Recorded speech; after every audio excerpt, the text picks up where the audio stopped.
Hello. Happy Tuesday. It is a very quiet evening. Oh, let me adjust my avatar a little bit here. I'm a bit bouncy. There we are. I may need to mess with it a little bit throughout the stream. But it's a new week. It is a new day. It's very calm. It's actually been pretty rainy out here lately. I didn't check. I don't think I have a winter rainy background. Let's see. You've got snow, snow, snow on branches, snow in the city, more snow, snow on a building, snow on the trees, streetlights with snow. Nope. No winter rain. Just been a little too warm for it.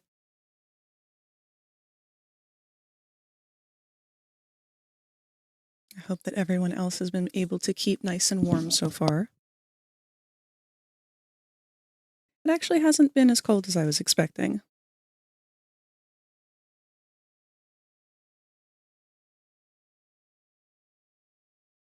However, none of it did stop the lawnmower brigade. We had one guy out yesterday. I guess maybe they're mowing to chop up their leaves. But that still doesn't make a whole lot of sense to me because I don't get why people get so salty about having leaves to begin with. They're outside. That's where they belong.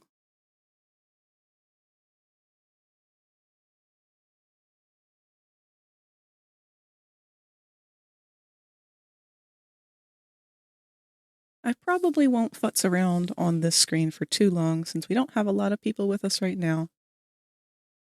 Don't really feel like talking to air. But I can go ahead and start doing some warm-ups and stuff in a little bit here. Just kind of taking it lazy today. There's no rush, no urgency. Nothing immediately needs to get done.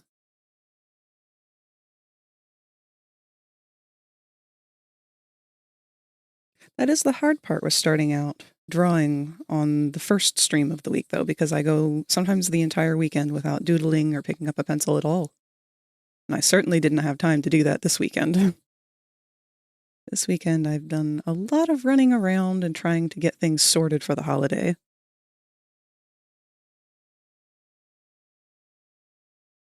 Hello, D. Cruz. Good to see you. I hope that you've been able to get your holiday stuff kind of under wraps fairly early here and didn't wait till last minute like I did. But if you did, I hope that it's not too much stress. I'm still trying to sort out gifts. I've got a couple done, but I've got a lot more that I want to figure out. Did you remember to save all of your files? Hello, Snake. Thank you for the boop and the reminder to save. Unfortunately, we're not drawing just yet, but... Thank you, baby. If you become lightheaded from thirst, just a full-on feel love free bomb. to pass out. Thank you, Snake. And a big stretch. Oh, wow. It's never a bad time for a big stretch. Bet I can smash that. I hope you've been doing good, Snake. Has anyone got any party plans for the holiday? Normally I would have something going on with family all over the place. Whoa! Well, I guess we're partying in the pit. It'd be kind of hard to set up a tree down here.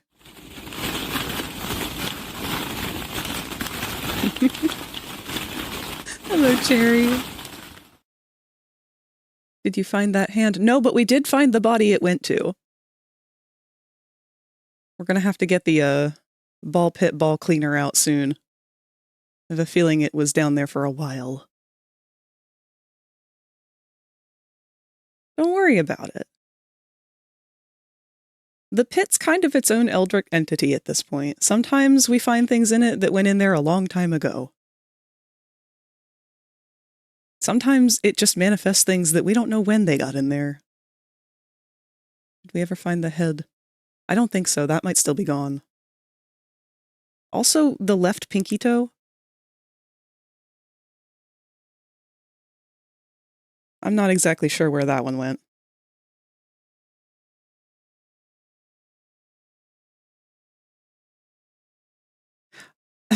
That just reminded me of something that my grandpa used to tell us when we were kids. Y'all remember that old, I guess, not really a nursery rhyme, but like just thing, story, I guess they used to tell the kids? This little piggy went to market. This little piggy stayed home.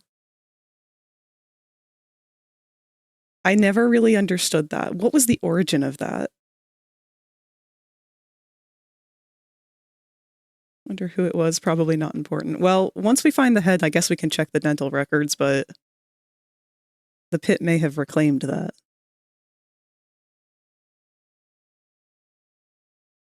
Okay, so I'm not the only one. I need to know, how many of you guys thought that whole this little piggy thing was not about pigs? Because my grandpa would, when we were really little, he would sing that little rhyme or whatever it is while like wiggling our toes. And he always called toes piggies. So like if he was gonna like try and catch us because we were running around and then like tickle us, he'd be like, I'm gonna tickle your piggies. Was that just like my grandpa, or is that like an all grandpa thing?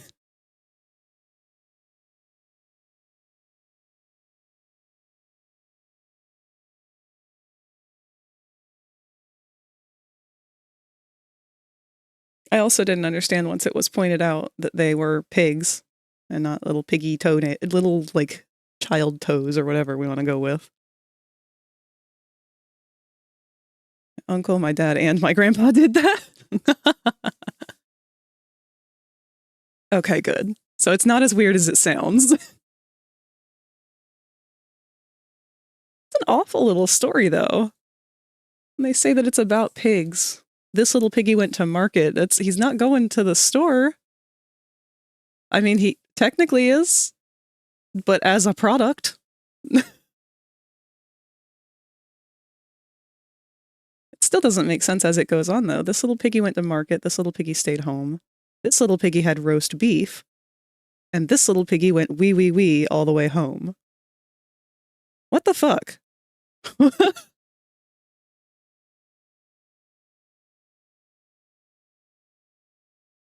Who's feeding their pigs roast beef? I feel like I need to find the origin of this.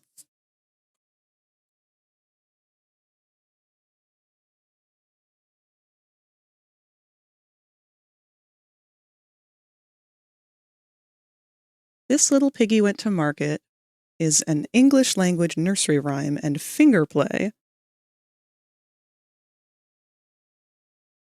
The rhyme is usually counted out on an infant or toddler's toes, each line corresponding with a different toe, usually starting with the big toe and ending with the little toe. Okay, so it does make sense that it was about feet. A lot of nursery things like that one were always had a dark meaning behind them. Yeah, I know. I don't know how we got on feet this early.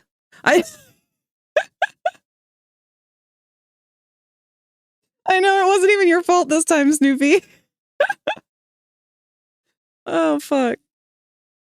No, you're right, though. A lot of these old-time nursery rhymes and stories and whatnot, like, they always had really dark or grim stuff behind them. Apparently, the origins of this one are in 1728.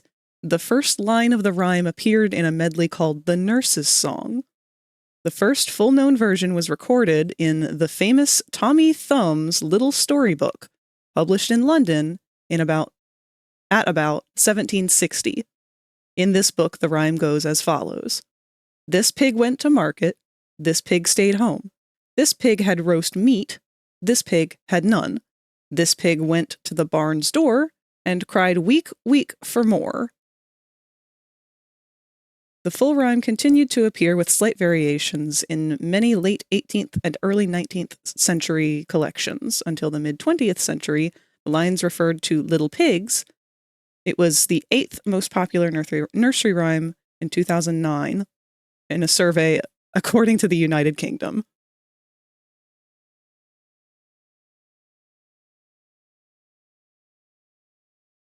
But yes, many of them are dark. The origins of Cinderella are one of the darkest ones, from what I can remember.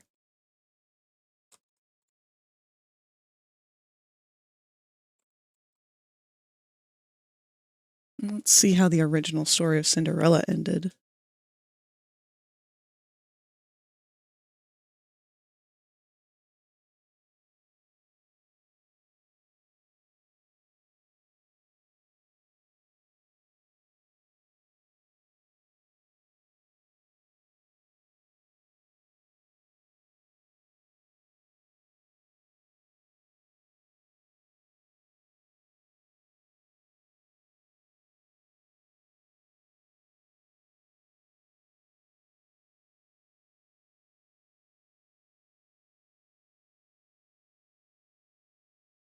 In the oldest versions of the Cinderella story, the slightly more sinister Cinderella actually kills her first stepmother, so her father will marry the housekeeper instead.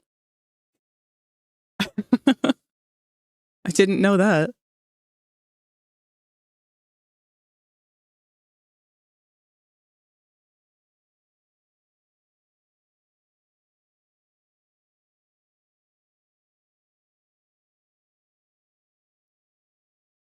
This is Christmas, not Halloween. I don't know. Christmas stories, they can be pretty dark as well. What's everyone's favorite Christmas movie? Or Christmas story? I've already talked about mine before.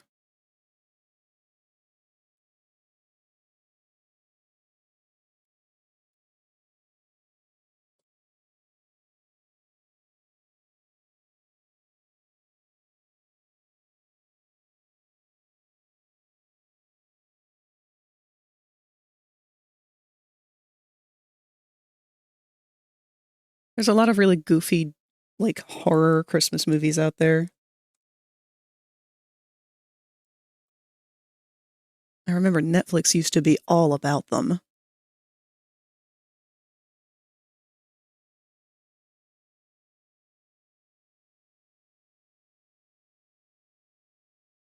Forgot they have a horror Grinch that finally came out.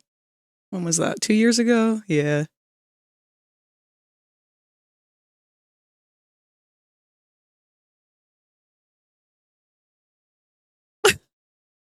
That's a new one. This one's called Hell on the Shelf. It's about an evil elf on the shelf.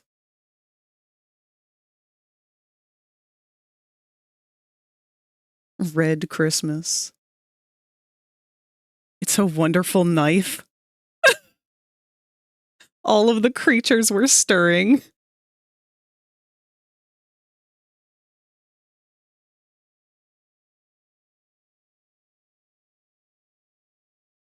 Man, we should do a Christmas horror movie night.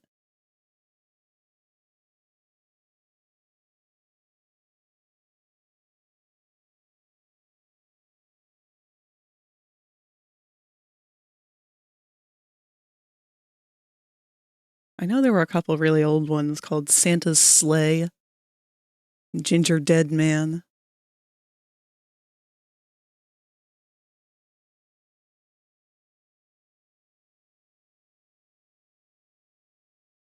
The Nutcracker Massacre.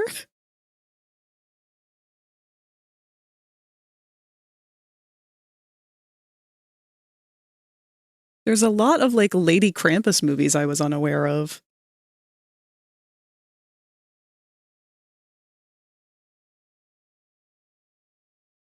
I really like all the different takes on A Christmas Carol. A Christmas Carol's the one with Scrooge, correct?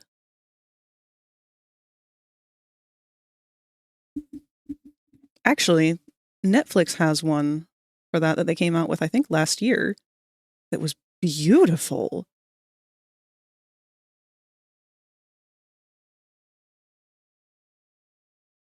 Yes, it was an animated Scrooge story.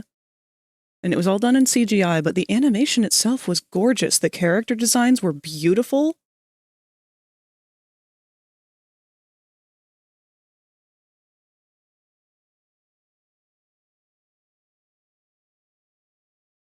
I think it was a musical too, actually.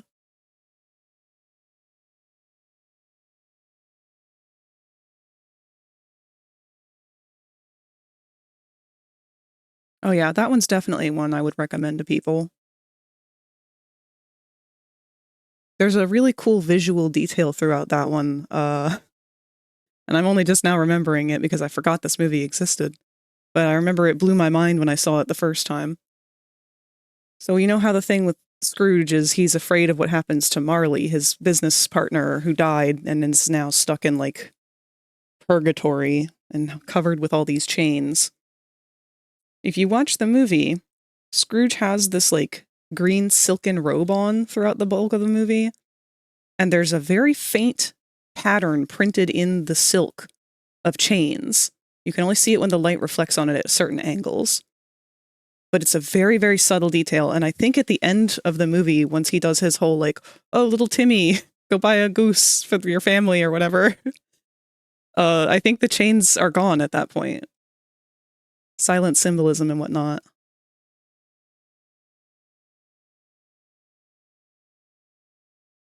I miss when people were passionate about the movies that they made. Things like that are always so cool to me. I had wanted to work on things like that, either in CGI or regular 2D animation or practical effects. I always wanted to get into the film industry. It's always those tiny things that really inspired me.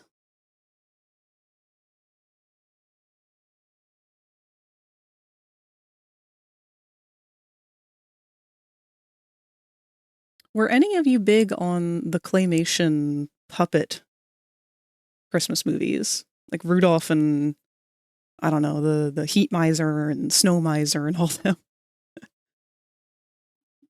I was not into those as a kid. They actually scared me. There was just something about the way that they looked that was creepy. Which was funny because I really, really loved The Nightmare Before Christmas, which was also stop motion. But I think because it was meant to look creepy, my brain was just like, ah, yes, okay, this makes sense. But the Christmas ones were obviously not meant to look creepy, and yet the way they came off was very uncanny. Family had at least half of those movies.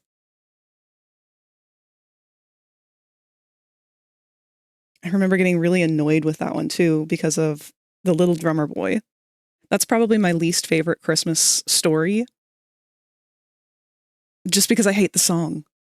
The parumpa pum pum. I don't like that. I don't know why. And as a kid, it would annoy the shit out of me so much. Probably because it was an earworm. It would probably get stuck in my head, and then I would end up singing parumpa pum pum to myself a lot, and to the point of annoyance where I would just hate it. They had one that was more or less, this is how Santa started, that I've seen a lot. Oh, the one where he's a ginger, right? They made him like a very handsome, likable boy, and then we're like, yeah, and then he turns into Santa. Yeah, that's a trend that I've noticed among a lot of Christmas stories, where Santa starts out as a very handsome twink, and then like they don't show the transition between being the handsome twink and Santa. He just like, they're like, yeah, and then he continues to be a good guy until he's old one day, and then they like flash forward to him actually looking like Santa. That's actually how my favorite Christmas movie depicts him. Because mine is The Life and Adventures of Santa Claus. It was originally written by the same guy who wrote The Wizard of Oz.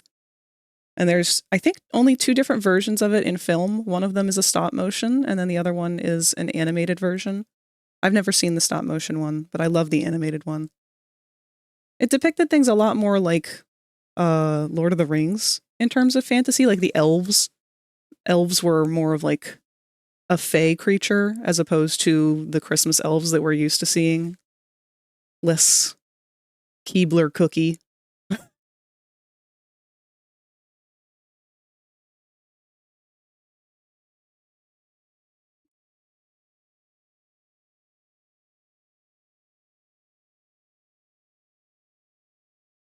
Last year, Spooka had us watching The Hogfather, which I don't think that's a super well-known Christmas movie.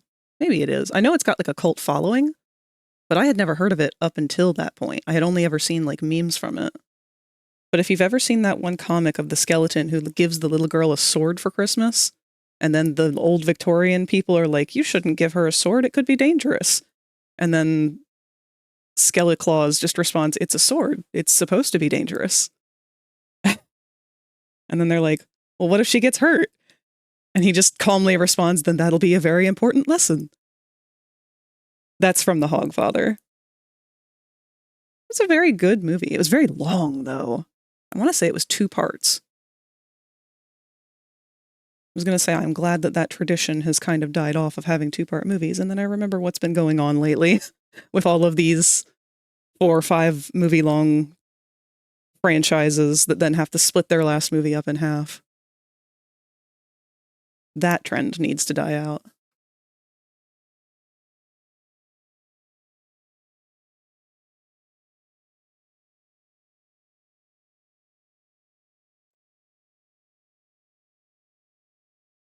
All right, I've got a weird one to say to you.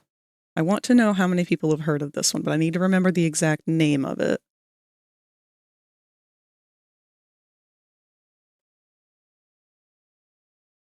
This movie came out in 1996. It's got Arnold Schwarzenegger in it.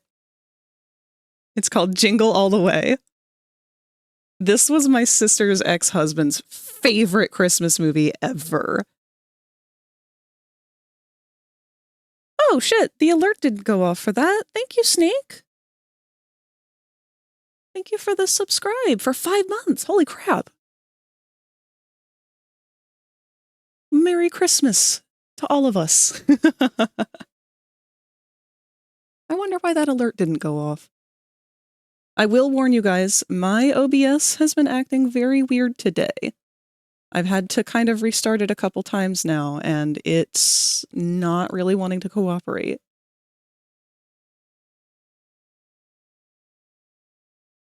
So if we have issues with that, I'll do my best to fix it.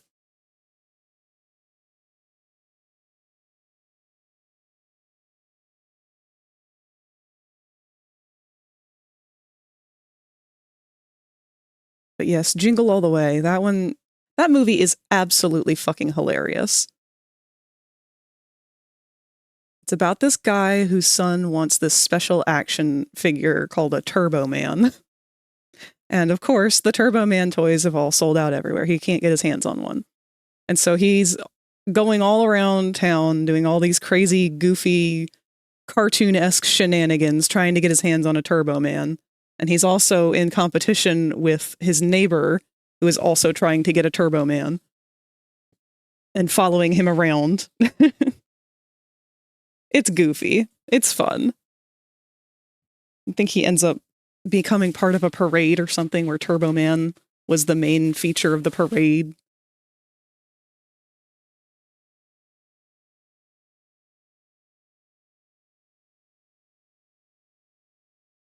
Oh, Sassy, hello! How are you doing?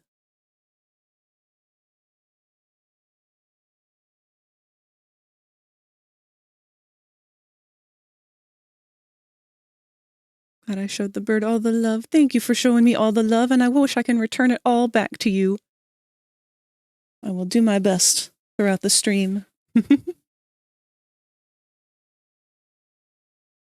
I haven't watched it in forever. It's impossible to forget. Doing okay. How about you? I'm doing good. I'm sorry. That's not grammatically correct. I'm doing well. We're just talking about Christmas movies right now. Sassy, what's your favorite Christmas movie?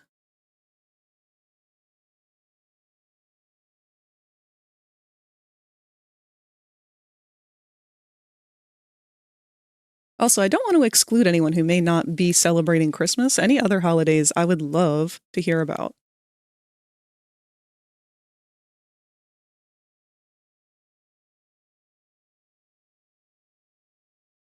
Love the Christmas hat in your feather color. Thank you. It's kind of a last minute thought to throw that in. Never seen any Christmas movies, at least not that I recall. Oh my. Not even Krampus? Krampus is a good one.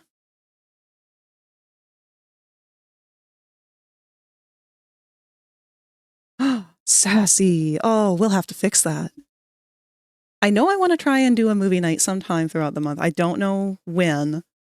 And we've already kind of gotten 1 week behind here, but maybe after Christmas. I don't know. We'll see. I'll try and schedule it ahead of time as early as I can, though. But I would like to do a communal movie theater group event type deal. Just watch a couple stupid movies. Thank you, baby. Hello, Rosie. Rosie, Sassy has just admitted to us that they've never watched a Christmas movie. So obviously we need to remedy this.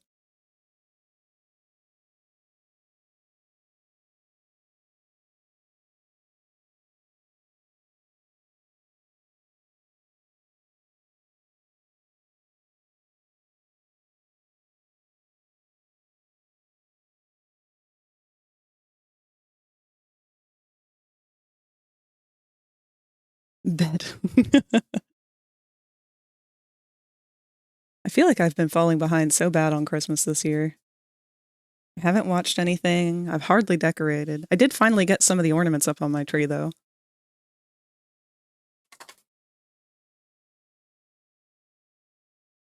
We've got a Bronco with us right now. He's already trying to be a little bit pestering. Yeah. Are you being a problem? That's okay. Wanna hop up in the bed? No bed? Okay.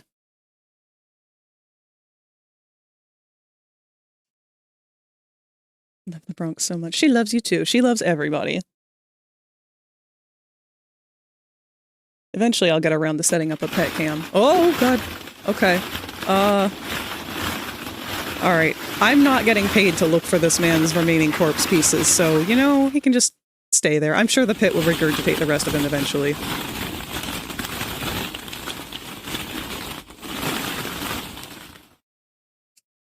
The pit gives only when the pit wants to give. She's like a malicious Santa Claus.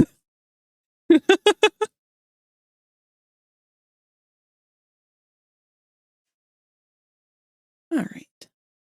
We've got the Bronchosaur settled here now, for now. Hopefully she won't get too rambunctious. I have finished my coffee.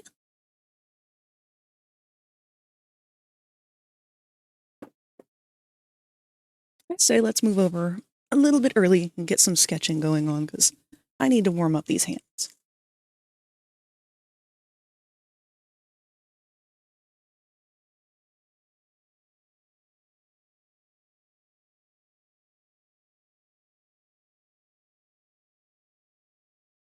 Ooh.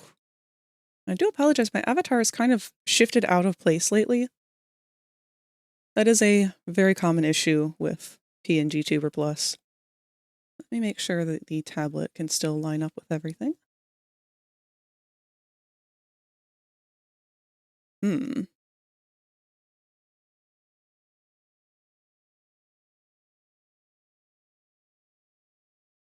What is the platform on my head?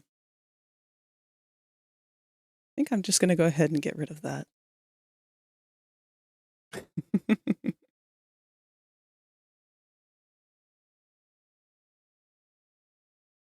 Okay.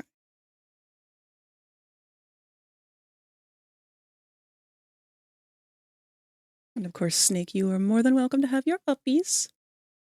And we already have a little egg down here. That would be you, Sassy.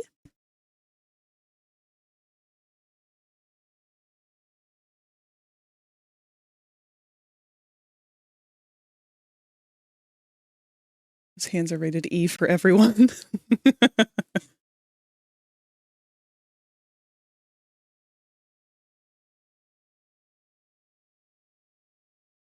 All right. I don't have a lot in mind for doodling in the beginning here, but instead of spending the full first hour talking, I'll spend these last, what are we at? Okay, about 20 minutes here before the ad break. Just doing some general doodles, trying to get my hands worked out.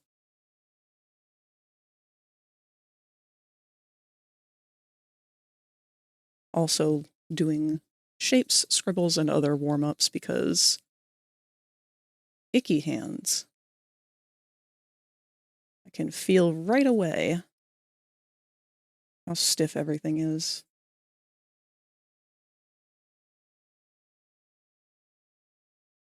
It's funny, I never used to have to do warm-ups back in school. I was always just kind of ready and raring to go.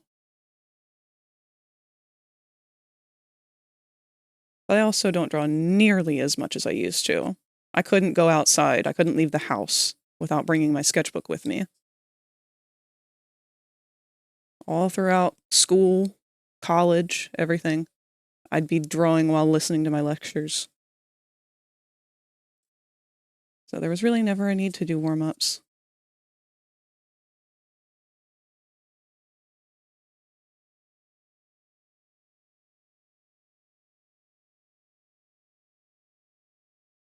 Nowadays, though, I think the only time I tend to draw is when I'm on stream. It's not as easy to find the opportunity for it, that's for sure.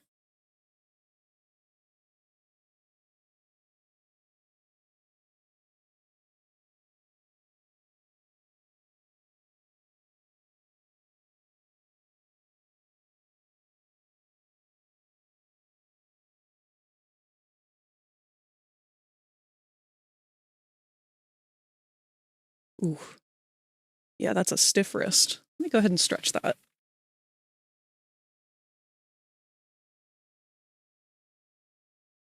Oh, and look! That little snowflake inside of Popple, that's yours, Snake. That's from your subscribe.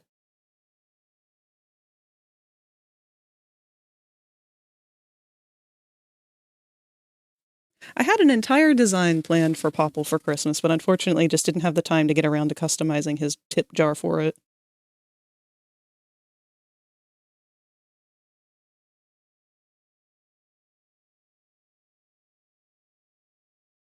That'll be something for another year, maybe. I'm really excited to add more and more to the stream as time goes on.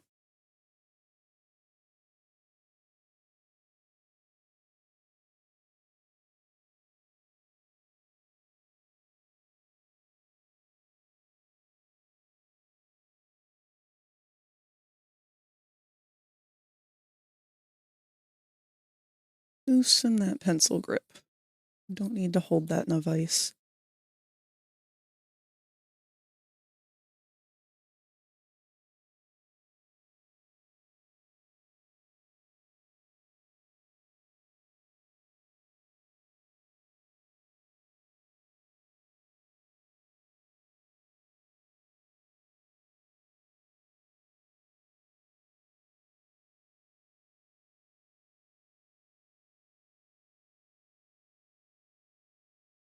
Still gonna say it here, Stream Elements is still looking at you like I'm gonna fuck you up while you're asleep with that endless gaze of his. He does see all.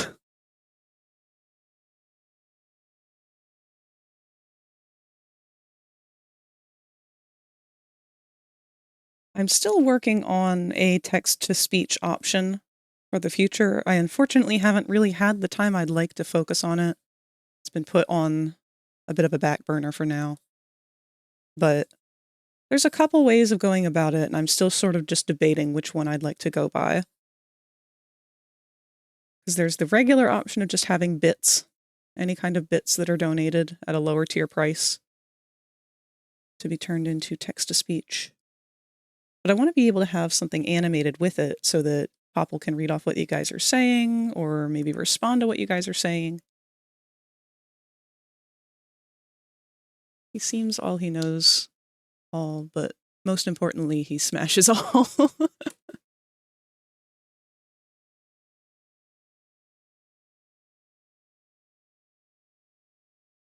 He's a gentle soul.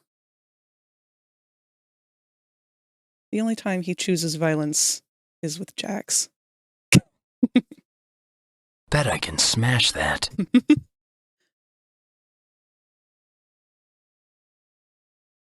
Oops. Hi, Bronca. Oh, do you need some belly rubs real quick? We can do that. I will rub your belly on behalf of chat.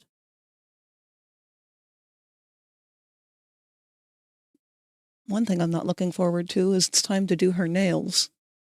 I have to use the Dremel tool to sand her nails down. She does not like anyone touching her feet. Ever. Good girl.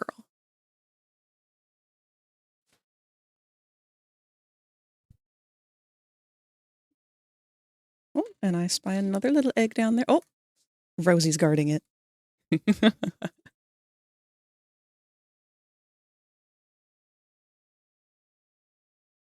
Let me scoot you over, Rosie. Hello, Wolf Designer. Welcome. I'm going to pop you up here with the rest of the eggs.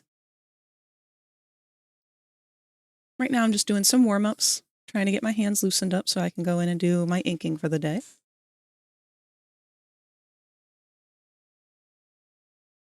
I'm not really sure what to sketch, trying to play around with stuff. I guess I can just try and doodle Popple building a snowman.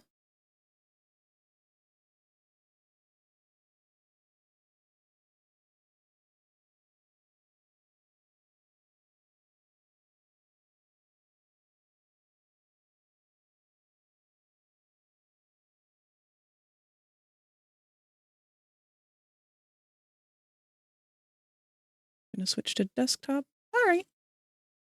There is no urgency, no rush, no anything.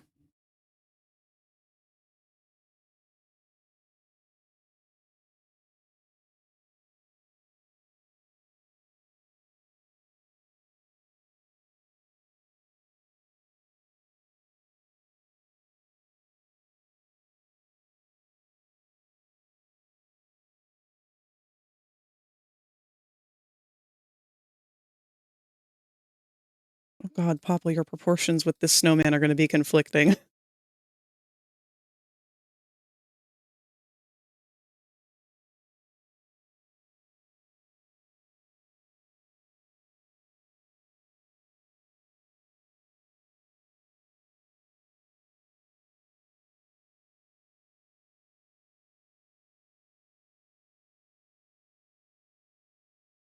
Man, my hands are whacked.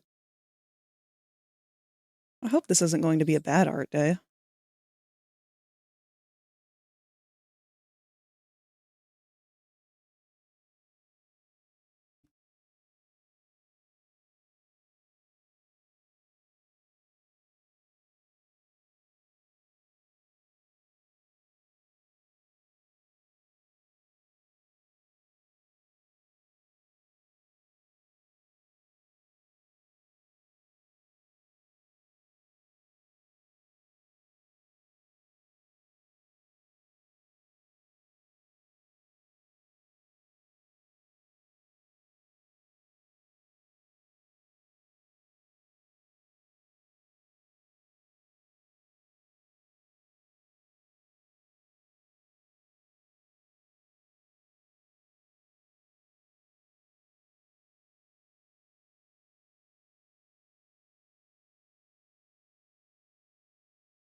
Oof. It's the whole point of warming up. Oh, wow. Morbid Mime just subscribed for 2 months, clearing this naggy reminder out of the way cause Twitch won't let me skip it. Hello. Hold on. What?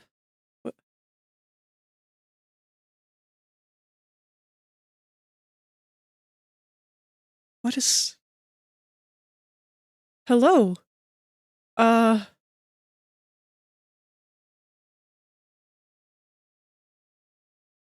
on. I think the alerts is not working properly?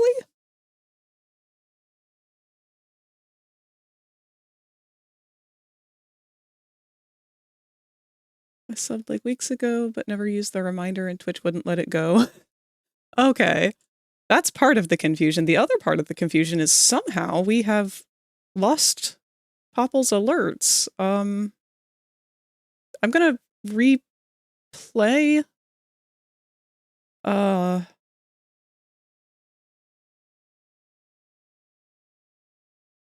I'm gonna replay that one and see where it goes. Hold on.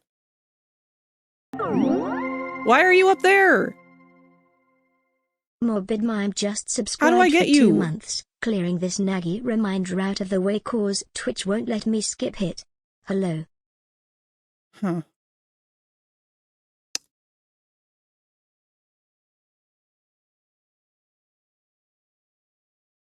Where did he go again?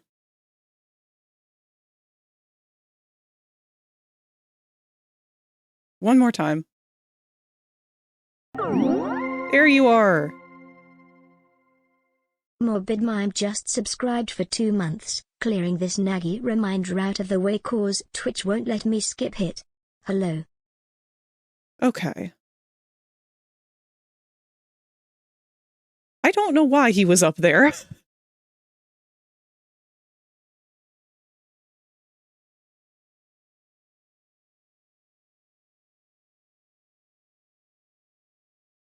He must be fed. He has been fed. You all have fed him wonderfully. He is full of peppermint. Also, I need to pick a better voice for that because that was just the default voice that they had listed. And it's not really suiting for him. He's a bit feminine.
Oh, Bronx won't stop licking.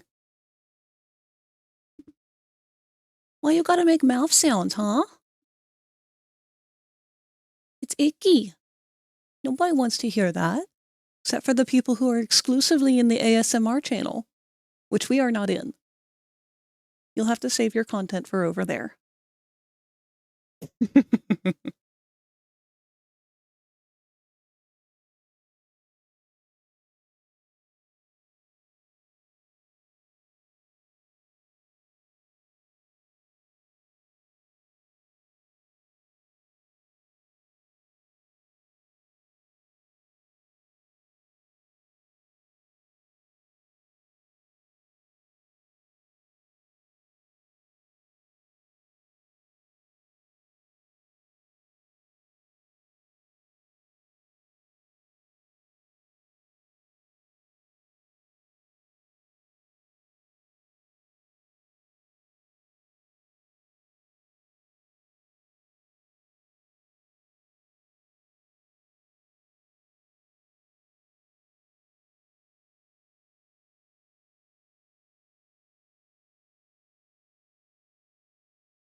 kind of disappointed that I haven't really had the time to do much in the way of Christmas art or any holidays this year.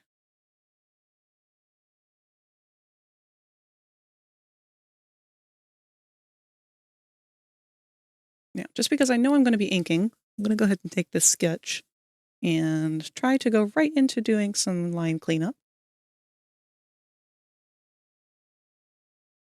Hello, Foe. How have you been doing, bud? How's your COVID? Love the moss-colored hat. Thank you.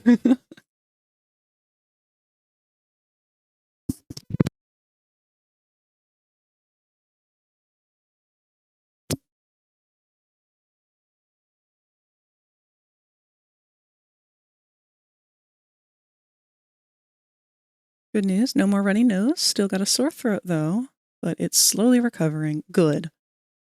A little bit of progress, a little bit of healing all day, every day. It's the best we can ask for.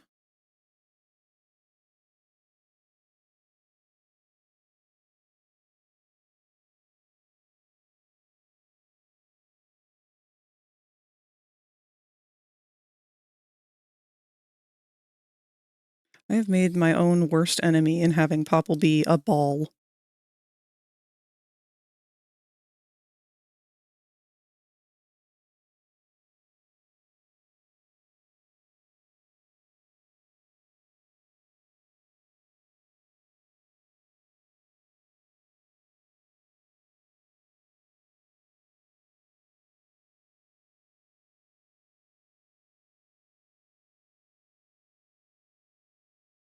I have a question. Do they still make holiday specials for TV shows?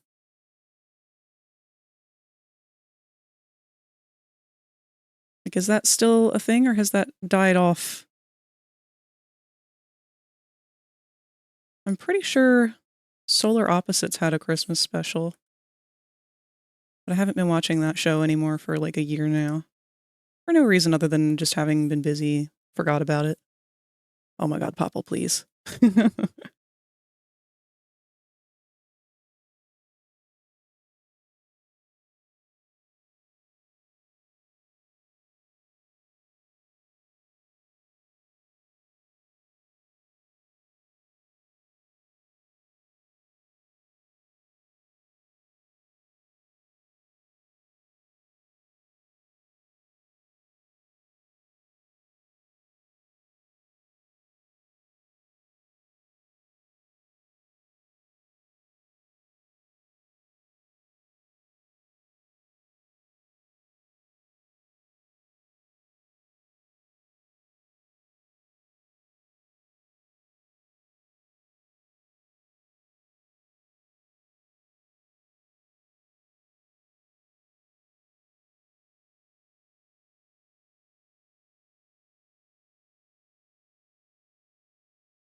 Oh, Foe.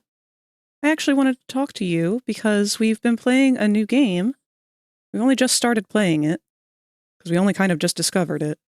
But it's a lethal-like game, and I think you would like it. It's called Pilgrim. It's been kind of growing in popularity very quickly lately.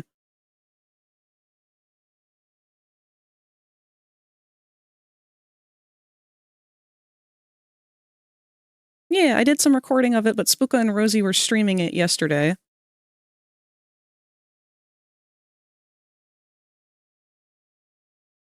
I think it's $8 on Steam.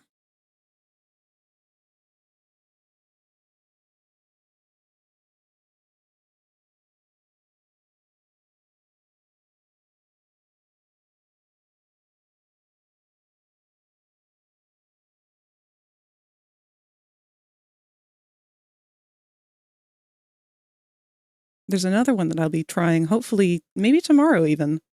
Depends on what happens with Ruin and how quickly we get through that, because I have a strong feeling we're going to end up getting through it before the end of stream tomorrow. I have a new longer-term game for us to play, but in case we don't really get to that, I'm not going to spoil it yet. The goal is to hug the really big guy. I don't know about that.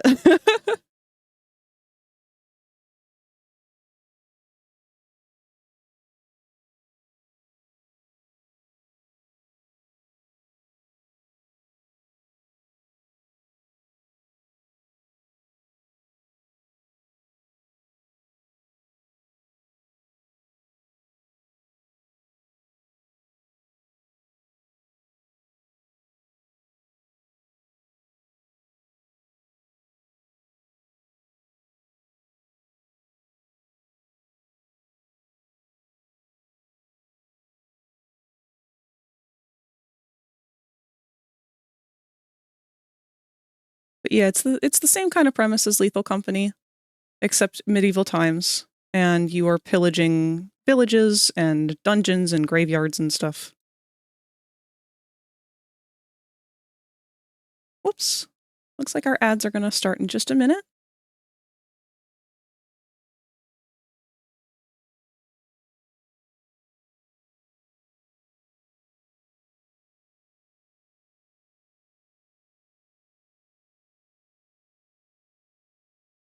Yeah, I think Locke wanted to play, but I think he was too busy with something else last night. But I would love to play with you guys.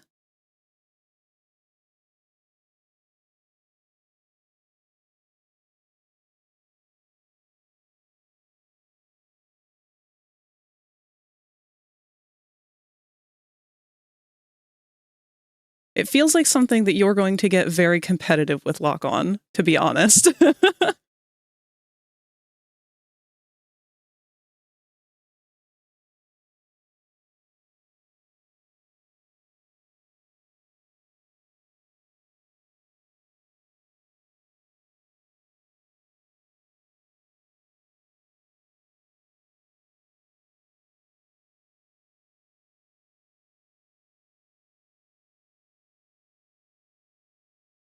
Okay, looks like the ads are going to start any minute now.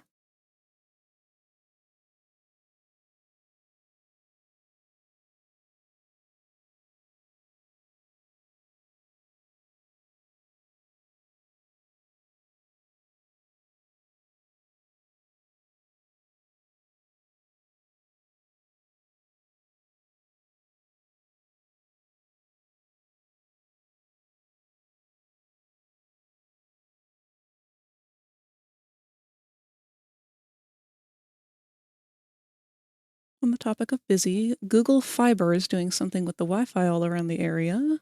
From 11 p.m. to 5 a.m. till the 14th, our Wi-Fi will be down. What the fuck?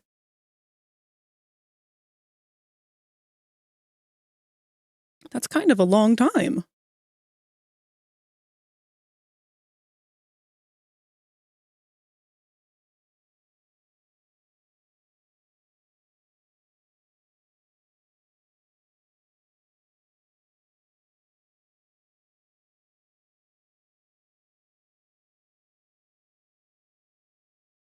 That's crummy, but I really hope that they fix it. Whatever the issue is, anyway.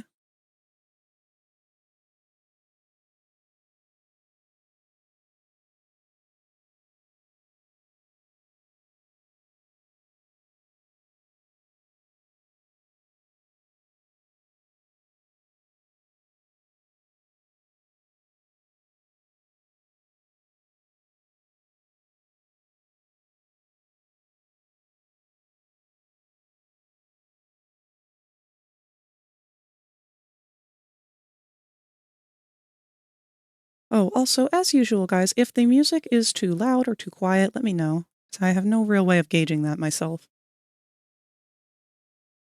I can't listen and talk at the same time that I'm recording, at least not too clearly.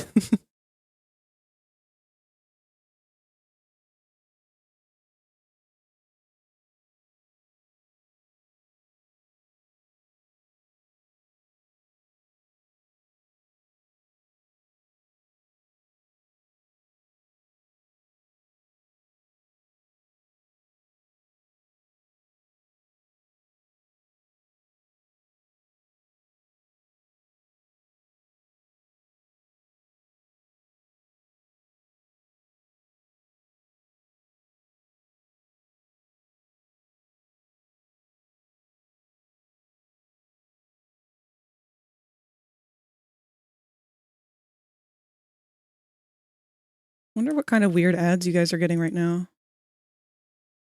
They always get like super bizarre around the holidays.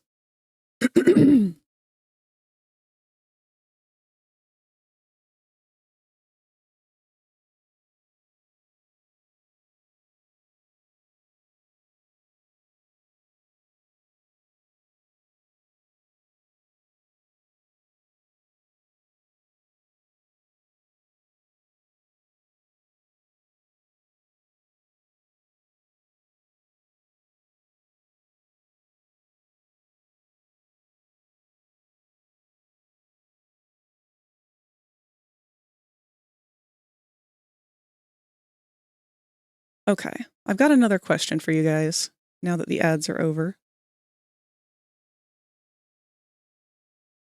What's the weirdest thing you've ever gotten for Christmas? Or any gift-giving holiday? But bonus points if it's Christmas.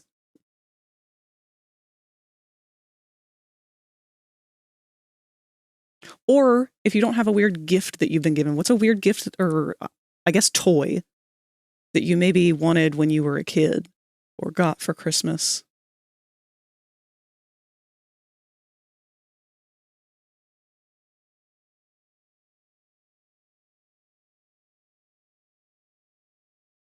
A blanket? That's not really that weird. What was weird about it?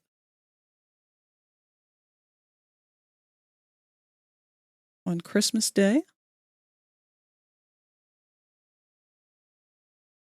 Older sister got me a whole thing of 24 hot sauces. I do remember that. You had a while that you were going through and testing each one to see which ones were too hot or which ones were good.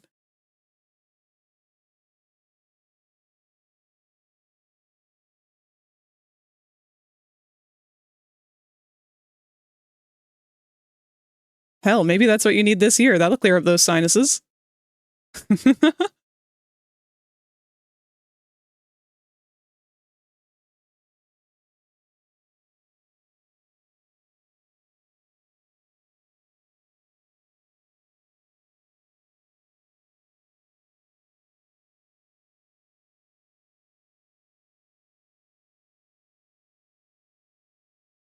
One year I had an aunt, and this aunt was kind of a nightmare. She always has been. But she gave us all toothbrushes for Christmas. And, like, obviously none of us were really, like, excited about it or anything, because it's a toothbrush. But she got really, like, deeply offended that none of us wanted or were excited about these toothbrushes that she gave us. Because they weren't even, like, an electric toothbrush or anything. They weren't fancy. They were just, like, a generic Walmart toothbrush.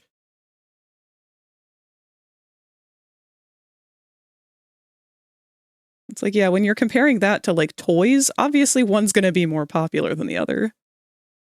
Not weird so much as wacky. The creepy crawler oven when I was super... Oh, yeah! I remember those things! Oh, those were fun. We didn't have the creepy crawler oven, but we had the crayon maker, where, like, you would break up chunks of old crayons and then put it in the machine, and then the machine would melt the wax and pour it into a mold. And you could make new crayons, swirly crayons, or you could make crayons shaped like things, like bears and lions and things like that. It's fun. Weird, but fun. I actually had one similar too that my mom ended up returning because she was so mad about not me playing with it or the, like, toy itself. She just didn't like the mess that it made. It was a Harry Potter potion making set. And it was this stupid little gizmo where, like, it was a contraption.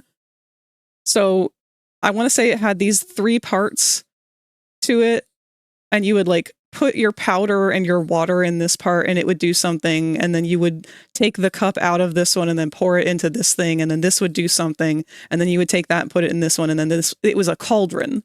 One of them was a cauldron, and it had a stick in it, and it was connected to the bottom, and you would pour it in there, and then the stick would, like, swirl around really, really fast, like it was mixing it up, when in reality it was just making a mess, and it was impossible to clean. So this thing was like an automatic ant attractor. She hated that thing so much. And she thought that the potion drinks that it made were gross. So she was like, all right, you can play with this and do what you want with it, but then when you're done, I'm returning it. And I was like, oh, okay, I don't understand. Did I do something wrong? Am I? And I was really afraid, like I didn't know what was wrong with it that she had to return it for. The message was unclear.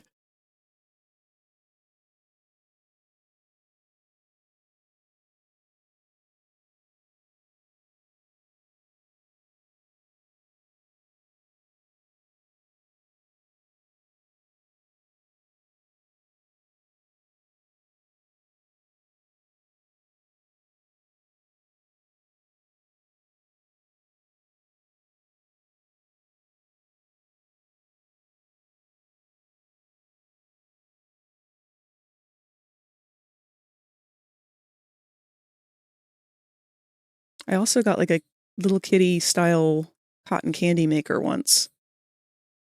I'm gonna say that one was from my grandma. Oh, and into the pit once more. I wonder if I'll find that cotton candy maker in here. Might explain why everything is so sticky.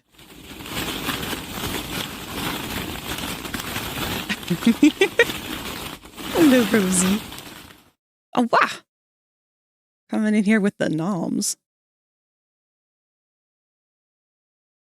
What are you working on today, Rosie? Got anything going on?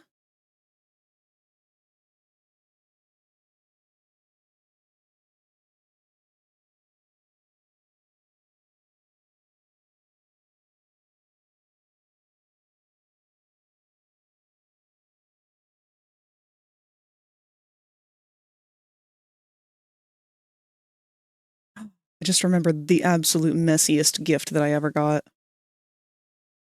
Oh, I think Rosie might have the zoomies.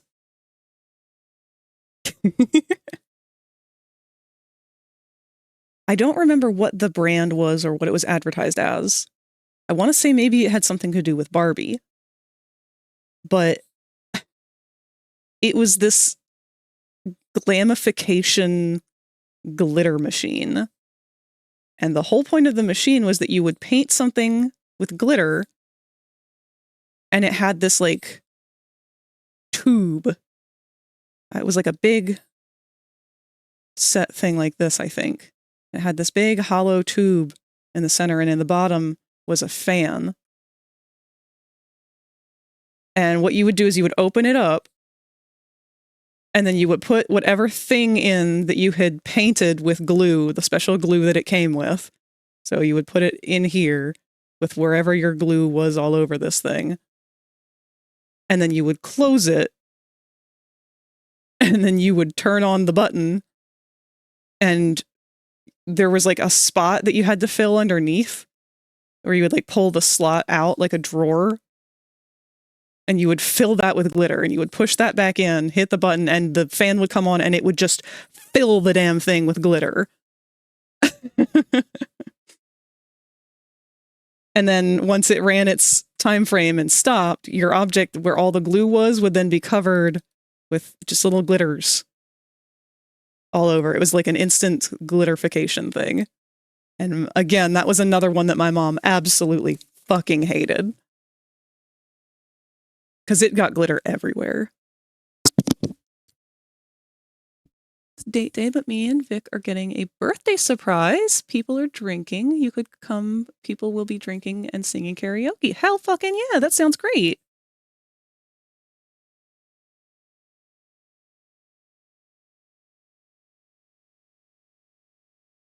I'm assuming that that's going to be taking place in VR. Potentially.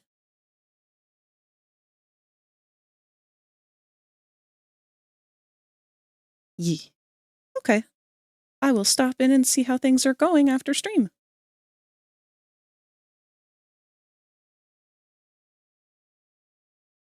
I hope that you guys have a great time.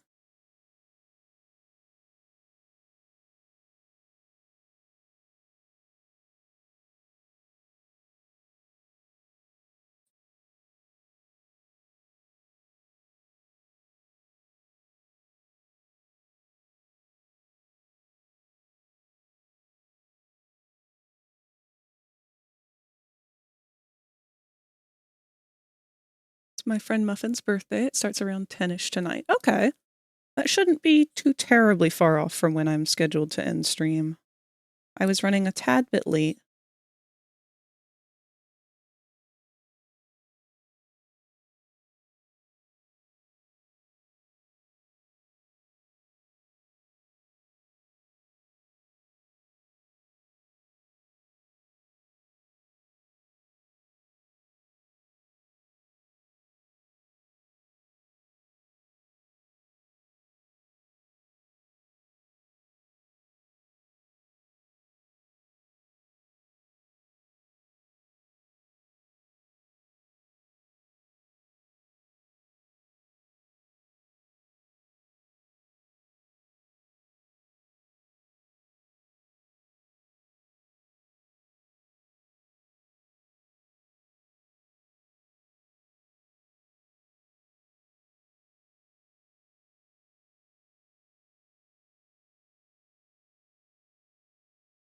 I guess snowmen really aren't that lumpy, are they?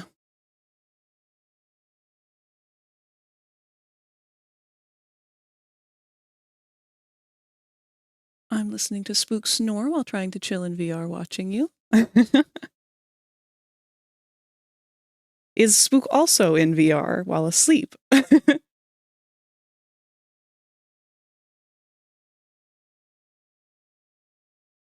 that would not surprise me at all.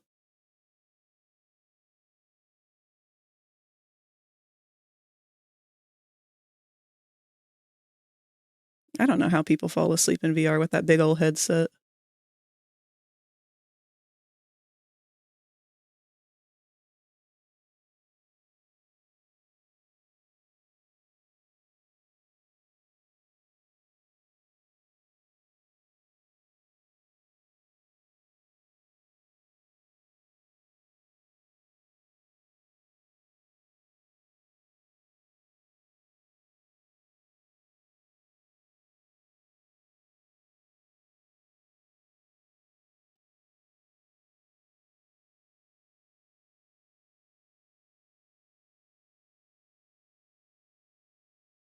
Oh, this is beautiful. Thank you, Mime.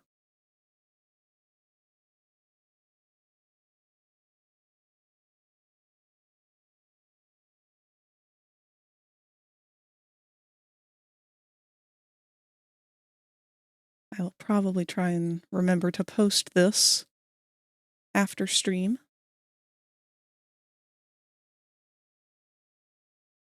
Have any of you guys been using Glaze or whatever the programs are now that they're telling us to use to protect your stuff against AI?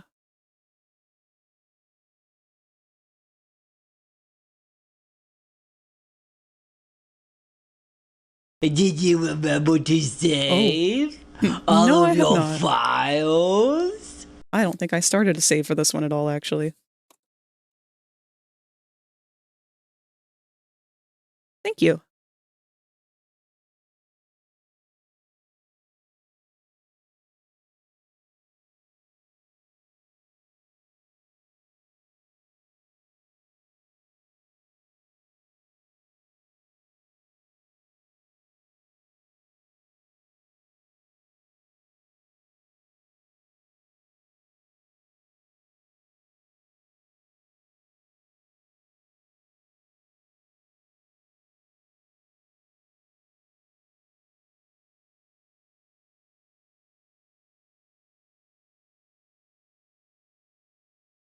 Honestly, a digital circus Christmas special would be so cute.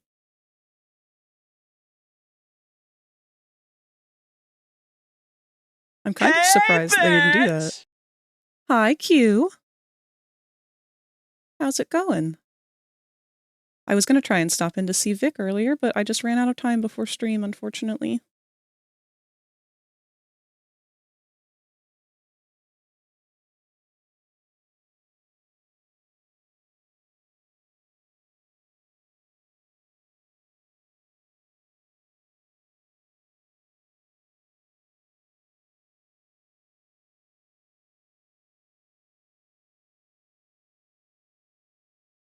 Bean rate of 1.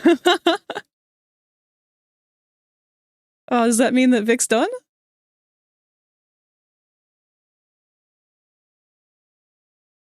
I don't really know what Vic's schedule is currently. I got distracted because as soon as I opened up Twitch, I saw that Astral Spiff had been streaming Lethal Company. I was kicking myself for not being up earlier to watch.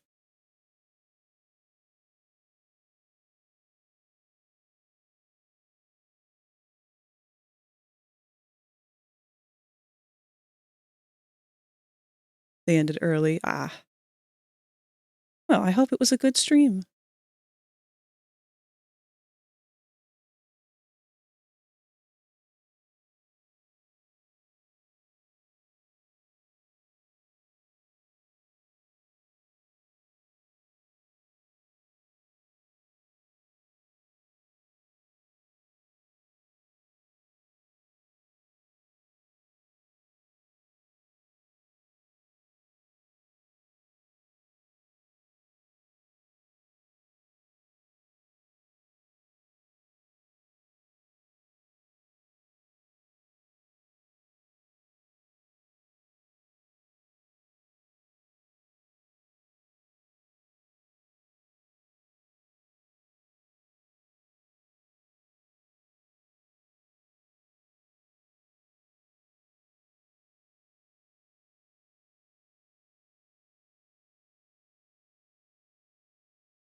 Oh, wow.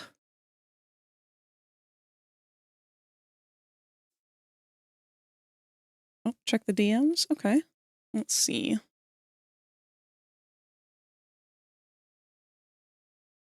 Oh, thank you, Rosie. I will take a look at that when I can.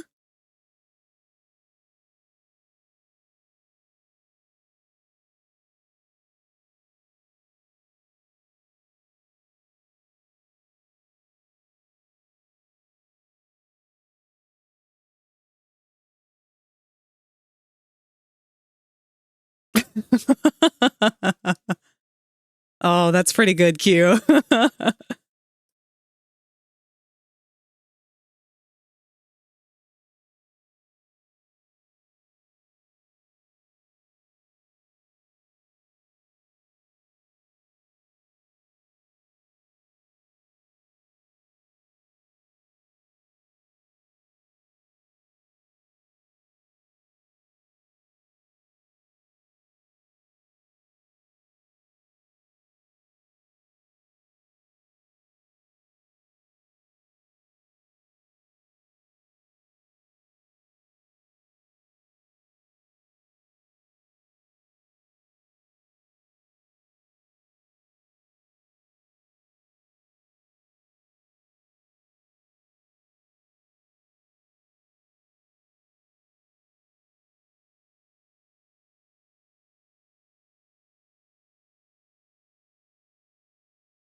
I don't know why I made that arm so fucking long. That was unnecessary.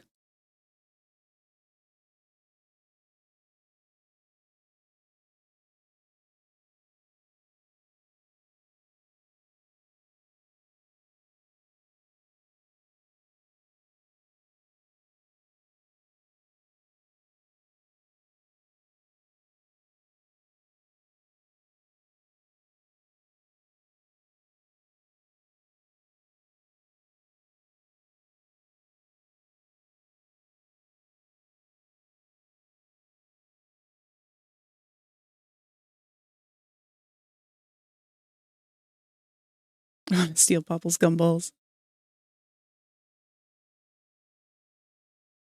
Actually, he should have a prompt for responding to that, and I don't know why he's not. Let me take a look. It's been a while since I checked up on all of his stuff.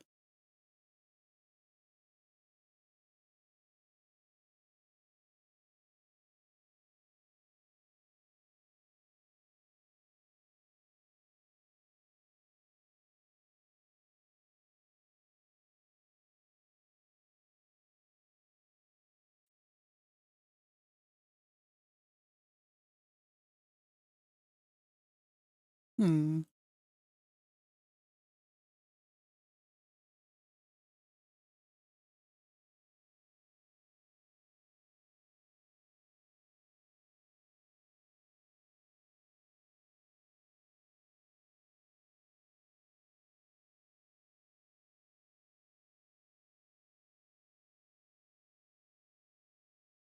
Ah, that's why. It's always so case sensitive. So, let's try this.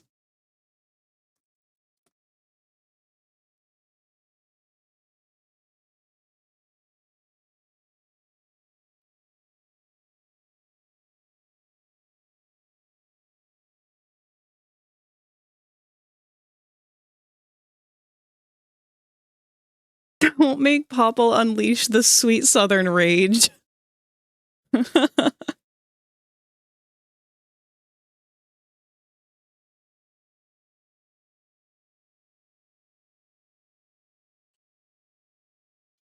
Oh, Bronca. Baby girl, do you need attention?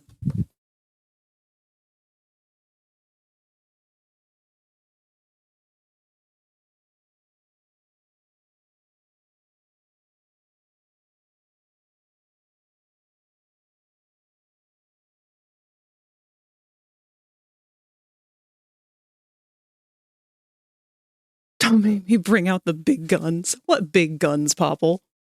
Your arms are pegs.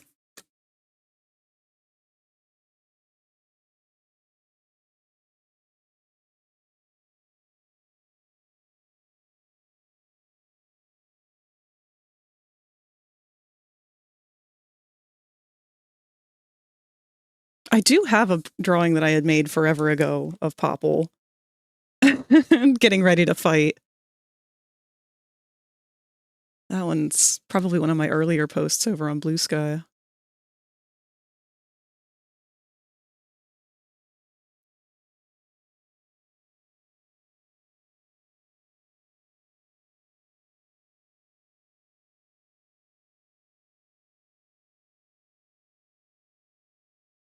Here we are.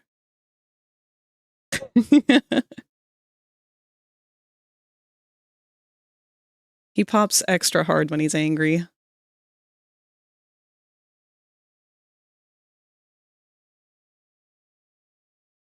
Don't make me go all gumball fury. Oh, Popple.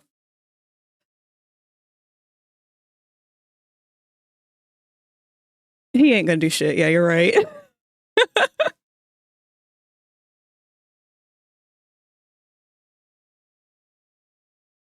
He just has to be dramatic about it.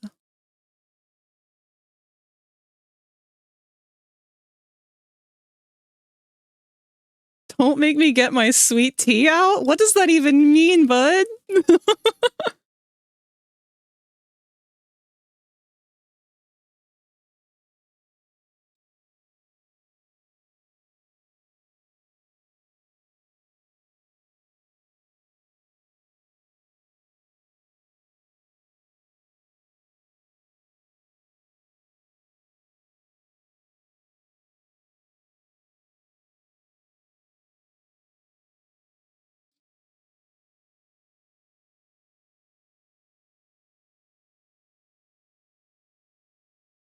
Popple can't fight. Facts. He just flails angrily.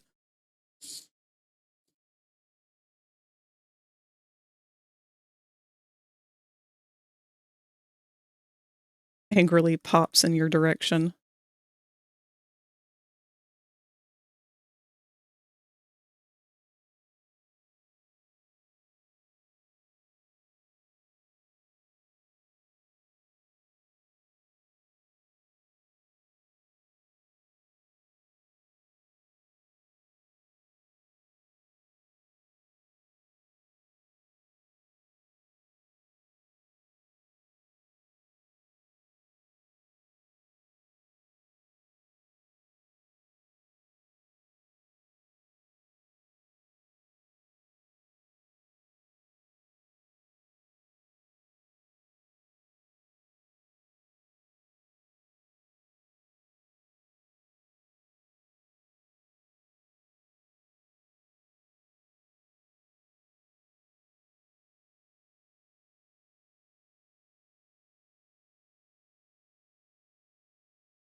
Oh, I don't remember if I mentioned on stream or not yet, but I did end up picking up Sprite over the Steam sale.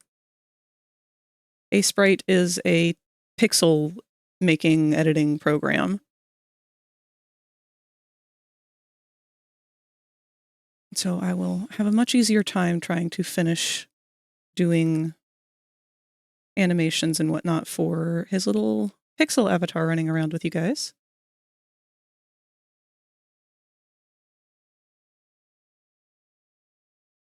Because I do still plan on finishing that. I don't like that he's been a sketch this whole time, but not much I've been able to do about that, trying to get everything else done.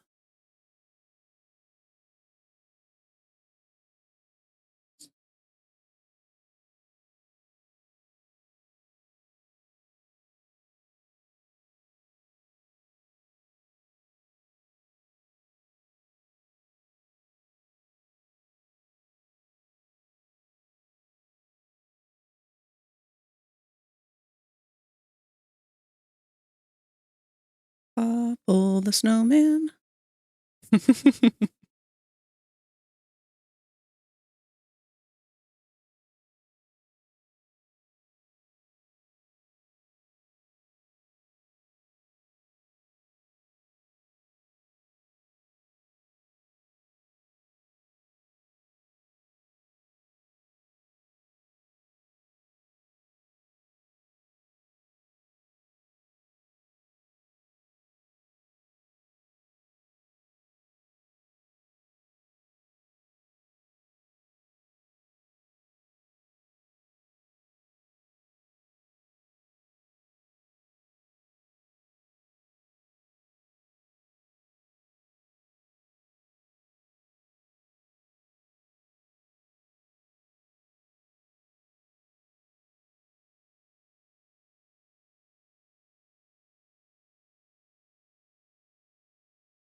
Straight lines will always be the bane of my existence, because as we all know, there's nothing that I can do straight.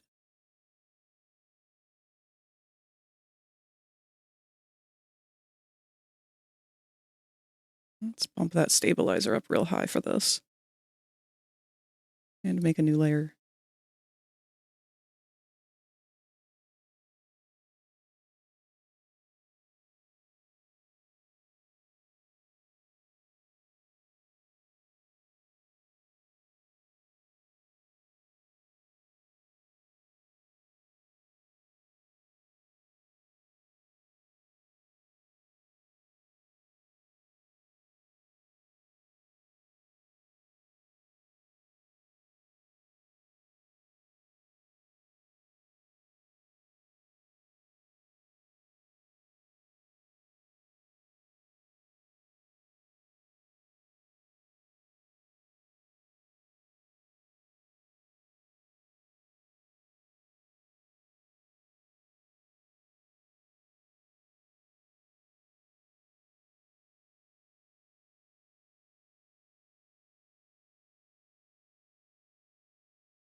I forget how many balls he has.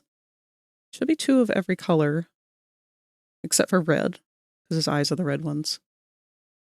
So, should be 10 in total, not counting the eyes. That's 6, 7, 8, 9, 10.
Come to the cutest Popple art and the cutest little hat ever.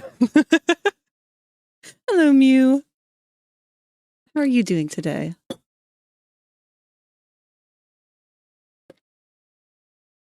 This was just trying to get my hands warmed up for doing inking on those emotes today.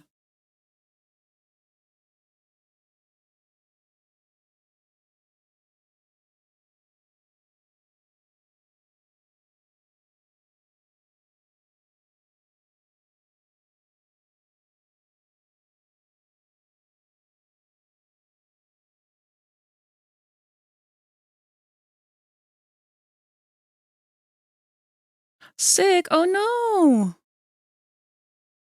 Thought it was just allergies, but my dad's also feeling shitty. Oh no, I really hope that you're not getting sick. Everybody's getting sick. I really was scared that I was going to be coming down with something. I felt like that scratchiness in my throat yesterday, and I thought, this is it. I've got 24 hours.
There he is.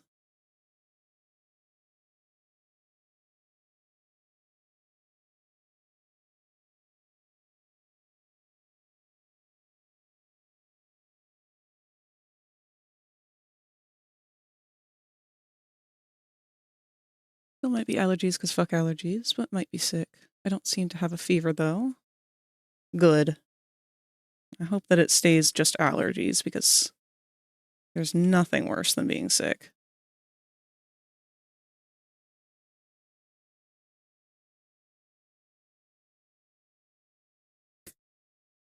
Everyone has decided that today is the day to steal Popple's gumballs.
Imagine Jack pulling a distract, and then running off with that head.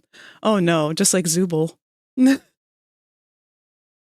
Okay, there is no way for me to get Popple to not use emojis. I don't know why he does that. He will use all sorts of emojis that I don't understand. Like, I don't know who this man is named Kappa. I don't know enough Twitch culture to know what that is, but apparently Popple knows better than I do.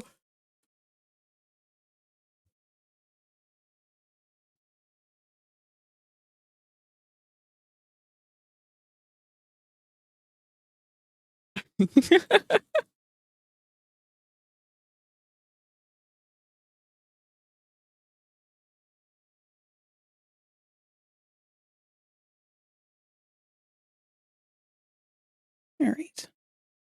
I actually really like how this came out. It's a bit goofy.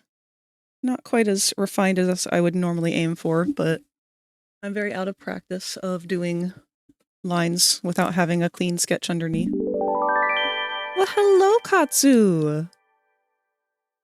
Katsu Drawn has raided the channel with 1 egg. Welcome, welcome. Oh my goodness, so many bombs.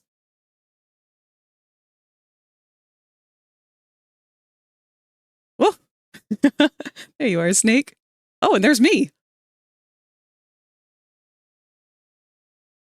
Let's go pop you back up there. Nice fall, Popple.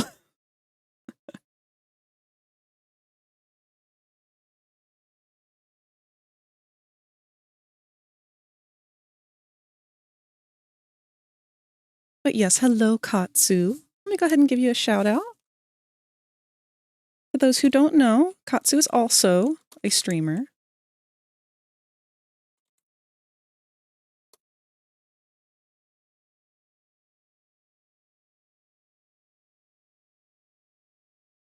Make your dinosaur extra big for a minute there.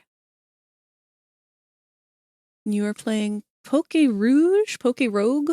Poke Rogue? That's probably it. What is Poke Rogue?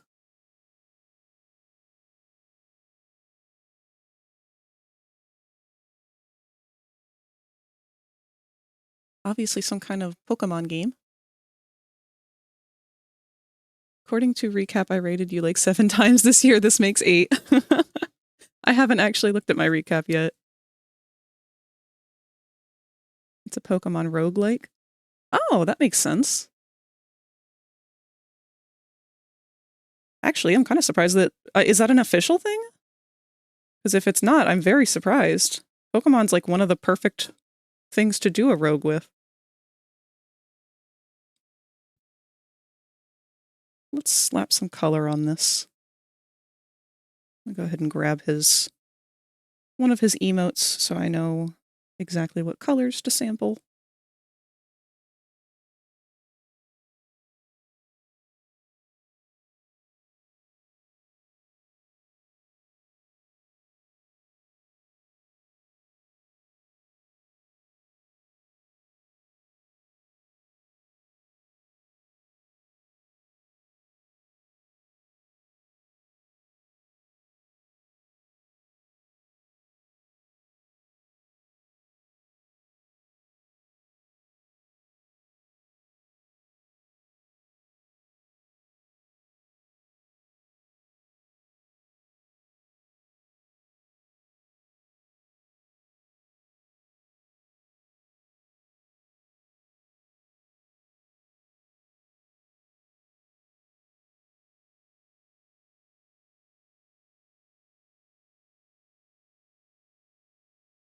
Super hard, but hella fun. It's a browser game too, so you can play it whenever. Oh, that's nice.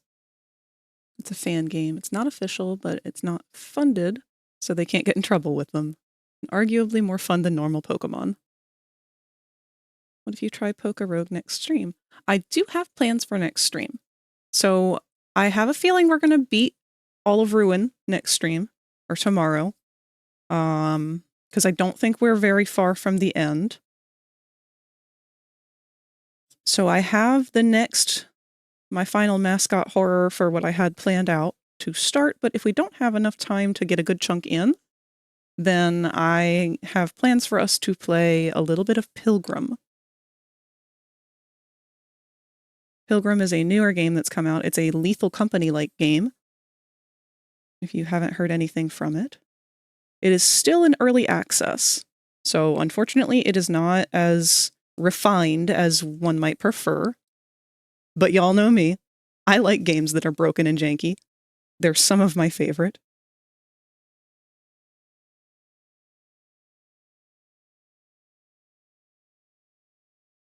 And because it's a lethal-like,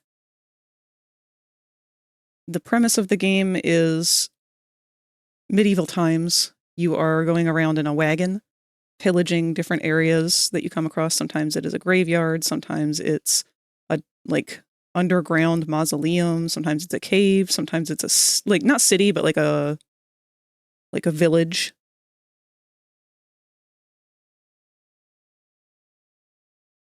It's really fun, though. It's extremely hard.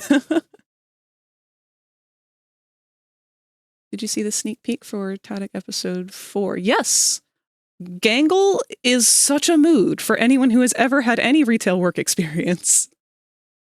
Just realized random thought. Did you try making the hat green? This hat is cool, but do you think it might match the eyes? Just a thought, of course. I thought about it, but I really just wanted to put glitter on it. And I didn't think much further than that. Green would have stood out better. Honestly, I didn't even plan on doing a gradient on it. I was just going to make it pink. And then I thought, well, let's see. Because I like playing around with PNG Tuber Plus. Seeing what kind of gimmicks I can get things to do. The game is a mess. A fun mess, though. Very fun. I want to try... We've been playing it like Lethal Company so far. And the problem with that is... I don't think it's meant to be played as fast. I think you're supposed to take your time a little bit more. So rushing around has done nothing but be detrimental.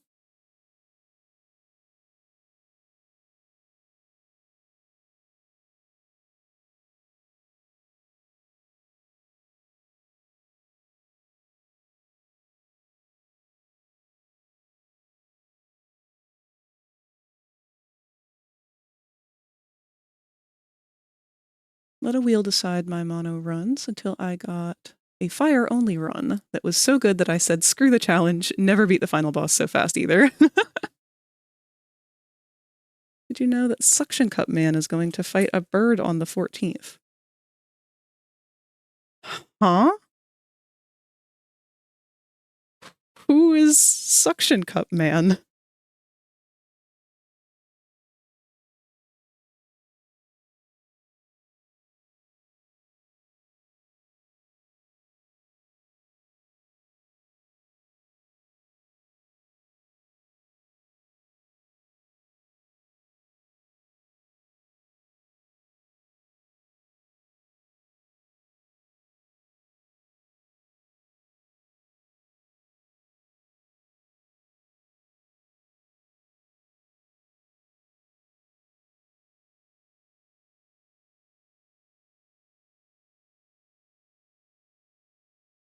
You don't know Suction Cup Man? Pimations?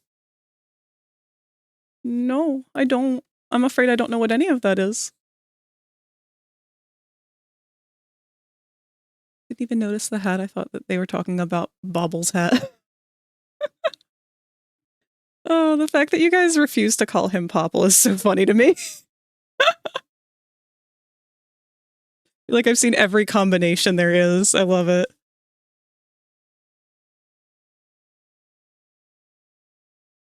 I am going to have to throw Bronx out soon because she has not stopped aggressively licking her butthole. Yeah, you. No one wants to hear that, baby.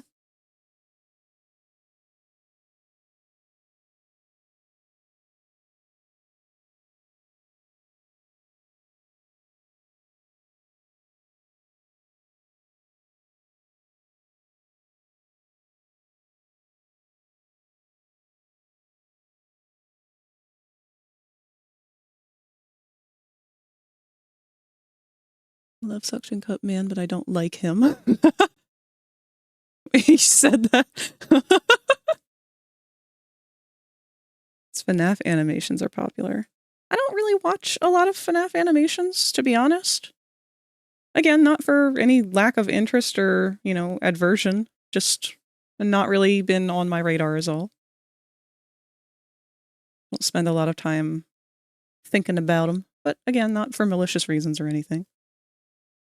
I don't have the shade of gray that I need for him.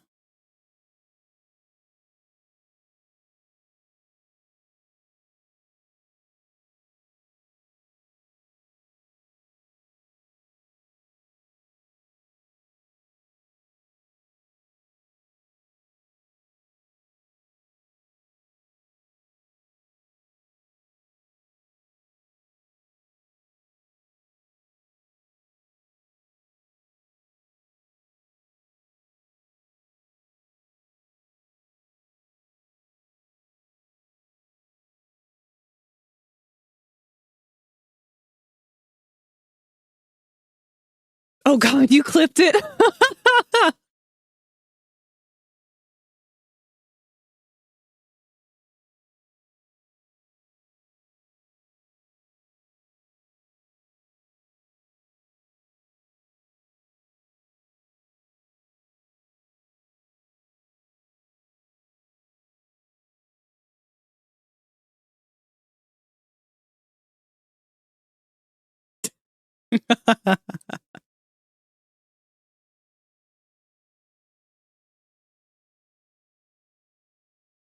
I always forget that I'm so used to talking to my dogs, and well, my dog, my cat, every critter, like they're people. They are the people in my regular IRL life, because I don't really like to spend much time socializing IRL. It depends on who I'm with and where I am. But I have less control over sensory things IRL, so I tend to limit my involvement with people as much. Animals, though, talk with them socially all the time. But I forget the mannerisms that I use with them aren't always how people engage with animals.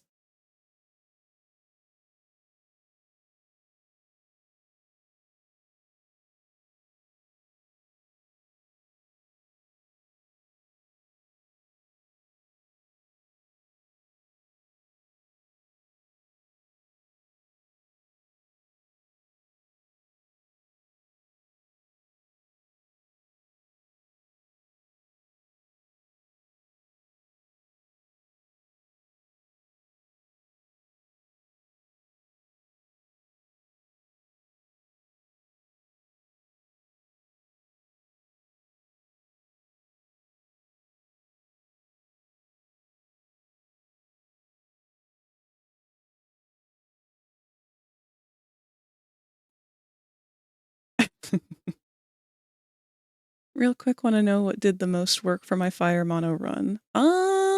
Okay, hold on. Is it limited to any specific gens?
Nope. Anyways, the moment I got the DNA splicers, I fused my shiny combuskin with my Libero Cinderace,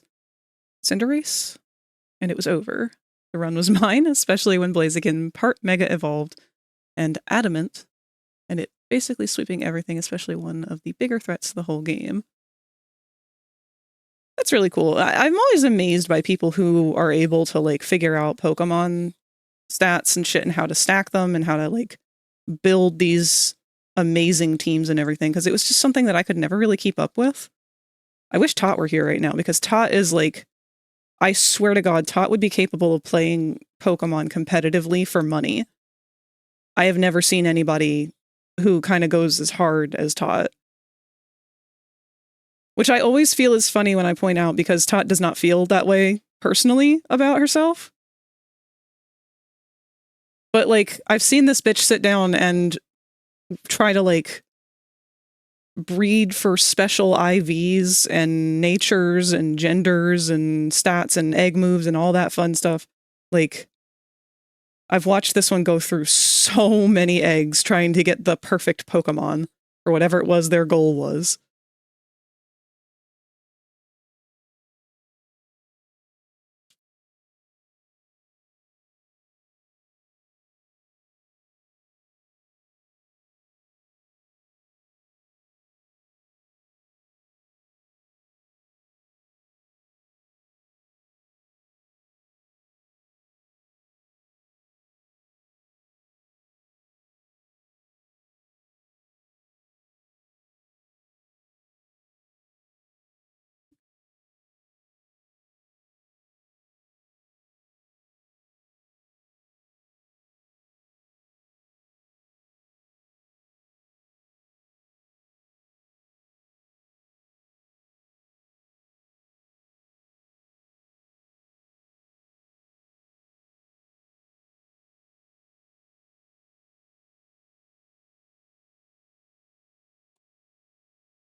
Helps that I understood how the game worked, since it has a lot of custom items and gimmicks that make the game so different.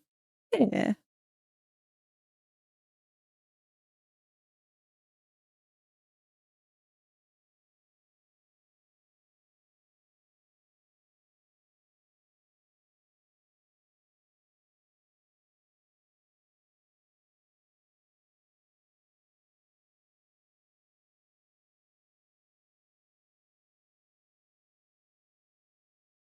Understood what would happen in a fusion of two Pokemon and knew what would be best with my setup, especially with egg moves I acquired from hatching hundreds, thousands of eggs, which isn't as bad as it sounds since you do everything as you play.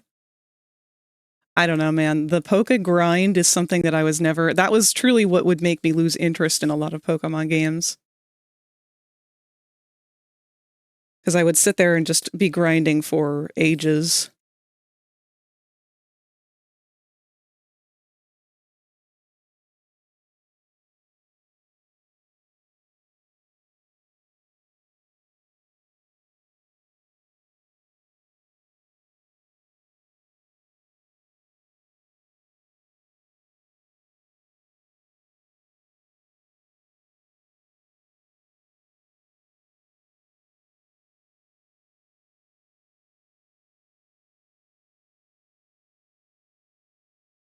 All right. Give me just 1 minute. Actually, you know what? We've got 3 minutes before the next ad break, so I will wait until then to throw Bronx out. He is being very fussy today.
Let's throw a quick blur on there.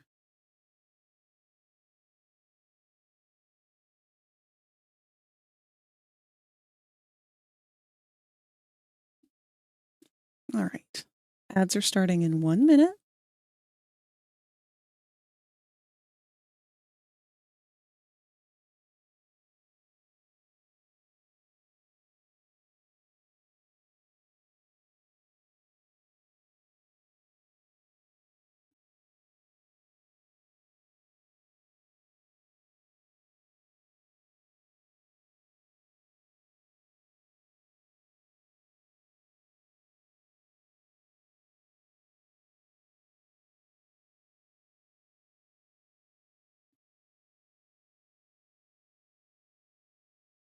Let's toss a quick vignette on here.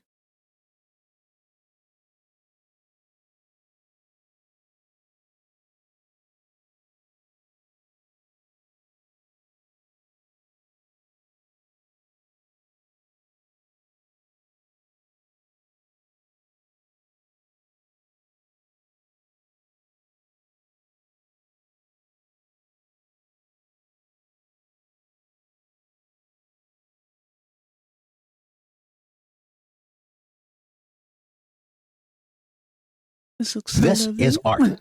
You will hear a buzzer. Thank you. When you hear the buzzer, stare at the art. It's grinding but fun. Sometimes you can get moments where you can turn off your brain. It's funner when I can explain. I can get that. If Popple falls over, will his balls spill out? Yes, they do, quite frequently. He's always losing them. If Rogue, why do I keep messing that one up? I keep thinking it's Rouge from fucking Sonic. If Rogue is the Pokemon game, oh! That's how you just punched everyone into an ad break.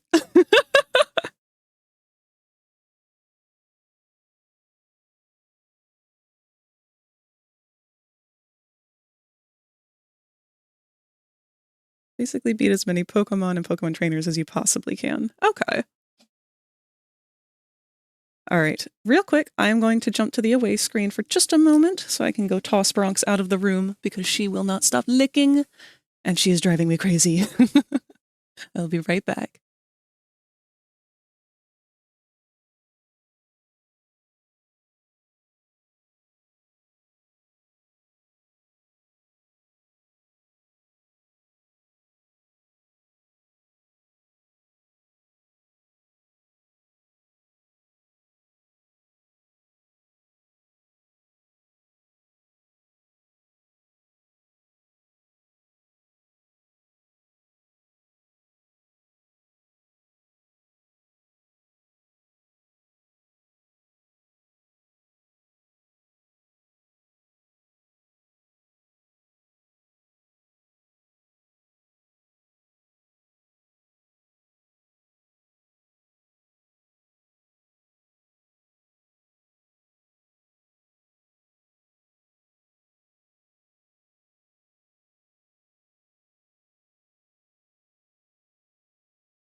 There we go.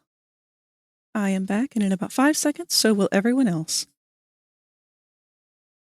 So will everyone else be? I don't know what the grammatically correct version of that is.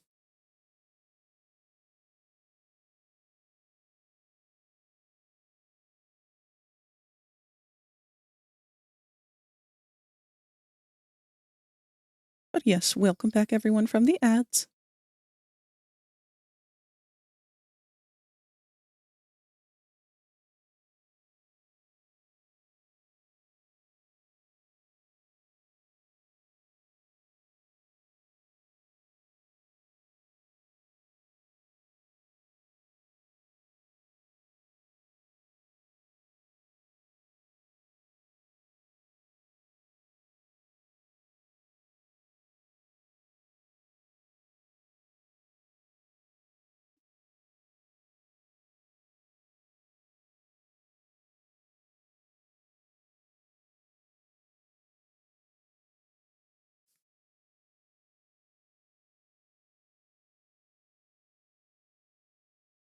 A joke about the title because it's spelled. Hey, Whoa. bitch!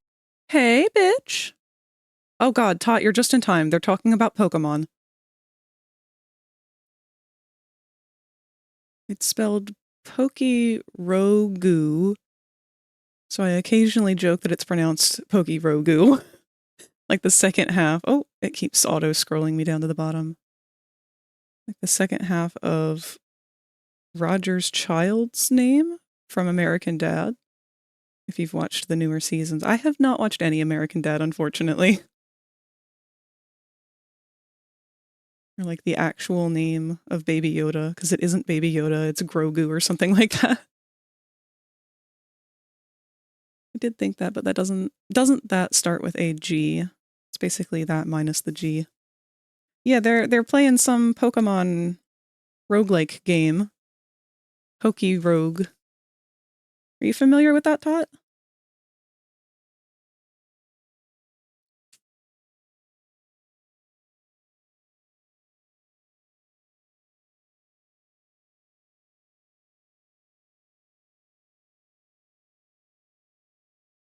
Okay. This is cute, but I'm going to call this doodle here. Oops. That's untrue. I'm going to do a really quick attempt at rendering part of this.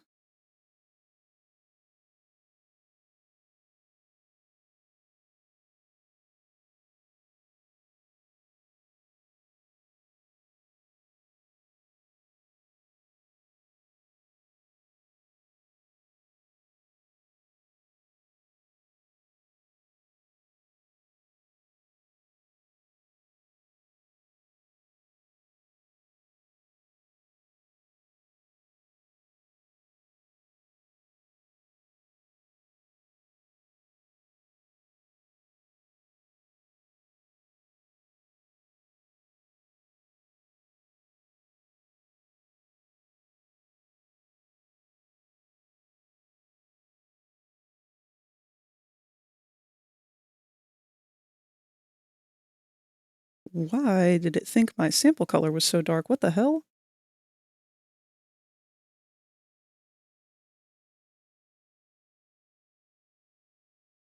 There we go.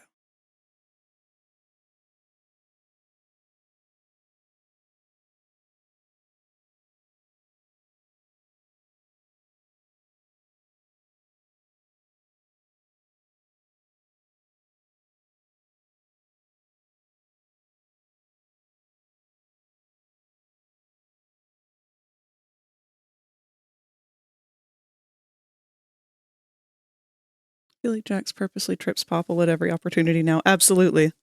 100%. He cannot get a break from him.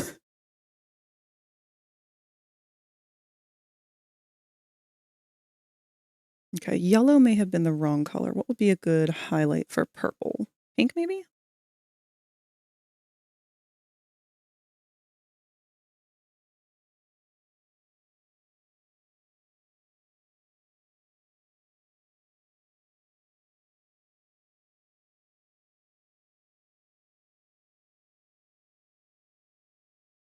It's awfully cold, though.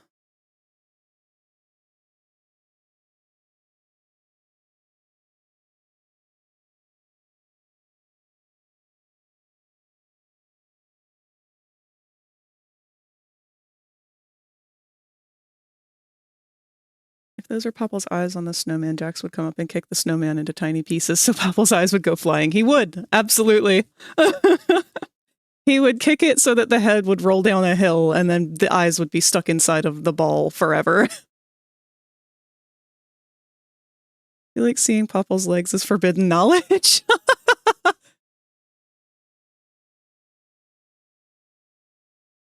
Do I not draw? I guess I don't. I never really have an opportunity where I get to draw his legs. Unless he's sitting down.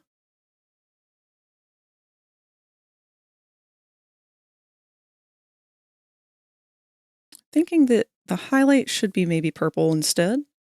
And the low light should be blue. Or a bluish purple.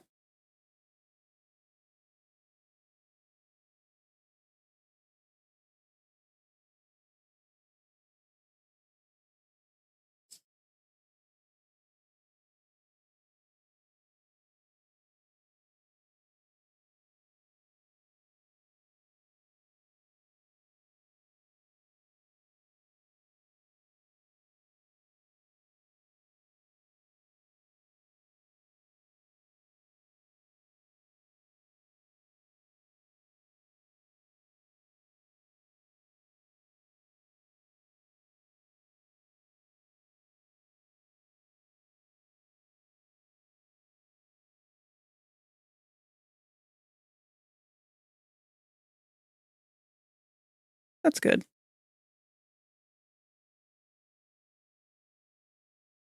So all I did was put an overlay of a gradient.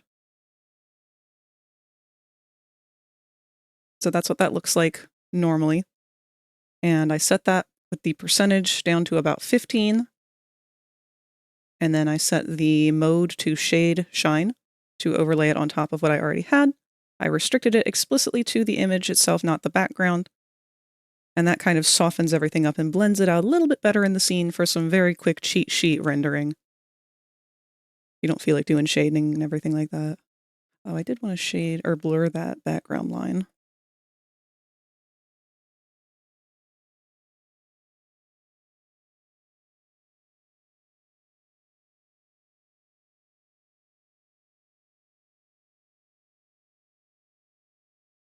There we go. Cute little image. Save that. Save a quick flat copy.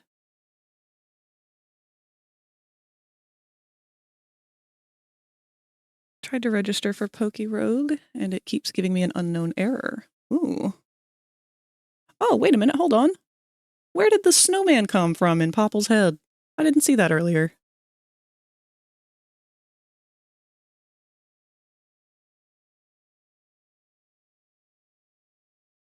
All right. Let's move along into the emotes for the day.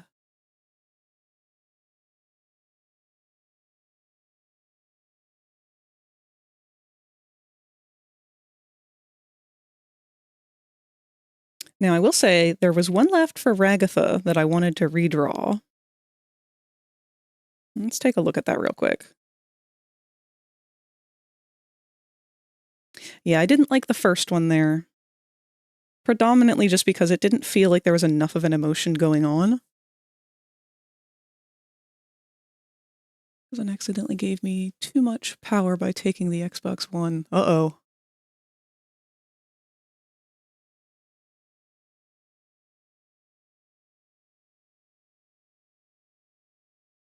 All right, what layer are you on? This one.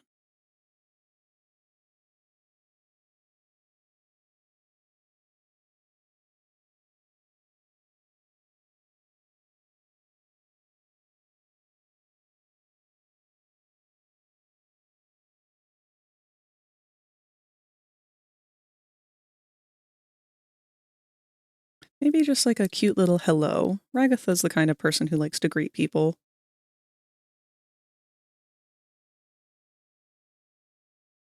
Or maybe like an overly eager hello? Like she's got her hand reached out. Like, hi. Oh, that's way too long of a thumb.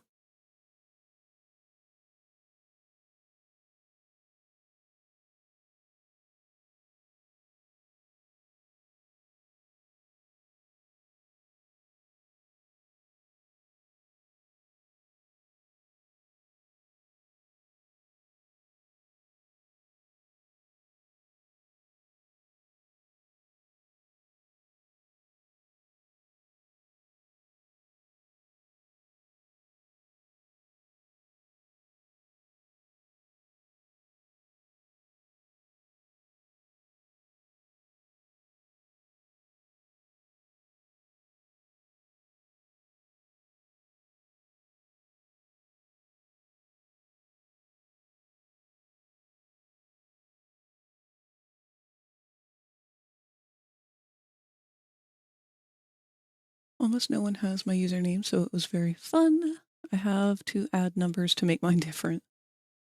I could fuck with them so easily because the Xbox One is connected to my Xbox app. Uh-oh. Literally at any point he could annoy me and I could just delete his games from it. Oh, that's so mean.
Did you remember to save all of your files? I have not needed to save just yet, but I will very soon once I decide on what this last face will be.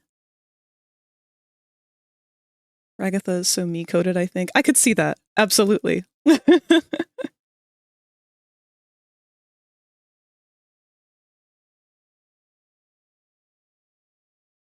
feel like I'm not getting her cheeriness enough.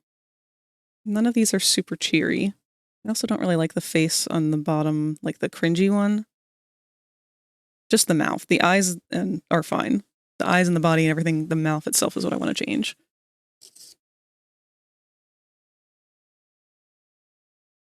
He puts like 5 teaspoons into a small cup of tea and uses like half a bag of grated cheese on a single serving of spag. I'm sorry, spag bowl? What, oh god, what is spag bowl?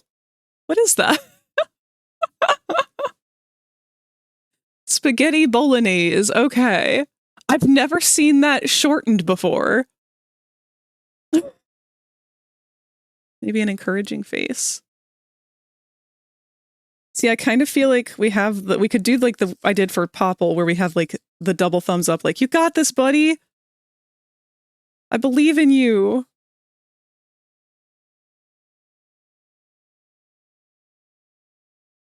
But that also looks just like her everything is fine while on fire one.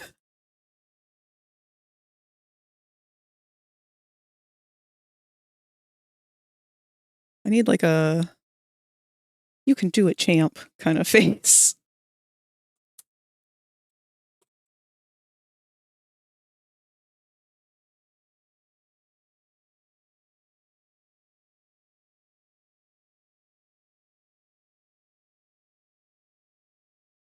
Maybe like a cheering you on kind of deal?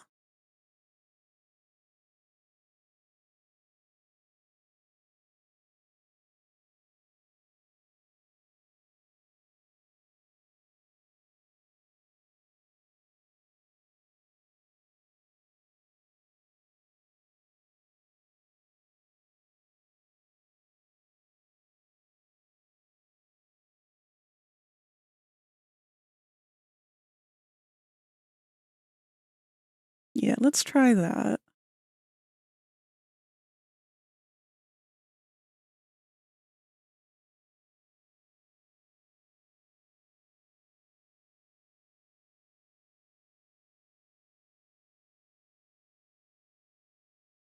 A Spudsy burger.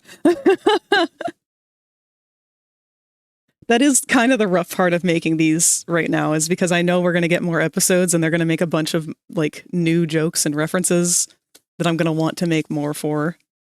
I'll just have to make a second pack later on of each character.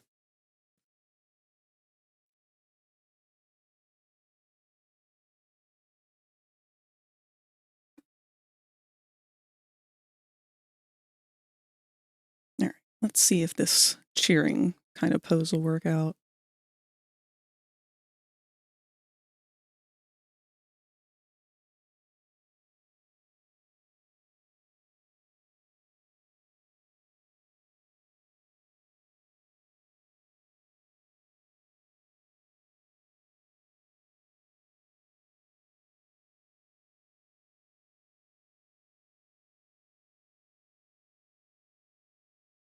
Did you hear about the news regarding the person who shot the healthcare insurance CEO? Not really. I've heard a lot of talk is going on about all that stuff, but I don't actually know a whole lot about the situation. Kind of had too much holiday stuff going on to keep up with all that.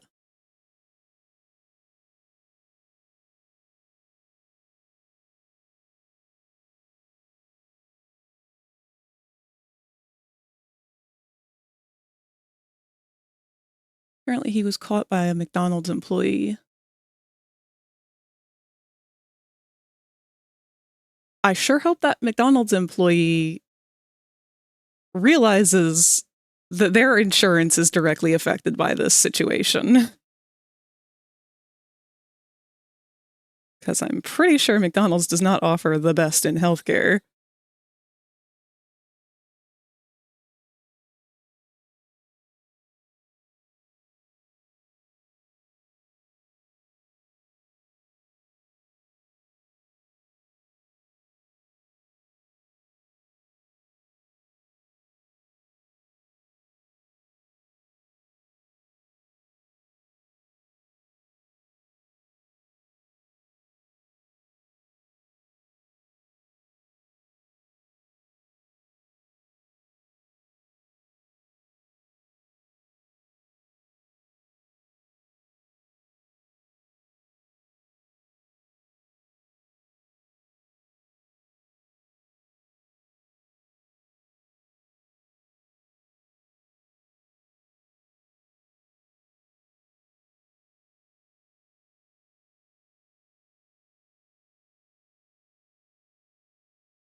I don't like how little of her actually fits in this one. Let's see if we can do something about that.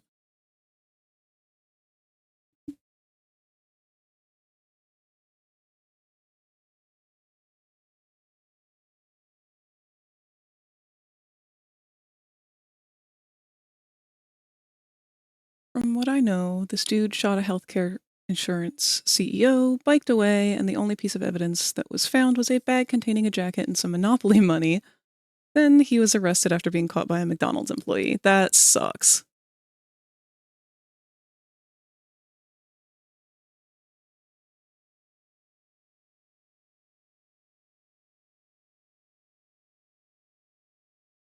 I hope no one is expecting me to say that the dude was wrong. Because I'm not going to say that. Kind of been feeling like some of these things are necessary for the change that the world needs right now.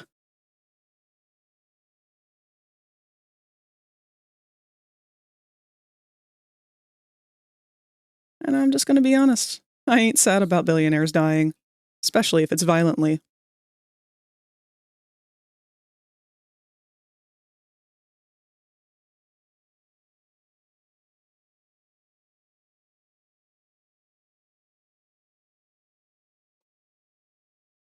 Still amazed at just how unified everyone has been on this. Yeah, I can't name a single person in my life who hasn't been affected by their insurance canceling or rejecting a payment for basic fucking human needs. Myself being one of them. I had to pay $2,000 out of pocket because my wisdom teeth, which I could not afford to get removed, got infected. They were double impacted, and they got infected. And the infection then spread to my blood, which then led to me ending up in the ER.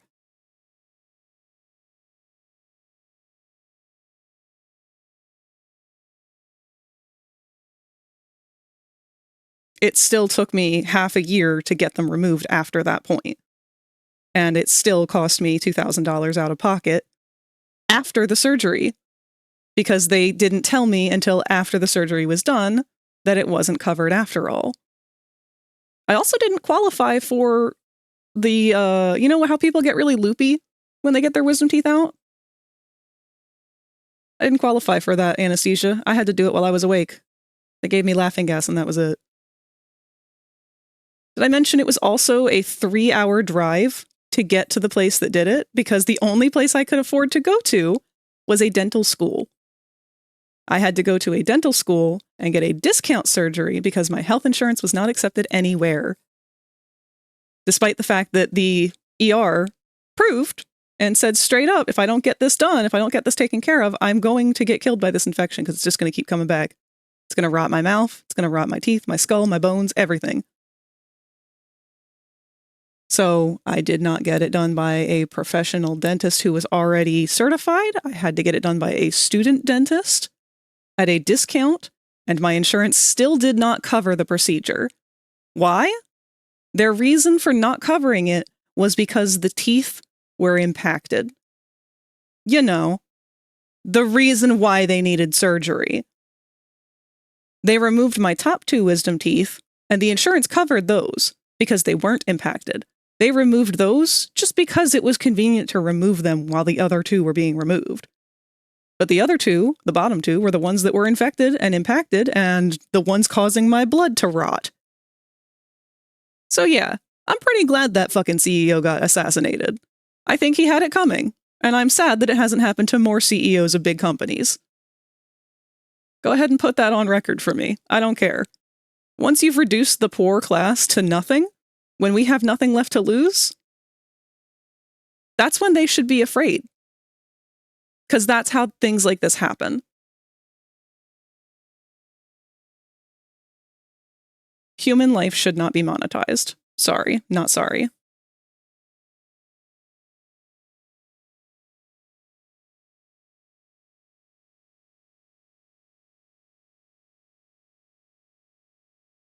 There's so many things that are for profit that absolutely should not be for profit.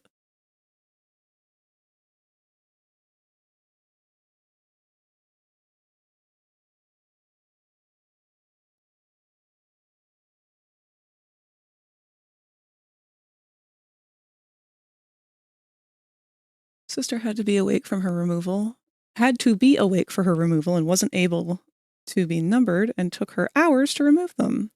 So she's jealous because I was numbered and knocked out and took them 20 minutes. Kind of funny, but also feel bad that she went through it. That actually reminds me of the other part of the story that I didn't tell. Because it was a 3-hour drive to get there and a 3-hour drive home, my whatever it was, the laughing gas shit that they gave me and whatever, like over-the-counter ibuprofen they gave me, was simply not enough to make it for the drive home. About 15 minutes after we left the building, the stuff wore off completely. And I have never been in more pain than anything in my entire life.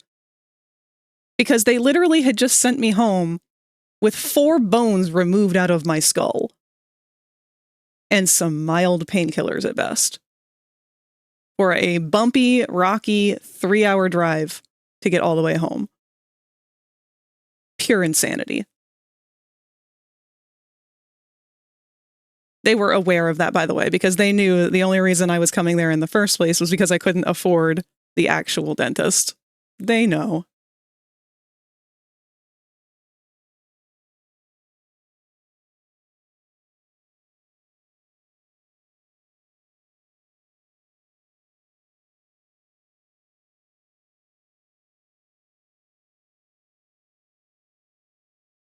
I'm very glad that my mom was the one driving home that night, but I have truly never been in any pain higher than that ever before. And I have endometriosis, so I have a fairly firm grasp of what pain is. All but one wisdom tooth got approved to be removed from me. Why they didn't approve the last one, I have no idea. But it's still here. Wow. Going to sleep now because I plan to take a self-care day tomorrow. Yes, good, Q. Oh, enjoy it. Enjoy every fucking second of it.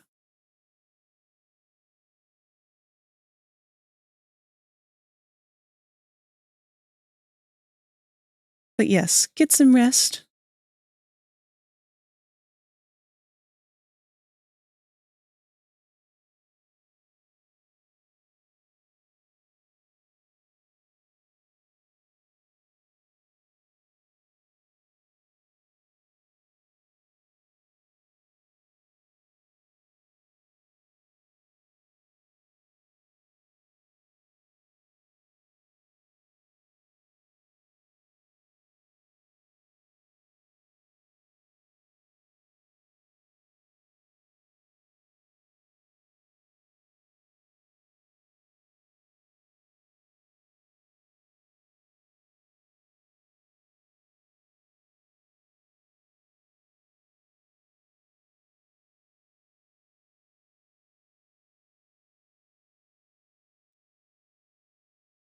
Honestly, when hit with the effects of anesthesia, don't get funny. At most, I start crying because my mouth was so swollen and numb that I was driving me mad. Aw.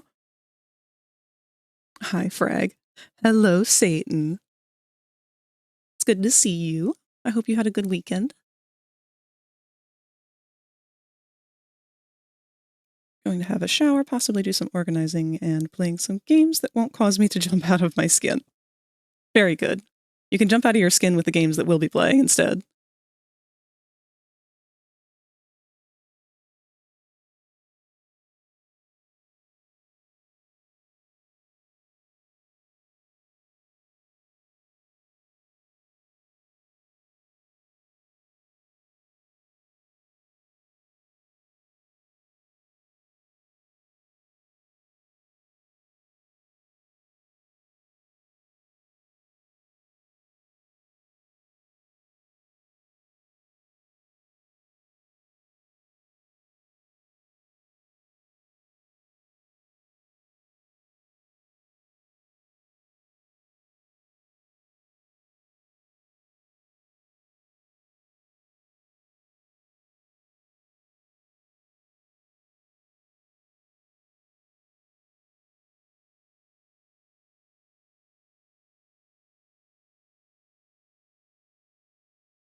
Okay.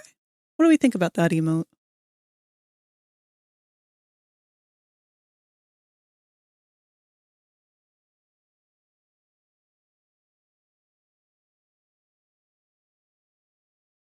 I'm not sure how well it'll read from far away, but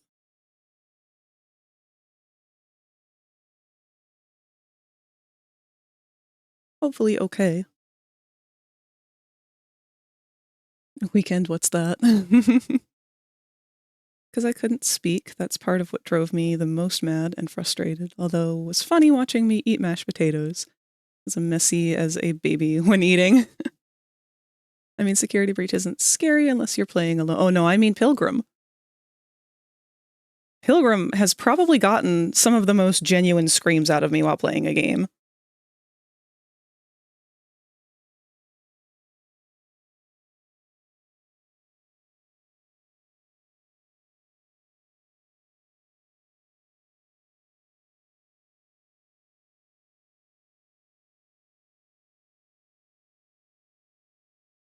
But again, that is under the presumption that we will be beating Ruin tomorrow. I'm fairly confident that we will. Unless I'm forgetting a major section of it. Because I think, where did we leave off? Oh, now I don't remember. I think we just beat Monty, maybe?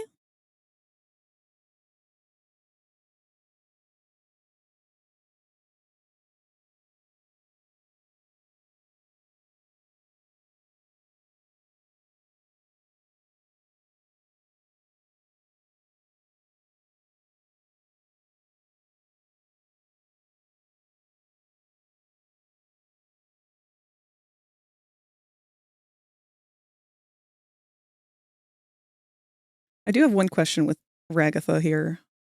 She doesn't actually have lips. Her mouth kind of just floats over her mouth. Like like there's no skin. Like how I've drawn her here, that's... Her mouth is literally just kind of like a panel sitting on top of her face. I don't know if I should do it that way or not. Because up close it looks fine, but when you zoom out and get to actually emote size, they start to warp a little bit and not look so great. Just trying to be cautious.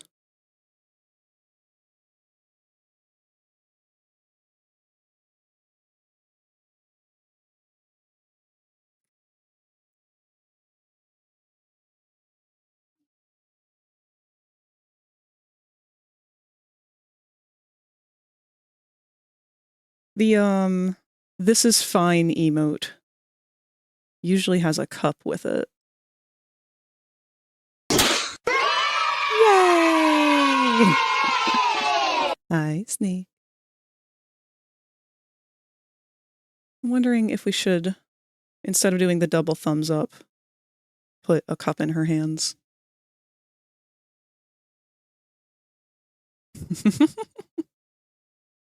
You'll get it.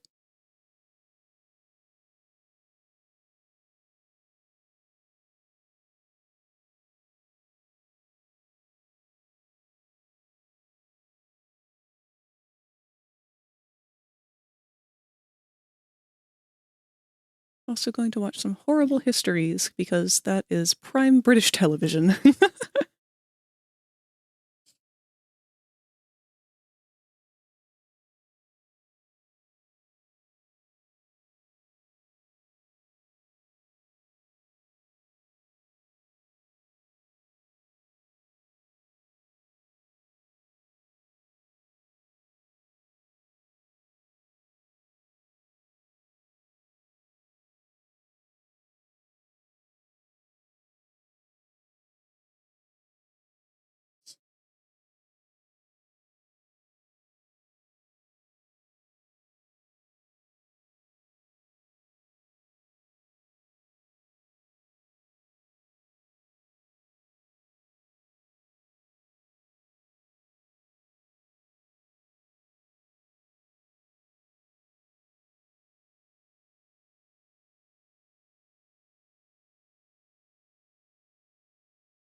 Good enough for now.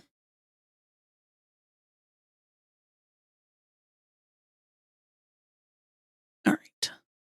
So in terms of inking, I think I might want to start with Gangle. I think Gangle's going to go the quickest.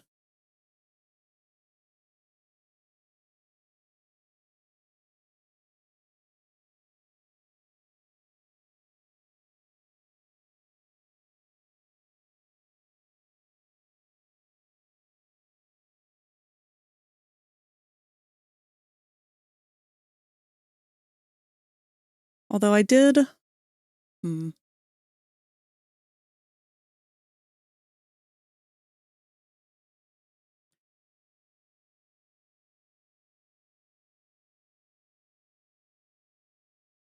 know we had played around with the mouth on the grossed out one for a while, but...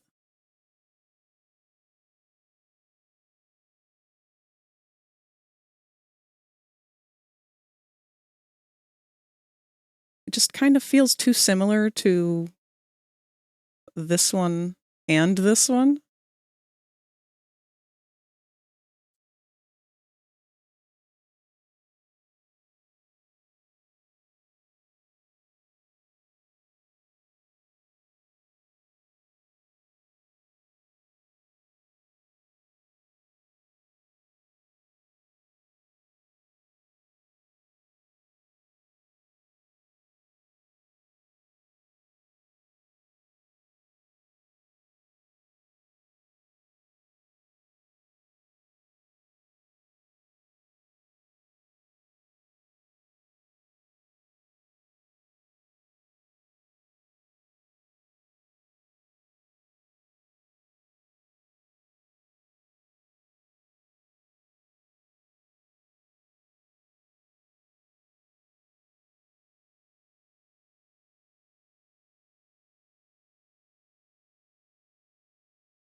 Okay.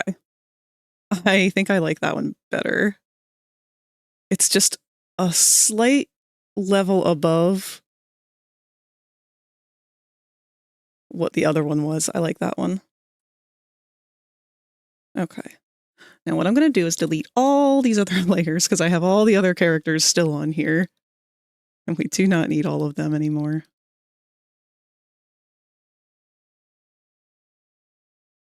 We'll keep these Gangle references.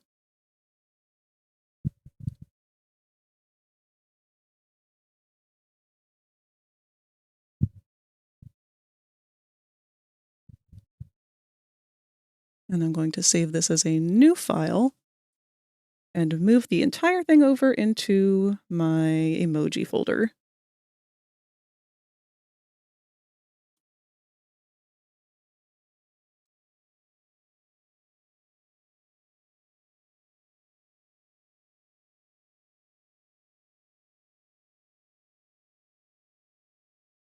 Okay. Why don't I go ahead and do that with the others? So rags.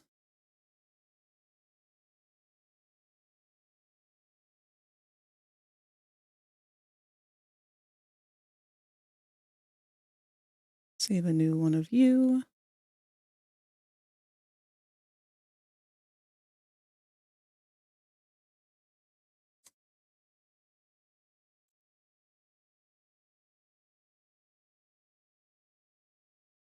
Right.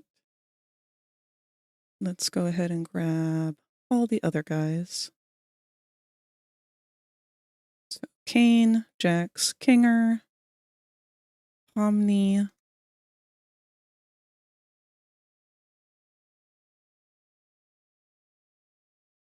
and Subal.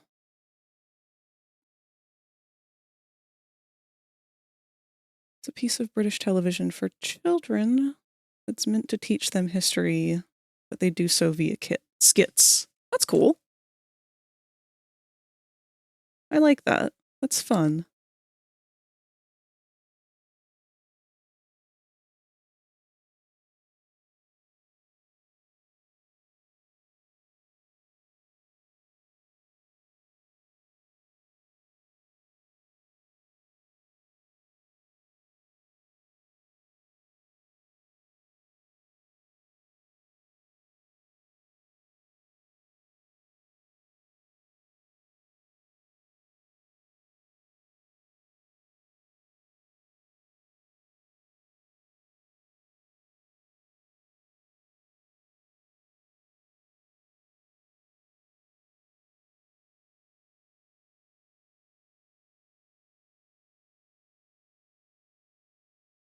I've gone and sent one of my favorite bits from Horrible Horror Stories and Show and Tell.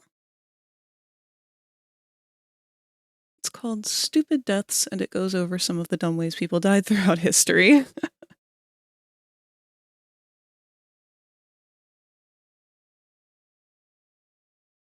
Oh, that's fun. That's way too long for me to watch right now. But I'll take a look at that after stream.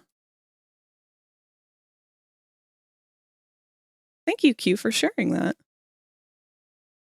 Honestly, I haven't really had to go out and look for new shows or anything for a while now because I just keep getting turned on to new stuff from you guys, which is awesome. I love being able to find things that I like from people that I like.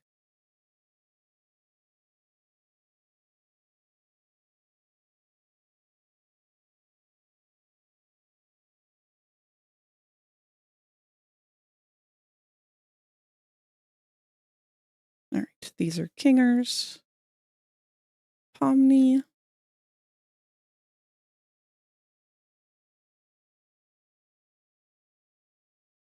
Oh.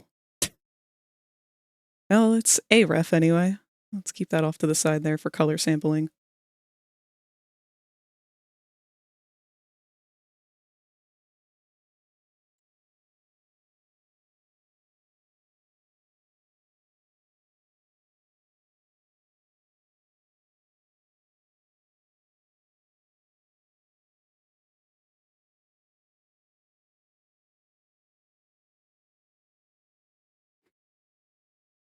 Hello, Void.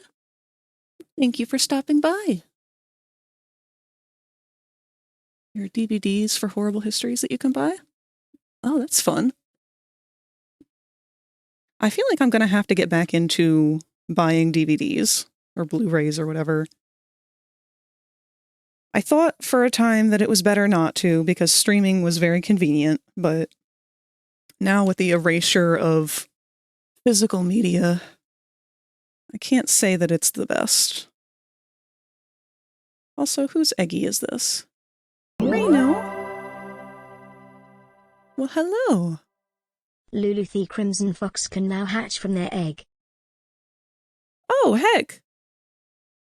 Thank you for the follow, Lulu the Crimson Fox. You are actually the one person here who has reached our follower goal, which I believe was set for 160.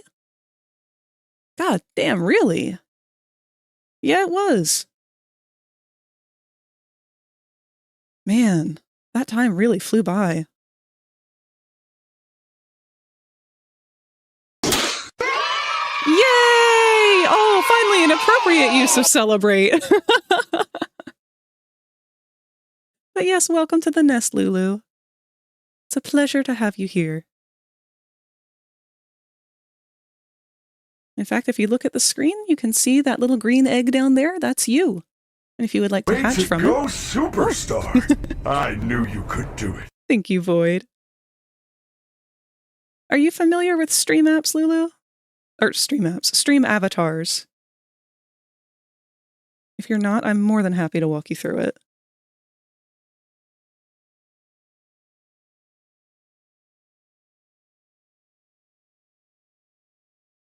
If you become lightheaded from thirst, feel free to pass out. Thank you for the hydrate. And a big stretch. Yay! You have to sit up a little bit more for that. Do you mean like PNG tubers? Or no. So what I mean is, see these little dinosaurs running around with me? Each one of those dinosaurs is actually one of you.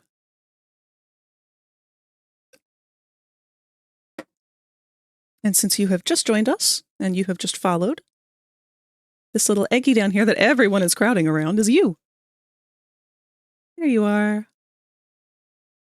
And you can hatch from your egg if you want. You can join them in being a dinosaur.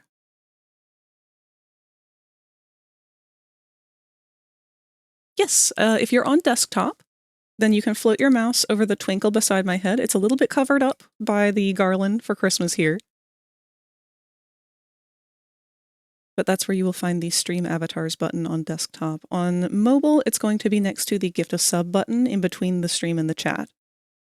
That's like a little +1. But I'm a Crimson Fox. Well, maybe you'll find a dinosaur that's similar.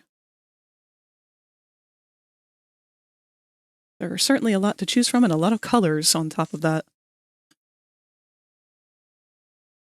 You can also use that little app bit that pops up from hatching from your egg to control your dinosaur and interact with other people.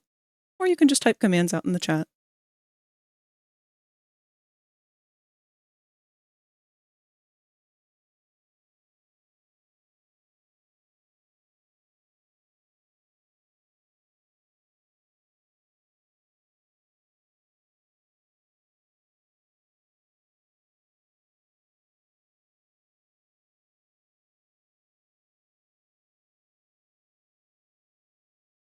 Wait to see the amazing digital circus. Yes, that's actually what we're working on today. So I have drawn out sketches for emotes for every single one of the characters, the only exception being Bubble and any of the, I'd say, B-listers, like Gummy Goo. Those will come later down the line if enough people want them. But we've got Ragatha, Gangle, Kane, Jax, Kinger, Pomni, and Zooble. Oh, share a positive thought. Taking Plan B from a Pez dispenser is healing your inner child whilst getting rid of your inner child. Oh my god. Thought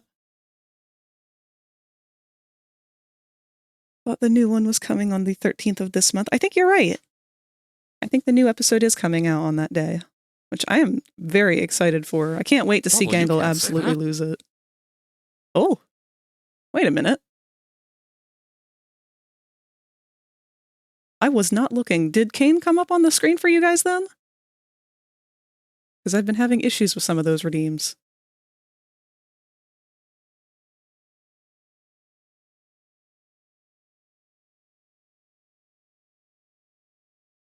All right. He This did is appear. art. Okay, cool. You will hear a buzzer. When you hear the buzzer, stare at the art. Thank you. All right, so what I'm going to do here is I'm going to open a new canvas, and I'm going to set it to 500 by 500. And I'm going to take my Gangle, and I'm going to pop the sketch over into this little box, which should be the size of what it already was for my template.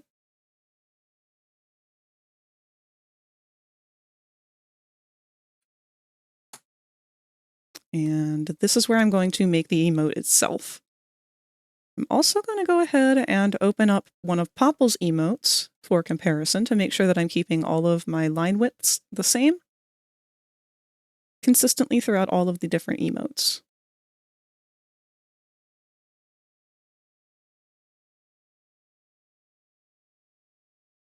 And the reason that I'm going with Popple is for no particular reason other than the fact that I just like the way that his emotes look already and I'm already done with them.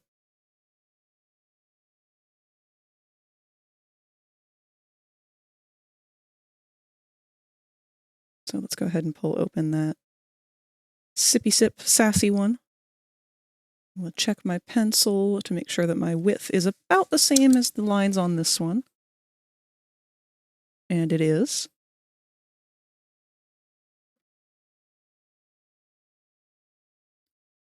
Yes, it is inking time. I mean, I think I saw something about them working like it's McDonald's, but similar to that. Yes, Q, that's Spudsies, right? You're the only one I know who's remembered the name. Also, Frag, you need to share a positive thought. Oh, you're right. I do. Gotta share one to give one. Let's see. What's a good positive thought for today? You know what? I've got a good one. So yesterday, I wanted to get a little bit salty with Mom because she had taken a little bit longer at the thrift store than she said she would. And I had plans that she ended up missing out on because of that. Yep. Someone's salty. But instead of deciding to be frustrated with her, I let go of that frustration and focused on my own situation, got my stuff under control. And when she came home, she had actually bought something for me while she was out. And it was a Jazzwares Tails figurine, which is one that I actually had when I was a kid that I didn't get to take with me when we moved here. So, and I never thought I'd be able to have another one because they're expensive. They're kind of hard to find. And to be honest, they're kind of ugly. It's the older toys. So I don't feel like I would go out of my way to go find one like online to replace it or anything. But when she brought it home, it's like it filled a little bit of a void that had been hollow from the move. It's very nice. Got him sitting on my shelf now. He's a little scuffed up, but I feel like that just shows he's been loved.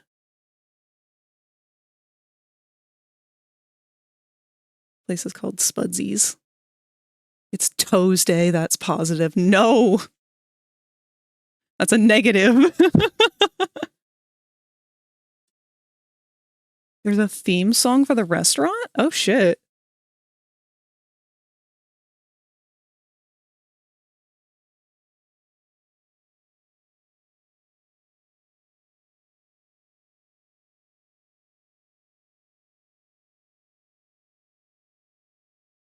All right, inking time. This should go fairly quick. At least with Gangle. Gangle's pretty simple. Sent something in show and tell. What? I've been booped. Gonna pass out for an hour. All right, Snake. Enjoy your nap.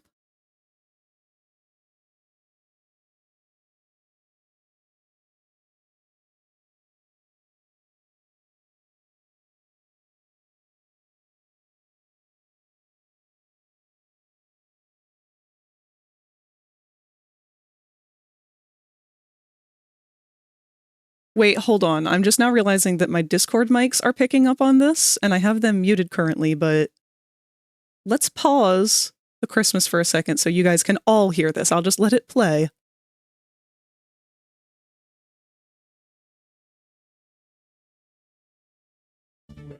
Nightmare.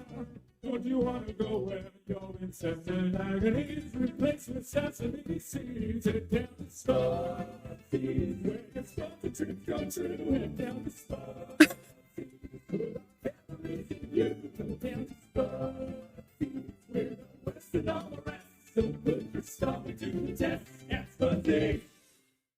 Uh-oh. Did something bad happen? It's struggling to come through from another dimension. Oh no! Oh, why does that feel even more accurate to a fucking digital circus thing? I'm afraid I'm not able to tell what that sounded like. Maybe we won't do that again.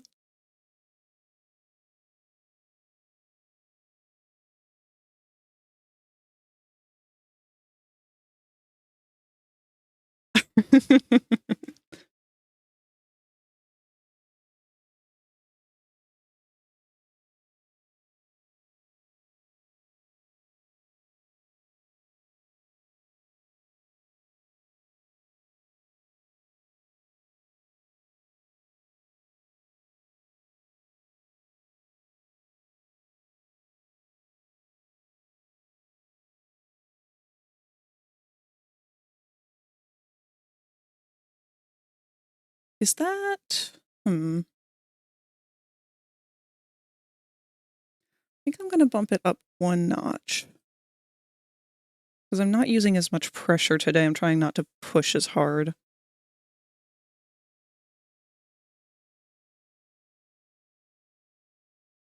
Yeah, that feels a little easier.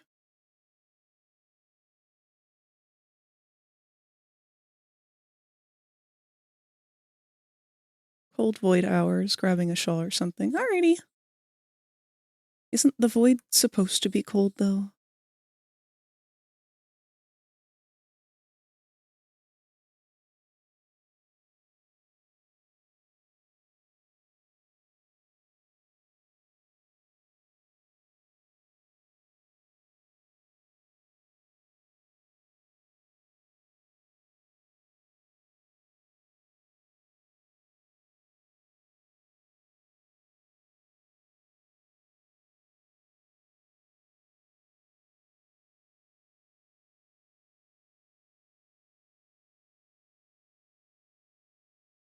Ooh, and it looks like we've got our ads going in about a minute.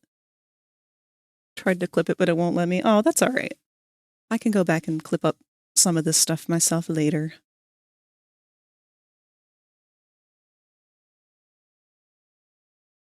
You guys can also go back anytime that you want and get clips from the VODs, because I do leave those up for as long as they allow me to.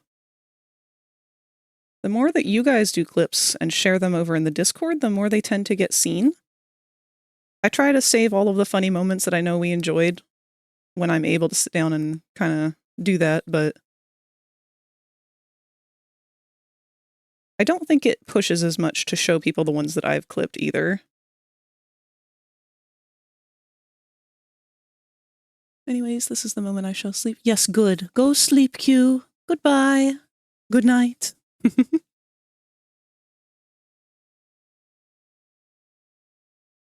Our ads are going to start up any second now.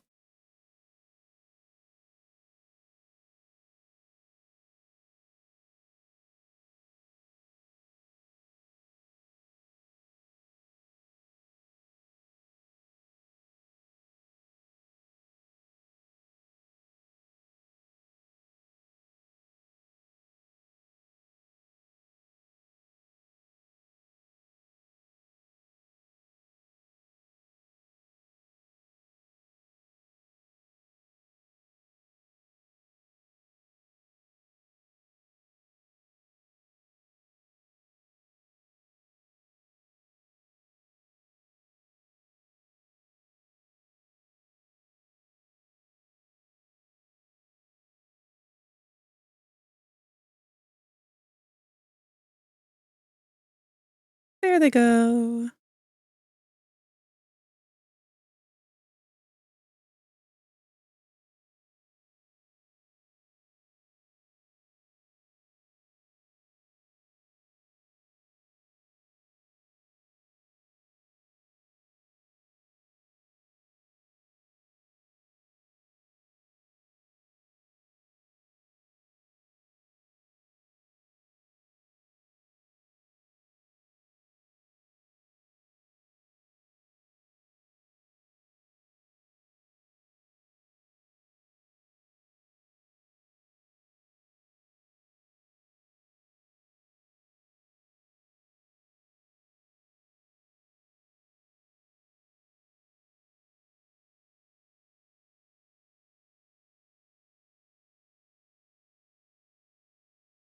I really like playing around with Gangle's shapes.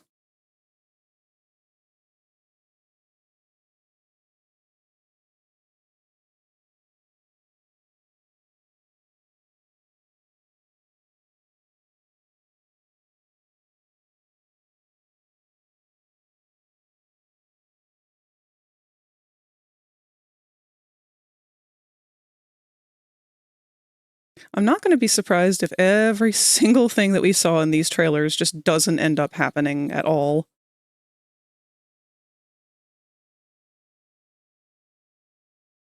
Much as I love and fear Manager Gangle.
Welcome back, D-Cruz.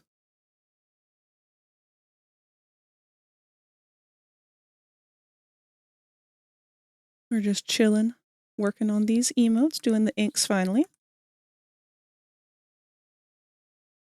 Breezing right on through Gangle, but I'm sure there's going to be more challenges along the way, depending on the different characters.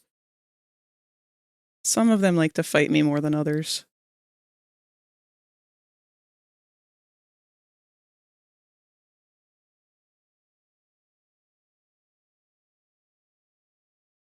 Have you seen the show Totally Spies? Because I'm watching the show again and I like the character Alex or Sam. I used to watch that show a lot when I was younger. I'm not gonna lie, it may have been part of my gay awakening. Because the girls are so cute.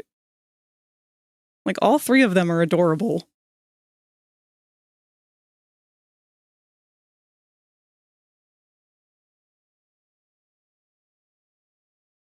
I do know that there's kind of some scandal behind that show as well.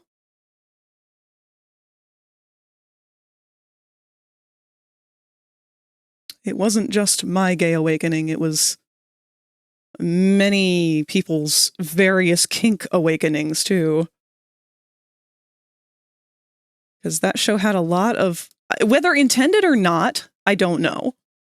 But that show, for whatever reason, was like pure bait for weird niche kink content. Things like inflation, cat girls, feet. There was a lot of weird stuff that they did with that one. I want to say the not strangulation, but like whatever it is that people are into with snakes, about being like squeezed.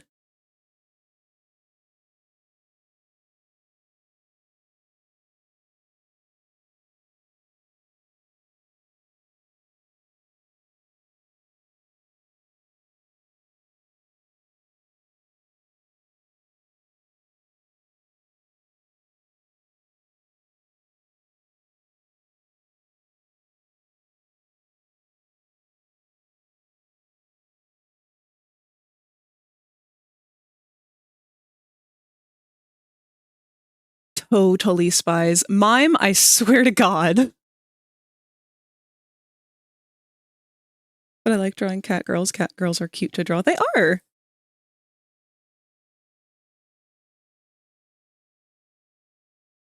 Yeah, no, the niche content was more so like, it was meant to be fun, haha, jokey kid stuff, but like, very obviously a couple of furries are into this weird thing in a sexual way.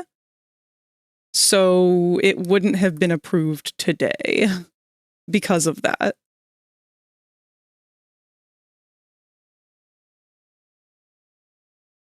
I have two main OCs who are cat girls. Aw.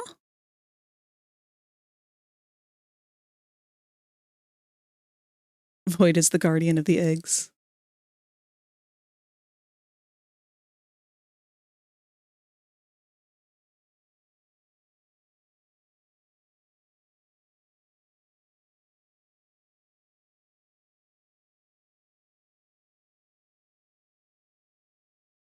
Actually, Void, do you mind if I move you on up with the other eggs in the egg box? Since you are going to be their guardian.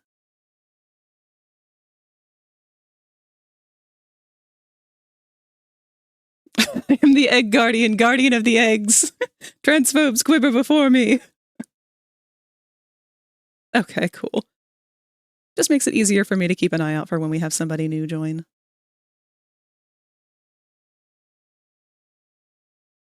There you are.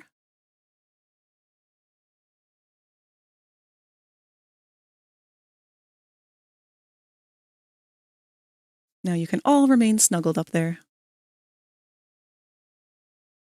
A snake immediately disappears behind you.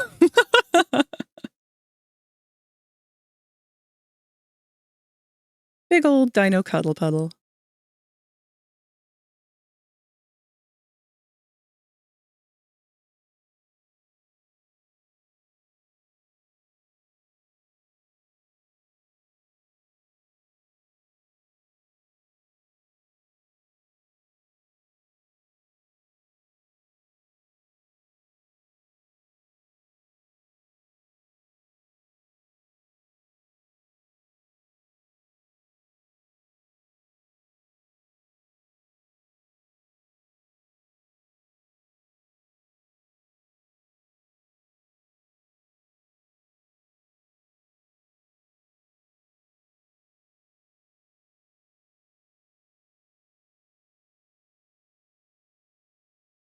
This is unfortunately a face that I have to make all too often when looking at new avatars in VR chat.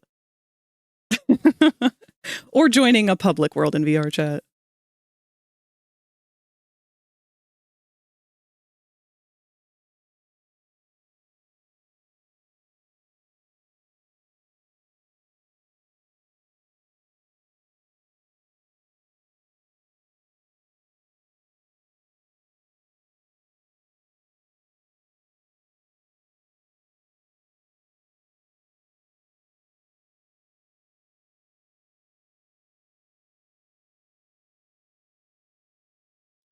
Actually, there was another show that was created by the same art team or whoever, what animation studio as Totally Spies. But I want to say it was about paranormal investigation stuff, like ghost hunting and cryptids, things like that. I can't remember the name of it, though. I didn't get to watch that one as much. It rarely ever came on channels that we actually had or that I could watch. Martin Mystery. Yeah, there you go. Was that show any good? I was interested in it because of the art style, because that was a very... I don't know, I liked that art style back then. But I don't know if it had the same vibe, or if it was different, didn't carry over the same kind of energy.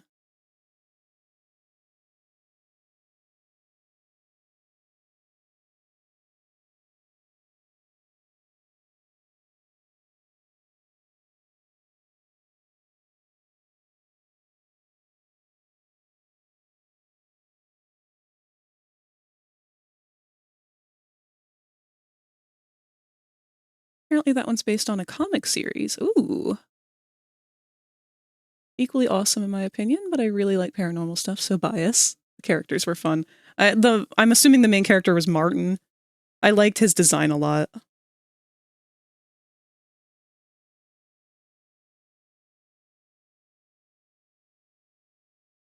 Let's take a look at that design real quick, because I'm thinking of it.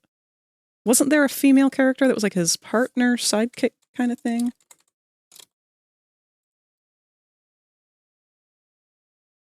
Oh, yeah. Oh, my God. Oh, this is so early 2000s. Y'all. Look at these characters. Oh,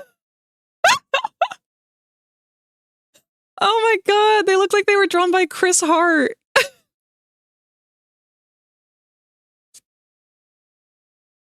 That's so funny. This dude's like Guy Fieri, the anime character. I don't remember the green dude at all.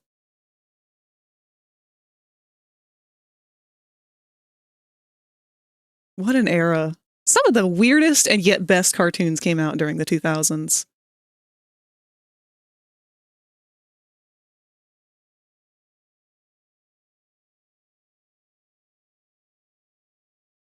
It was kind of an anything goes sort of era.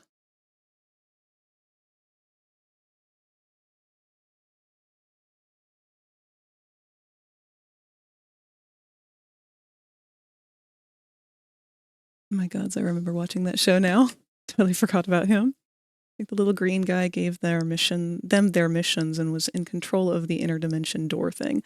Oh, okay. So he was like, what was his name? Jerry for Totally Spies? That makes sense. Kind of the same theme. Secret agency doing secret things secretly.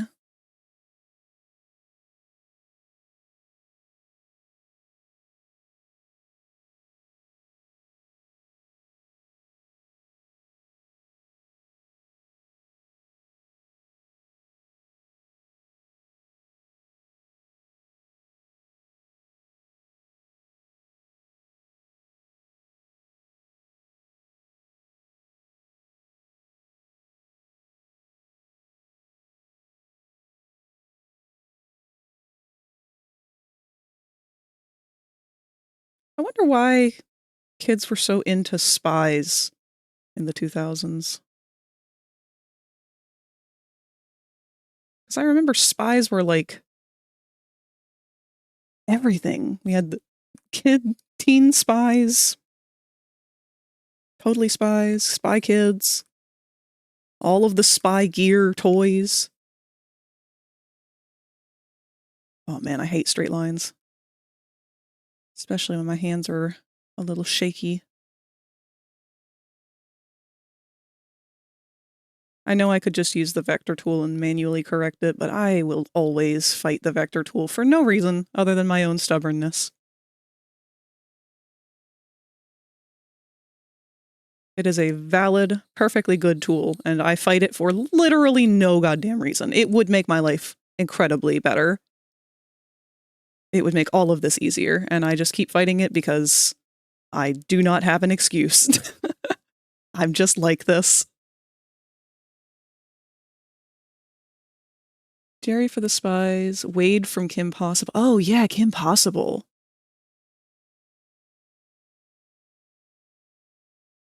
Call me, beat me if you want to reach me. Oh man. I had to go look up his name. Spy Kids. I remember being hyper fixated on that as a kid. What was the one? Agent Cody Banks. We had a DVD of that one for some reason. I never watched it though. There were two of them, and we had the DVD for the first and the sequel, and I didn't watch it even though we had the DVD because I didn't like spy stuff. Like, I just wasn't into it like everyone else apparently was.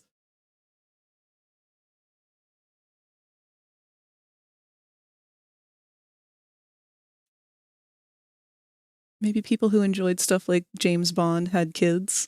I could see that. Frankie Muniz being not Malcolm in the Middle.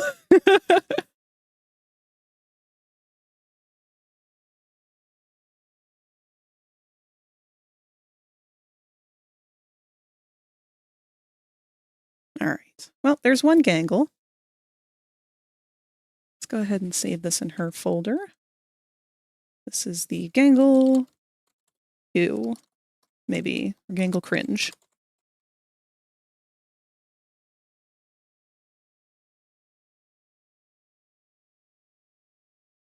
All right. Next on our list is the gangle with a heart.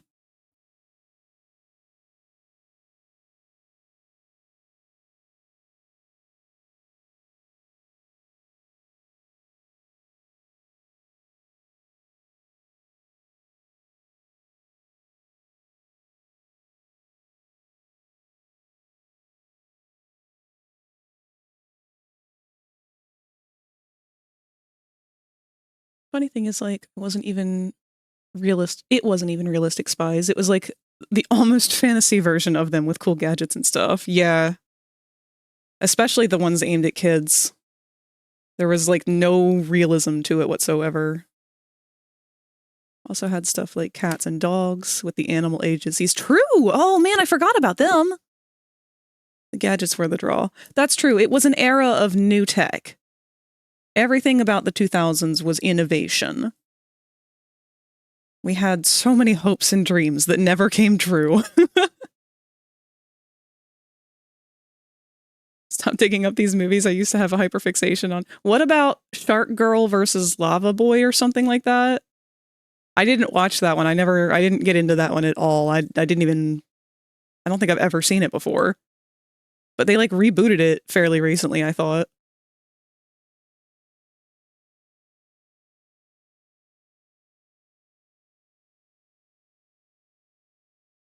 Shark Boy and Lava Girl, my roommate likes that one if I remember.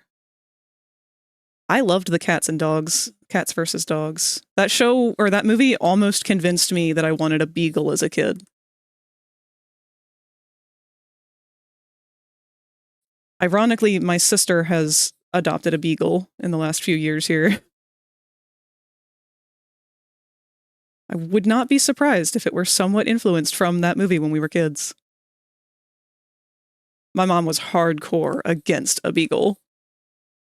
She was like, nope, I don't want no mouthy dog.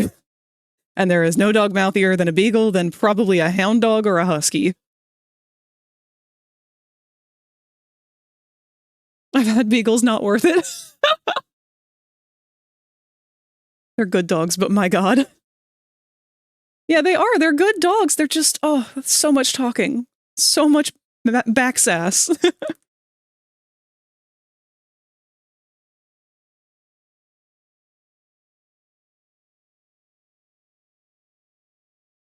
Shark Boy and Spy Kids were my childhood. Never watched it, but I did endorse Shark Boy once he hit puberty and got super ripped.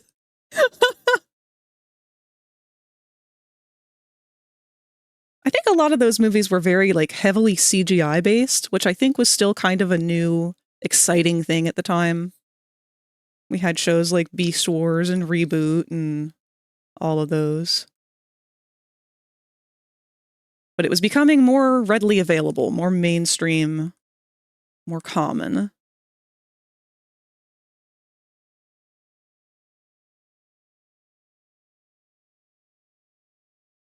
They were very in-your-face 3D. Yeah, the kind where they would like point a pole directly at the camera and be like, "What's that over there?"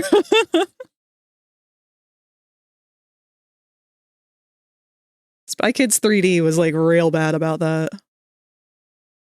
I remember the toys that like Burger King or something like that had released. Everything was a big mecha. But they always looked terrible because the CGI looked terrible. But it didn't matter. It was new. We didn't know what terrible CGI looked like because it was all just terrible CGI.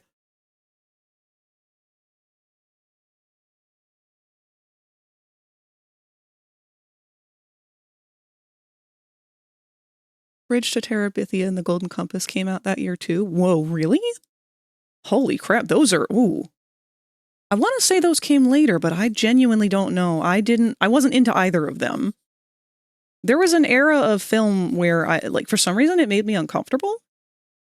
And I think it has something to do with just like the concept of growing up and the difficulties of that with undiagnosed autism and whatnot, trying to navigate through the transition of, hey, you're a kid to, hey, you're a teen. Now you have to act differently now for some reason. Floop was delightful. Do not feel shame. What is, oh, I had a super crush on Floop from the first Spy Kids. Who and or what was Floop? I don't remember that. It was new and it was fun. Exactly, that's all it needed to be. It's so over the top and I still love it. Hard watching some of those old movies with CGI. I gotta Google Floop.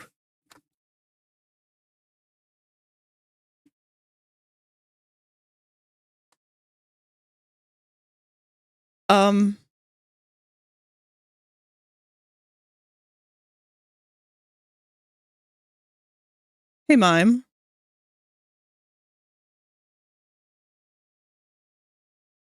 I'm gonna need you to explain.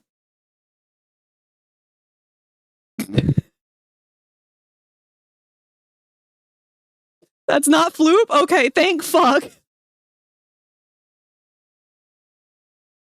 That's a Foogly? What the fuck is a Foogly? I thought this movie was about spies and children and robots and stuff.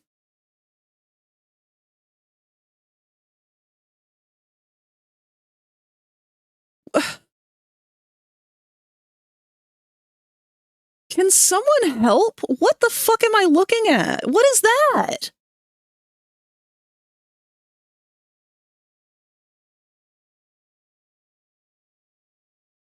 What? What is this? What are these? What the fuck is this movie? Have I never actually watched this movie?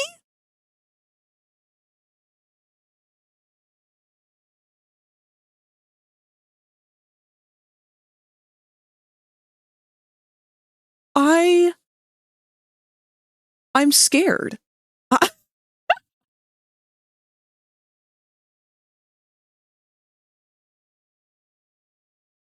This is like some Neil Gaiman shit.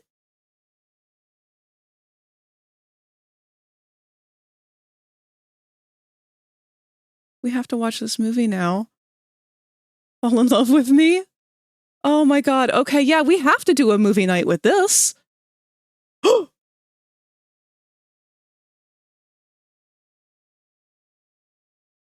What? You got your wish, Mime. It's Tuesday. It's Tuesday, and I hate all of you.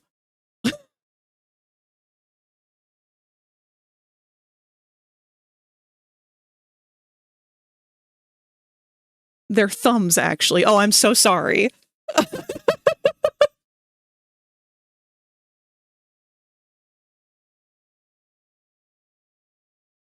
What the fuck, man? This movie looks like a fever dream.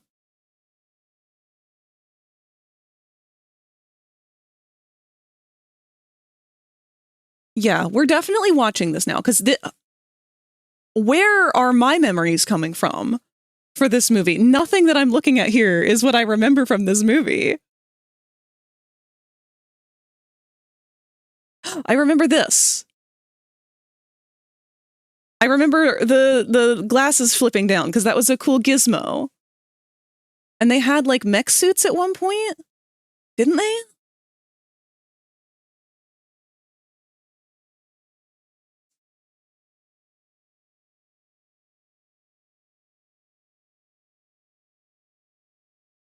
Later in the movie, the mech suits were from 3? There's 3 of these movies? Okay, hold on. No. I remember these outfits. That might be all I remember.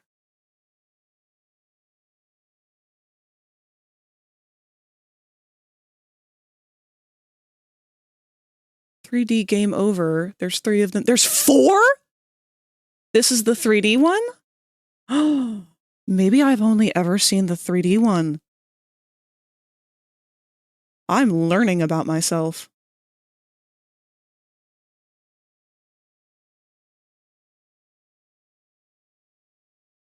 Okay. I can start to see why I only maybe saw the 3rd one if she has cool robot hands. Because that's cool. That's a really cool practical effect. I can see where I would have gotten into it for that. I don't see myself having really wanted to watch anything I saw in the previous screenshots. Because, wow. The second one has dinosaurs? What the fuck are these movies, y'all? It's supposed to be about kids working for the government.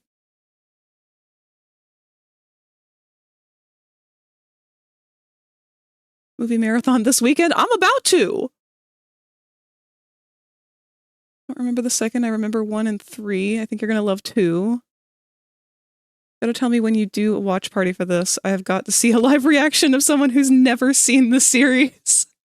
It has chimera critters, one that resembles a dinosaur, introducing kids to the effects of mushrooms without having them take a trip. You're off this weekend? Okay, it's settled then. I'm gonna go ahead and make an announcement over in one of my friend servers here to gauge some interest and start planning accordingly. Because once I see who is available for this, I'll do this as like an open community night. Anyone is welcome to join, as long as they behave.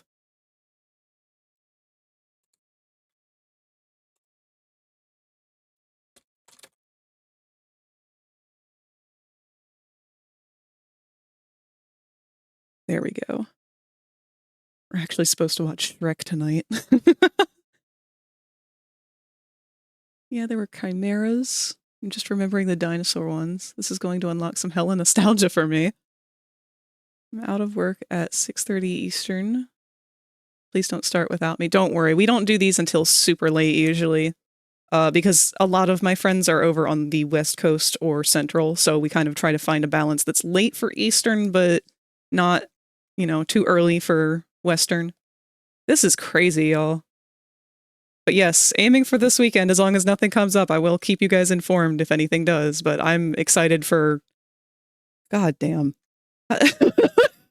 Sorry, it's like whiplash.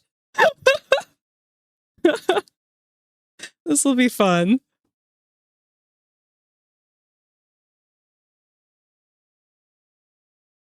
Maybe I've just repressed everything. Like, I feel like for sure I remember watching, because we had a video store when I was a kid. We did video rentals before streaming and Blockbuster and everything were a thing.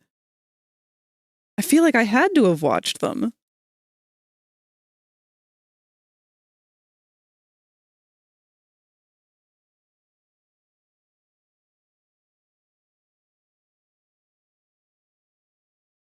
Funny thing is you're freaking out over some of these images and we're all just like, yep, that's about right. Yeah, I definitely missed out on an era here. It's going to be delightful. Also, high memories of long road trips because of the US. Oh, across the US. Oh man, were you lucky enough to have one of those vans that had a TV in it to watch things? Those always made road trips so much better. We didn't have one in our van, but we did have a GameCube, and we had an accessory for the GameCube that let you plug in like underneath of it and watch movies, and it had a built-in screen. It essentially turned the— wait, no. Never mind. You couldn't watch movies on it. It was a screen that hooked onto the GameCube itself and a battery pack underneath, and you could play the GameCube on the go. So that's what we ended up doing. And I would just fucking play Sonic Adventure 2 on our way to Grandma's.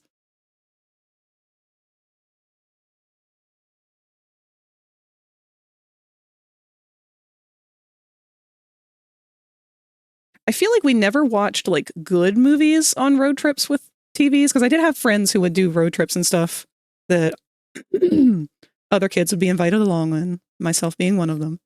And we would watch movies, but it was always like off-brand stuff, like not quite popular movies.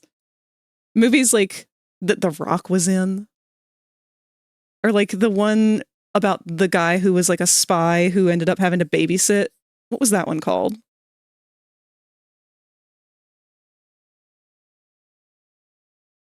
They kept making fun of his boobs.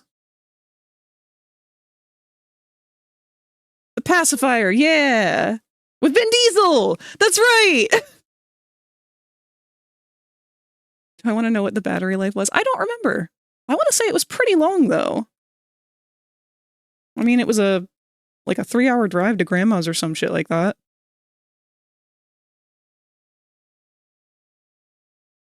I don't remember it ever running out.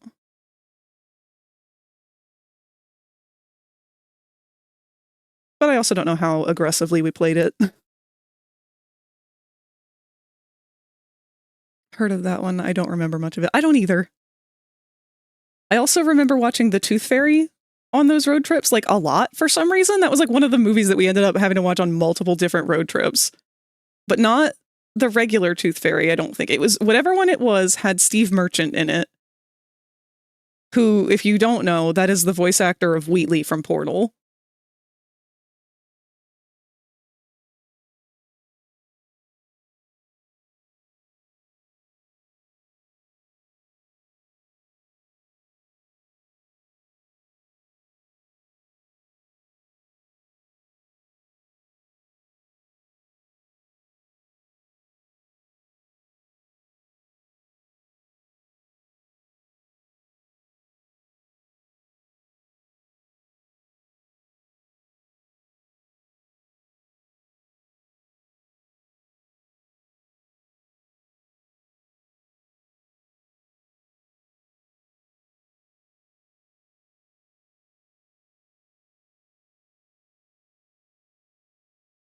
Oh, this is beautiful. Thank you. Did you remember to save Nope. all of your files? Thank you. This is the Gangle heart emote. I don't need that in caps.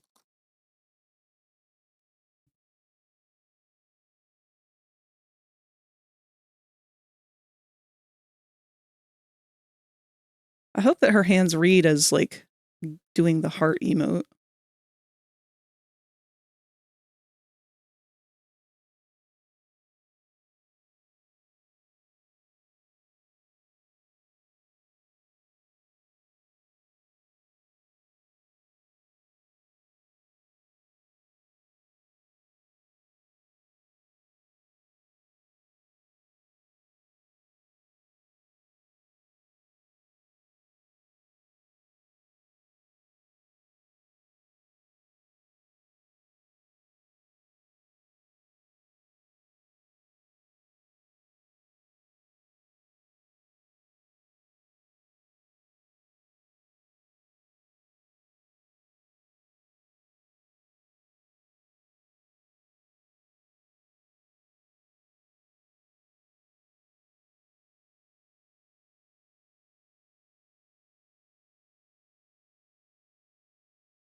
On the little hotkey thing I bought for my tablet, I put a save button finally because I had noticed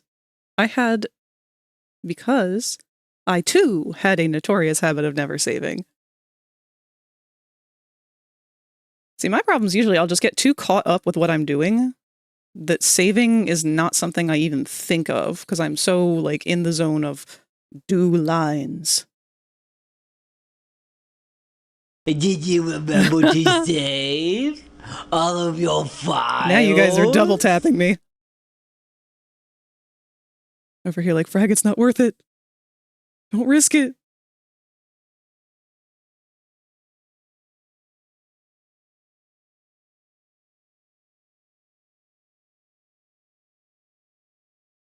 I'd often finish the entire drawing and never save until the end. How much have you improved upon that with the new button? Because if you're noticing a difference, then I might actually look into that myself. A lot. Good.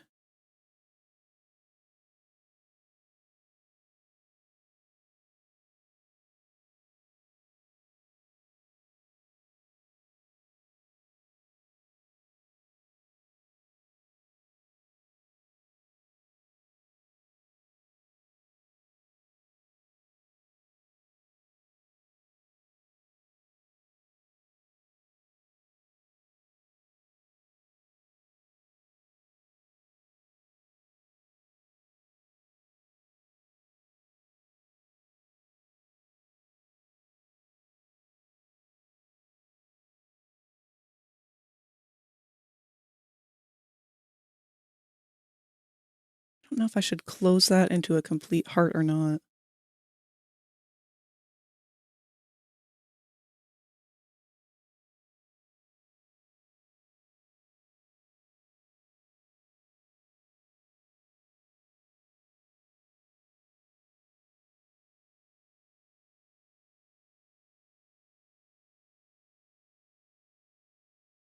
One of these days I'm going to actually buckle down and hook my tablet up to my laptop.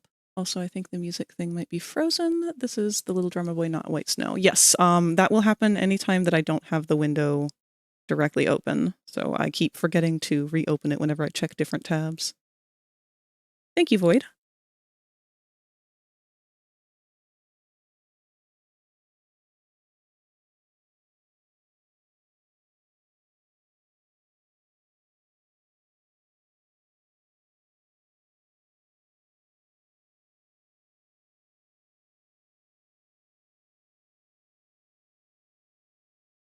Oh, no, sorry, necessary.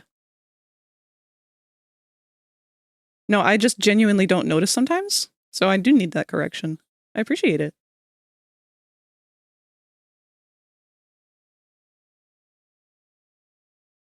One of these days I'll get around to actually learning how to code widgets in Stream Elements or wherever if I end up switching to somewhere else.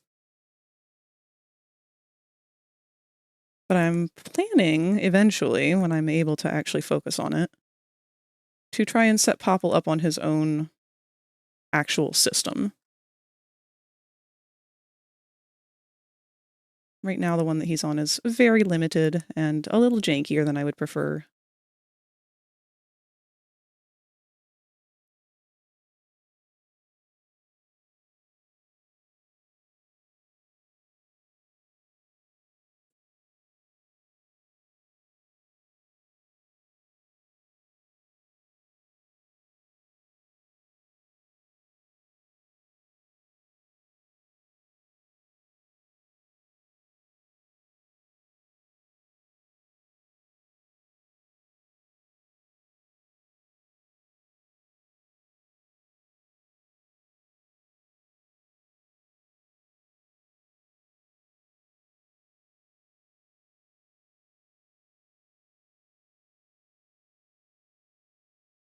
Curious, for your redeems like the ball pit and Popple torture, did you make those yourself with some rotoscope adjustment magic, or did you find them?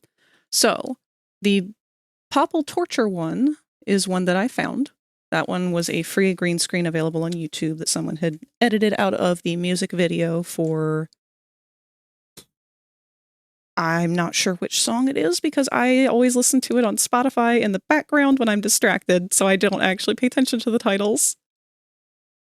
The all of them except for the ball pit and the Grunkle stand saying "This is beautiful" were free ones that were available. The ball pit one I made myself using a free green screen stock video that I had to go in and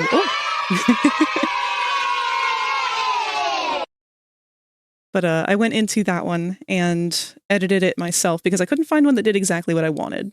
I found one that would like cover the screen with balls, and then I found one that would like, I don't know, they would like bounce around, but never one that would just do what I wanted it to, which was fill up the screen and then disappear.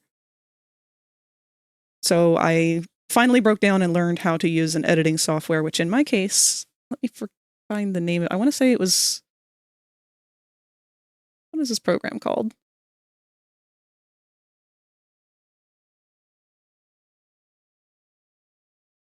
I unfortunately have not opened it again since I learned how to do that, so almost all of my knowledge of it has probably slipped away.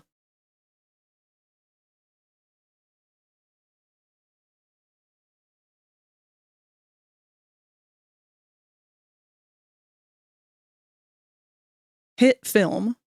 HITFILM.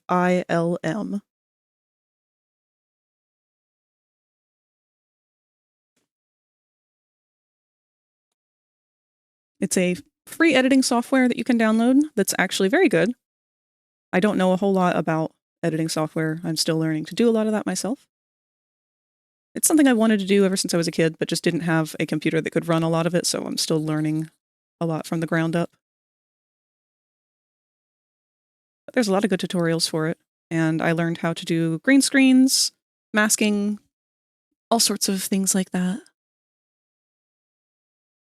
I've been looking into those tutorials that you hooked me up with last week and have been contemplating future redeems. I'm super picky though, so I was thinking about caving and getting After Effects. We'll definitely check this out first. Yeah, good luck with it. I don't think Hitfilm does anything in terms of animation so much as just editing, because I was able to edit all of the pre-recorded stuff, but I didn't record anything in it, so I'm not sure. Blender, I know you can do a lot of animations and such with, which I'm planning on redoing the ball pit eventually with my own animations once I've got that kind of more understood. I've only just barely started to dip my toes in the water of animating in Blender. So I'm still very unfamiliar with how the process works.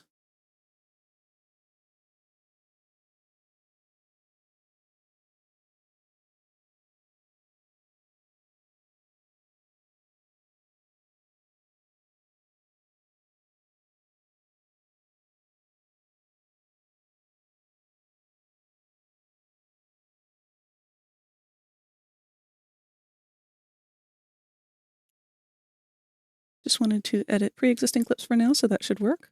Absolutely. Thank you for asking. I've been told that there's a lot of like gatekeepy people in the streaming community who won't share about how they do things or whatever when people ask. And I don't want to be that kind of person. I really don't believe in that mentality of, oh, I'm scared that if I show somebody else how to do it, they're going to do better than me or whatever. Like, isn't that the point? I'm sorry. I thought the whole idea was that this was available for us to do things with. Isn't that what we want to do, is to have people do things? Make art? Create? I'm afraid I don't understand.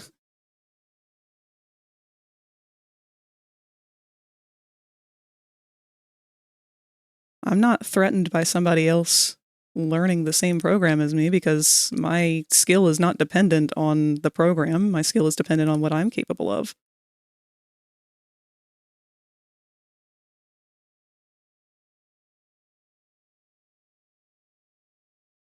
It's a shame. I'm super planning on paying all this awesomeness forward and spreading the knowledge to anyone who might ask me in turn. Share the love. 100%.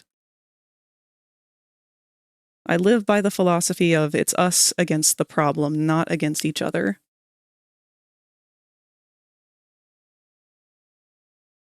And of the philosophy of teach a man to fish. I've never liked doing things for people. If somebody asks me, how do I do this? I will teach you how to do it yourself. But I'm not going to do it for you. I've drawn a hard line in doing that anymore. I reached a point where it's just not feasible for me to keep doing things for people. And I've had many people call me mean for that. And to them, I say, go cry about it.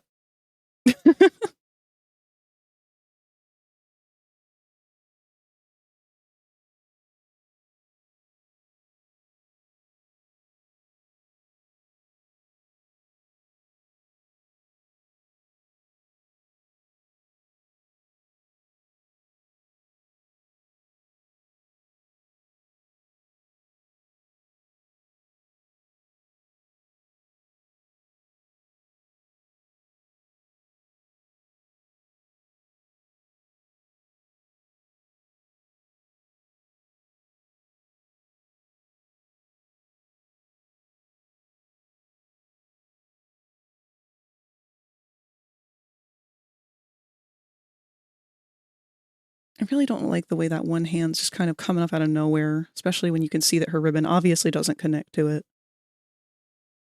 Oh, but I'm worried about the overlapping. Make a copy. And try to fix it.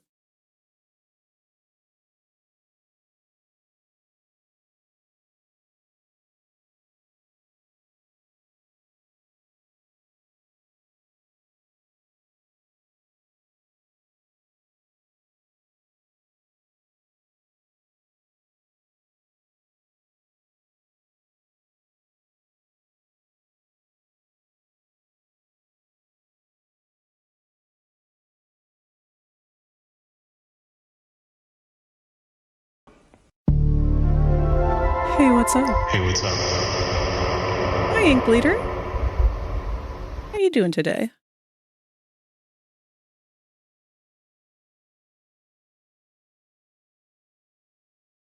You missed it, but we were talking earlier about the monstrosity that is the Spy Kids series.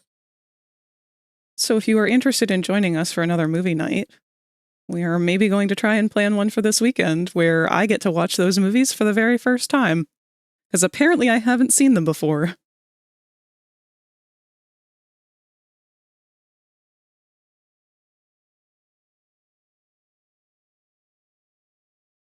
Hanging in there. Good. Sometimes that's the best we can do, and that's okay. Especially around this time of year. I think the depression hit me hard again this evening. Oh, I'm sorry to hear that. Well, you are welcome to vibe with us. Hopefully some of this calm, chill atmosphere will help take away some of that feeling. And if it doesn't, that's all right. You are not your depression.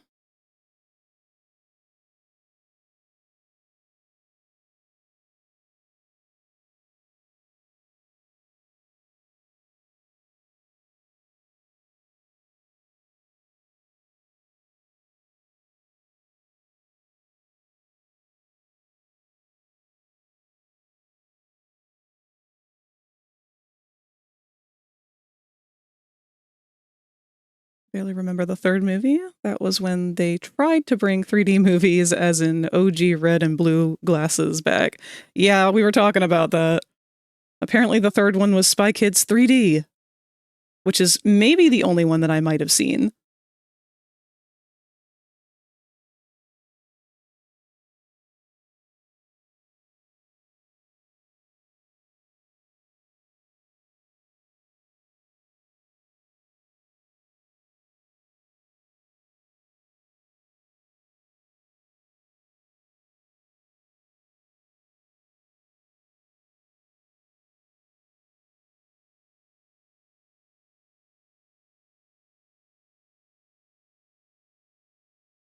Still not super thrilled over how that looks. That's a really gross tangent there. That might be the best that we can do for now.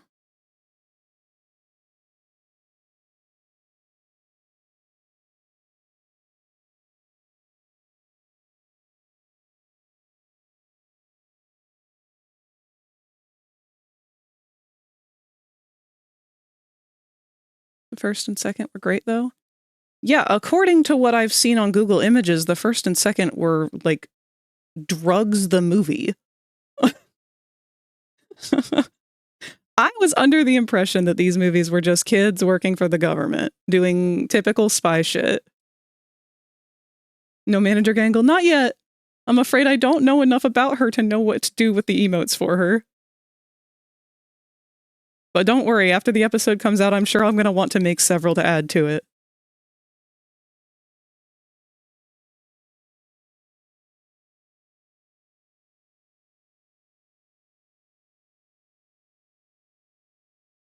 I'm really worried that we're going to have Gummy Goo come back, but it's going to be upsetting.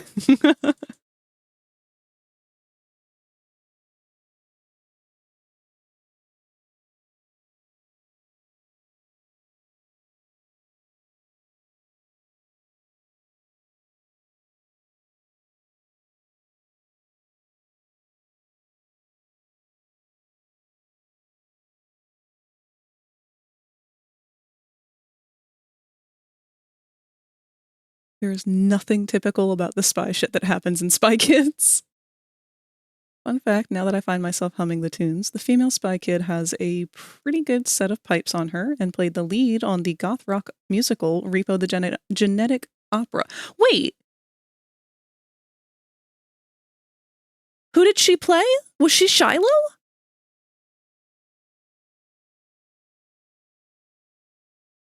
Man, I love Repo.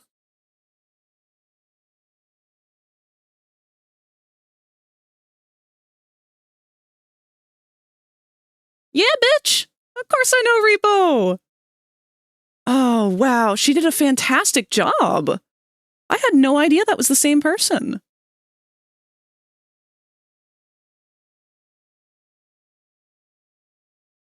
Repo is an amazing movie. Part of me wishes that they would make a sequel to it, but I know that there's just no reason to. Like, it tells its own story so well, it doesn't need to continue.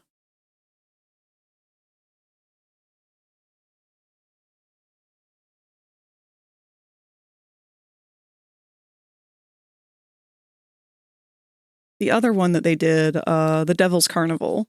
I don't like that one as much, but I love the music in it. I have to rewatch the sequel to it, though, because the first time I watched it, it was such a fever dream that I did not understand anything going on. They took a very different turn with that one compared to the first one. But I want to understand it, and the music was still very good.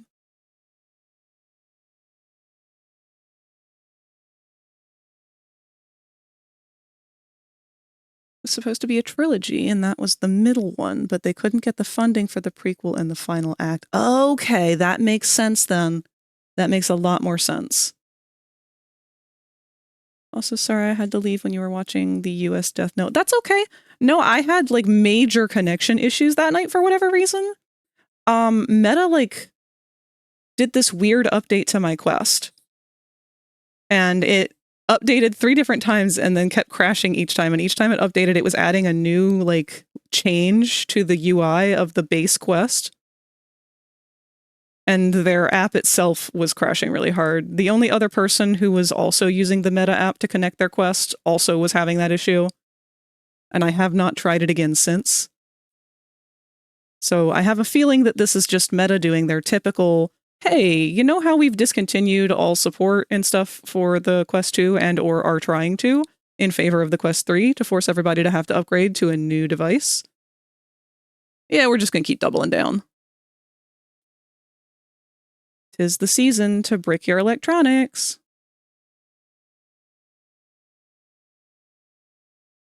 There's 5 movies? Okay, maybe we're not going to binge all of them. Not in one night, anyway. The next one was supposed to focus on her parents and Roddy's relationship. Then the final would focus on the next step in Shiloh's journey. Oh. Oh, man, I would have watched that too. I wonder if they'll ever get picked up again one day or if they're even interested in doing anything with it again.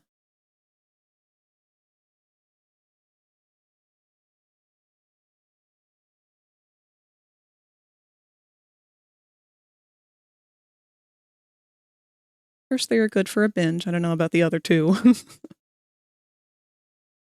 not sure what the director's doing anymore. I haven't checked in a while. Yeah, they haven't really made themselves known for whatever it is they are working on, if that's the case. But we can always still be thankful for what we've got out of them.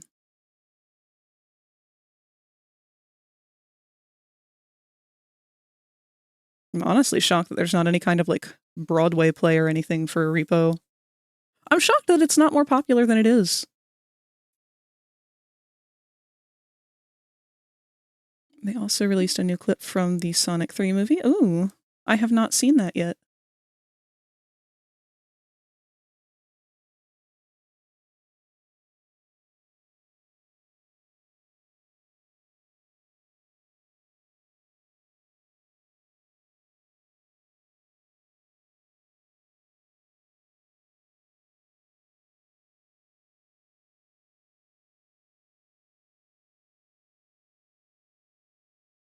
I'm trying not to watch too many of the trailers because sometimes the trailers can spoil things. So even though I want to, I know the movie's going to come out soon. Speaking of which, Tot, you, me, the movie theater, Sonic 3, when?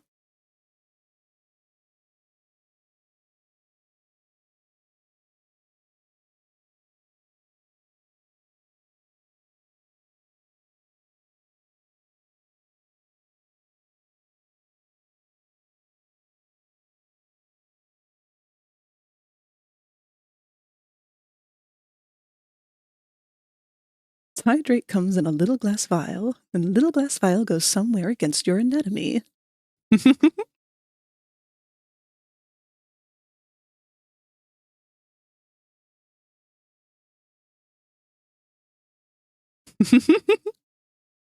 We've summoned Mew with the Zydrate song.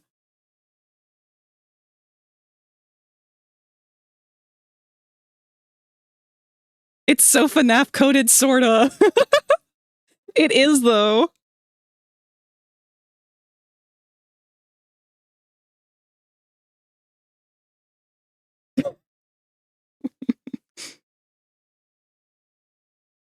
Fucking Mew, you really did just pull the same stunt as Grunkle Stan.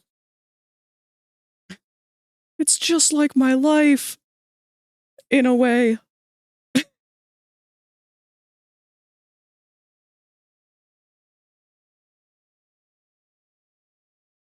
Whoops. Looks like ads are gonna start in a minute. FNAF the musical now.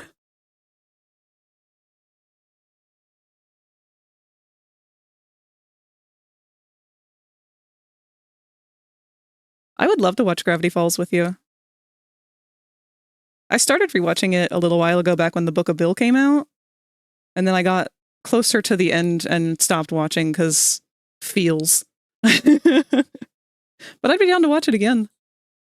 It's a damn good show.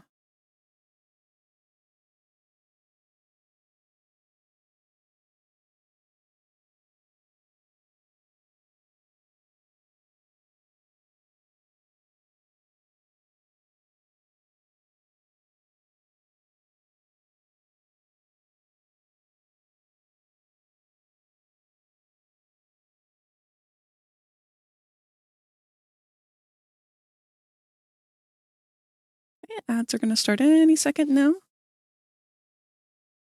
Sounds super interesting, but Void has very little attention span for things that do not occupy its grubby little raccoon hands. Do you like musicals and murder? And evisceration? If so, Repo is the musical for you.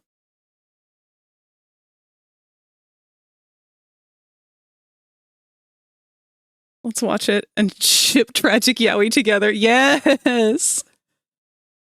think it's so fucking funny that Bill and Stanford were like dating or something. Yeah, no, they were full on married.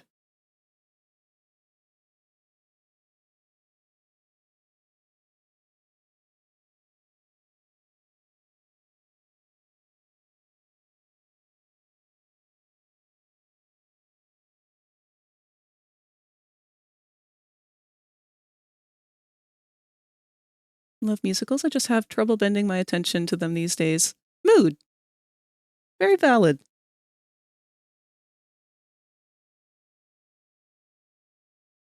All right, I would say that's done for this inking. So we've got Gangle's heart done.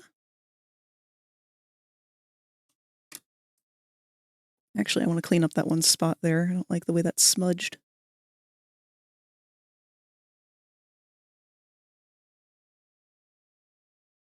There we go. On to the next Gangle emote. Our flustered little baby.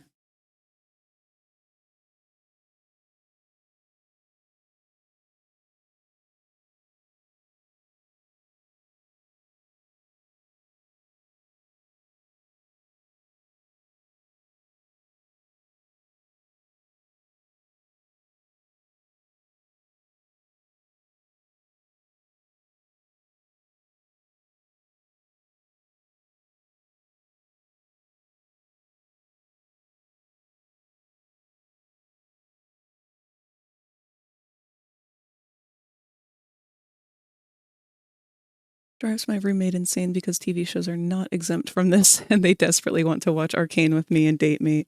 Oh, man. I feel you on that one. I feel the gaze of Snoopy upon me as I speak. Oh, because poor Snoopy. Snoopy, Stratus, and Nightmare have all had to force my ass to sit down and watch Arcane with them. And each episode in the beginning is over an hour long. If you become lightheaded from thirst, feel free to pass out. Oh, wow. Hello, Mala. Thank you for the hydrate and the boop and the big stretch. We got a boomer! Did you remember to save all of your files? Actually, we just finished an emote. Thank you, baby. I watched the first 3 episodes of Arcane. Good. That in itself is a journey. That's how long, that's like maybe how many I got through the first sitting. And then I went full hyper-focus and binge-watched everything up to the last episode of the first season, which was too much to absorb in one sitting.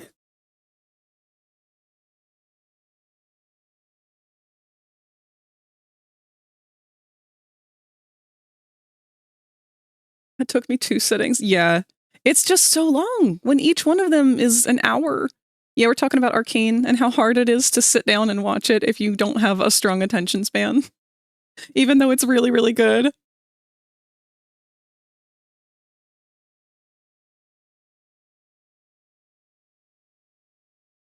Also, how have you been doing, Mala?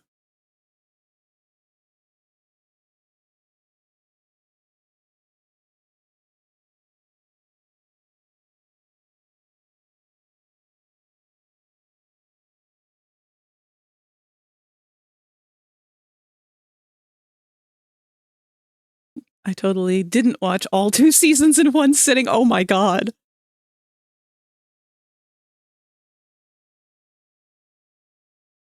Mala walks in over here like amateurs.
do podcasts fine, turn that into the background while I do other things, but if I do that with the visual media, I miss things. Same. But the thing with podcasts is I have to be doing something, and it has to be something I'm not actively trying to like listen to every word of and absorb every detail. Even then, I have a hard time getting through podcasts that are more detailed. Things like audiobooks. Now, if I'm doing a mindless task, absolutely. Driving's a big one. I can listen to a podcast on a road trip, no problem.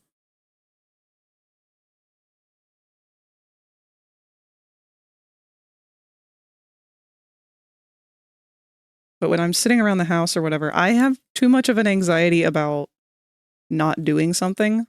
Like, I always need to be doing something. I don't give myself permission a lot of the time to just not be doing something. And it feels like sitting down to watch TV is what I'm not supposed to be doing. So I really struggle with that. I guess that's probably not the healthiest.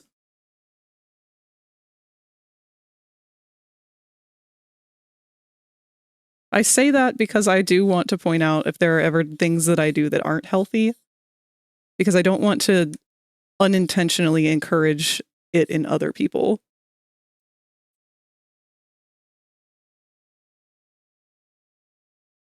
I was told with influencing and whatnot.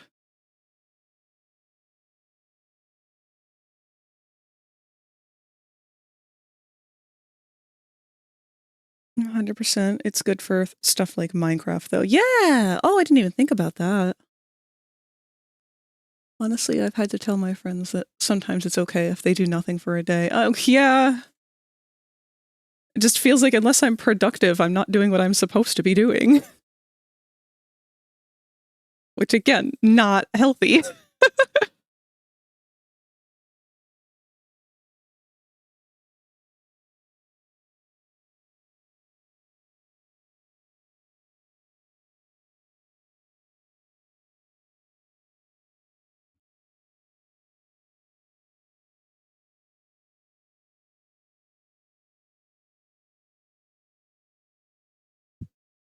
Don't always have to be doing what you're supposed to be doing, you know? Yeah, I know. I've been getting a lot better about it, to be honest.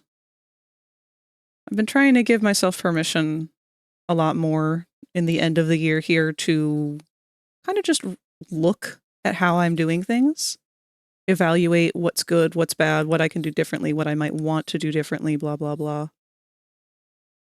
Like this year, I'm trying to kind of reassess Christmas.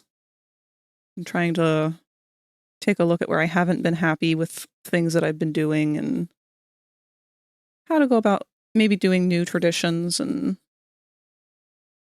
making it less stressful wherever I can.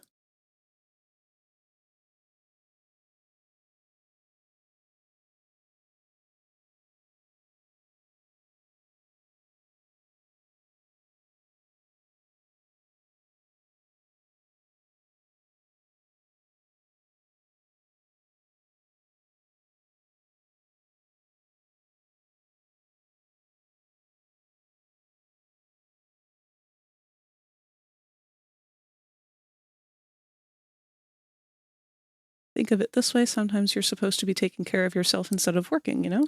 Yeah.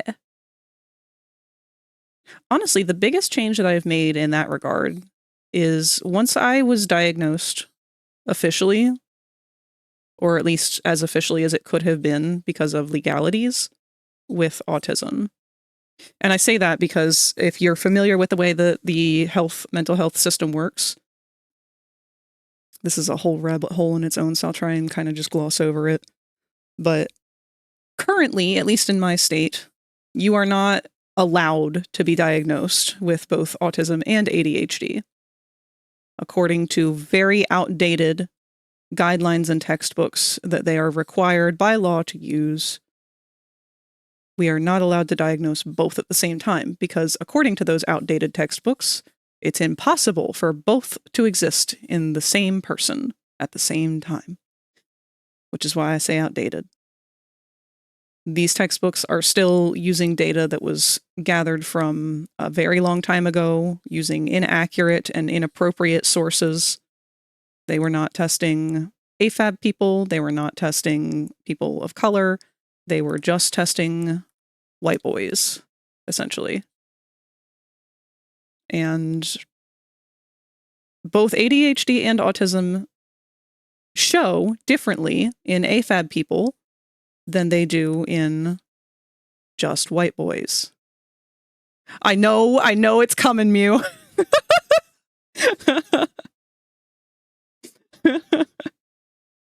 I don't know if you can say that here. But yes. So the data is incorrect and therefore needs to be updated. And so have our treatments of these things because, you know, we have new medications. We have new things to help.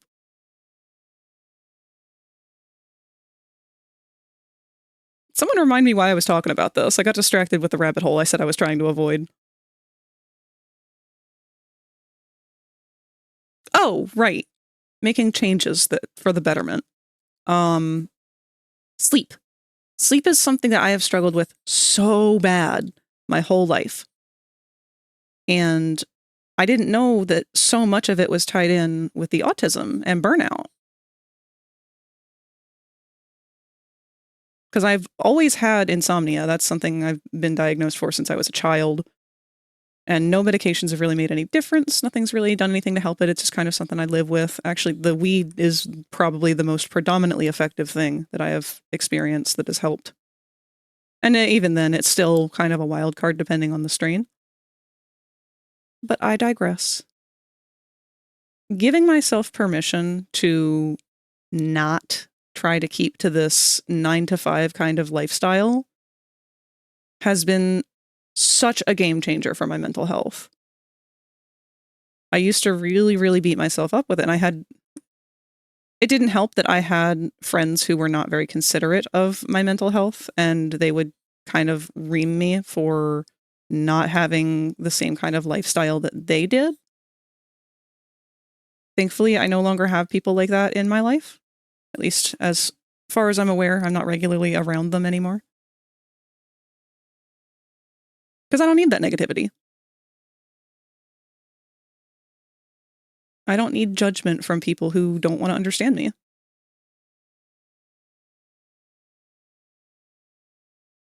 And now I'm allowing myself to sleep when I'm tired, which is not really the best time frame. But I'm also getting more time to myself. I'm getting time to take care of myself how I need to. And that is really big. Because now the exhaustion is more so if I don't get enough sleep, now I feel like I did all the time. Whereas if I do get enough sleep, then I am able to prioritize that by going to bed at the hours that feel actually tired and not just laying there, you know, trying to fall asleep, waiting to fall asleep. If you become lightheaded from thirst, feel free to pass out. Thank you, Mala.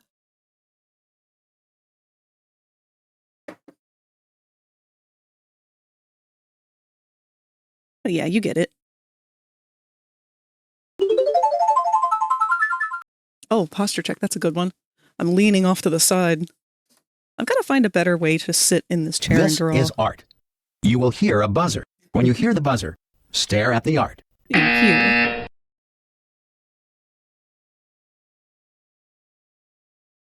Unmasking is another big one. I didn't know just how much I masked for a really, really long time. And there are even times now where I don't realize that I'm masking.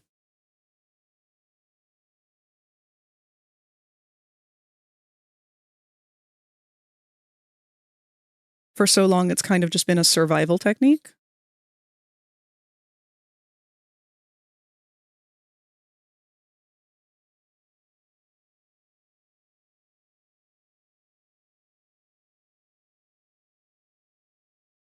I feel like Angle's head is a little too big. Maybe I'll size that down some.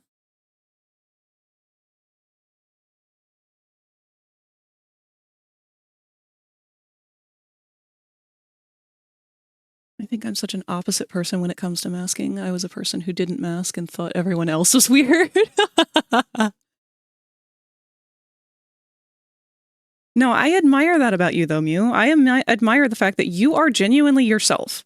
Your whole way of navigating life, like, you weren't met with the same, I guess, punishment so much, because of being homeschooled. Socially, it was a nightmare. School did so much damage. But you're so authentic about things, and you present yourself in a way that I wish I could, because it's just, I don't know, the word that I want to say, even though it's not the word that I feel is the best, but fearless is what I want to say. I feel like that's not still exactly right, but you're unapologetically you, and I admire that so much.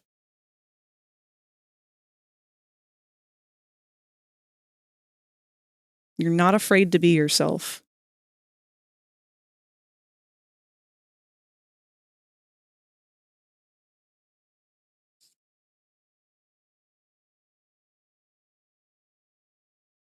I was met with punishment. I was just a little rebel. That makes it even better, honestly. Goals. Especially I didn't really mask because I had dabbled in everything. Frag voice equals very soothing to listen to, and brain is going zzz. I'm gonna dip and see if I can flop after I shifted the laundry over. Alrighty. It's good to see you, Void. I hope that you get some good rest. Sorry for accidentally talking you into sleep mode. Your voice is so relaxing. Honestly, I've been thinking about making myself a new PNG tuber avatar that's just like, you know, the person sitting in front of the fireplace? And then they sit down and read a novel. They like read a book. I'm thinking about trying to do like a audiobook stream or something sometime.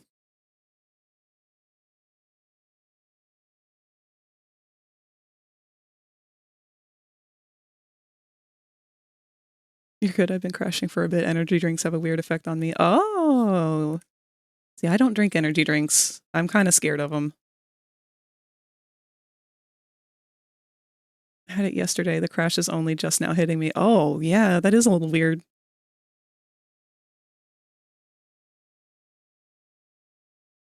Well, get that well-deserved rest then. Need to go through and find a Visago avatar for VR chat because I'm obsessed with him. Rosie actually found one not too long ago. It's slightly more of an effeminate Visago.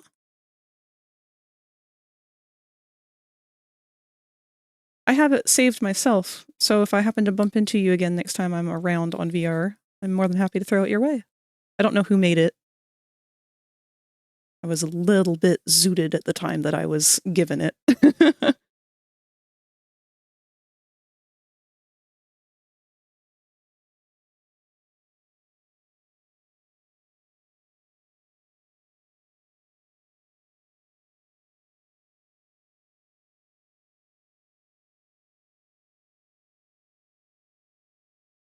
Tried an energy drink once a bit, and it made my chest hurt. That's a very common response to them. I don't really know why people enjoy them, but I don't think I get affected by them the way that I'm intended to be affected by them.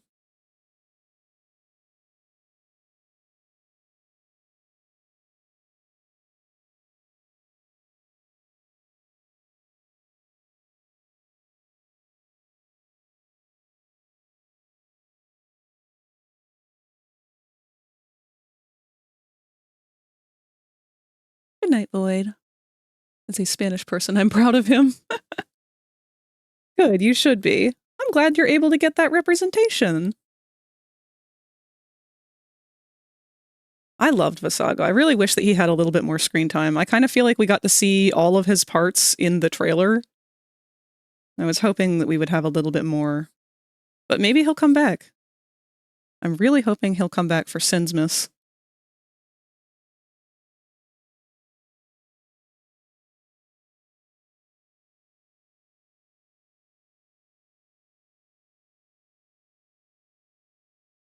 I've only had an energy drink once. It was a Monster, and it was because Sam Bridges from Death Stranding, which I was deep into at the time, drank it while on the road.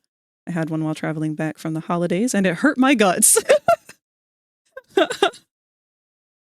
See, like, there can't be, they can't be good for you if that's what they do.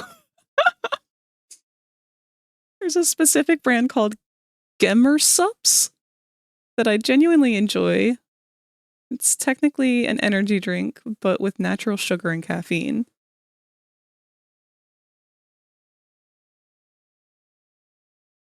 Gamersups. Okay. I should have assumed that.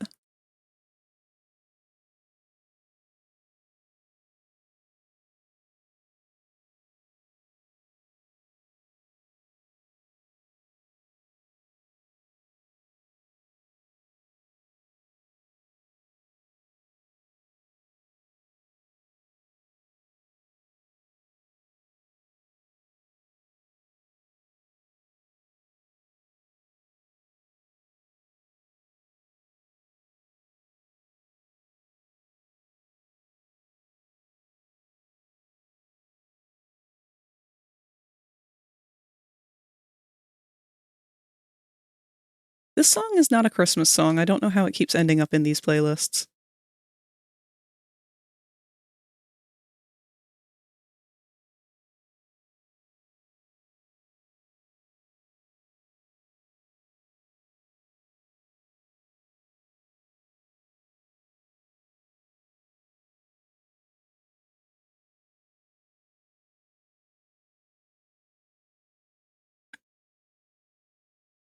Doesn't Gamersups have a bathwater flavor? Or is that G Fuel?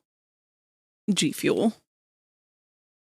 I guess, you know, I'm kind of confused. Why do gamers need energy? I know... I don't know. Doesn't Gamersups have a meme flavor, though? It has Grandpa's Ashes and Guacamole Gamer Fart 9000. Adrenaline Rushes. They gotta stay up 5 billion hours throughout the night so they can keep their gaming streak up. I'm feeling like maybe these are excuses.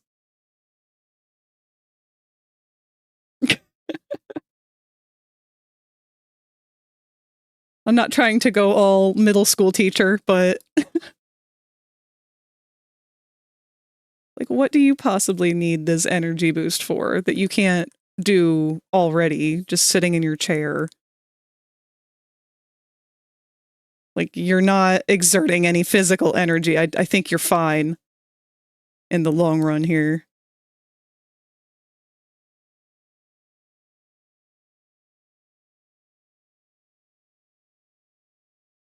Okay, leave this ribbon alone. I'm overthinking it.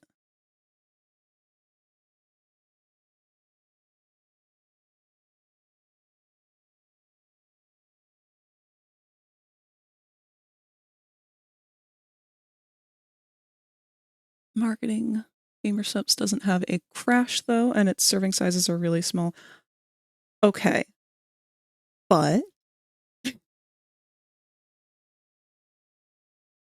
hold on. I don't know. I get tired after an intense group gaming session, especially if it's ranked. Depends on how hard you are. Still bleh energy drinks. Tough it out. Is a soda just not good enough? Because, like, I don't know. And again, I apologize. This is partly the tism. I need logical answers to things, and right now I'm failing to see the logic.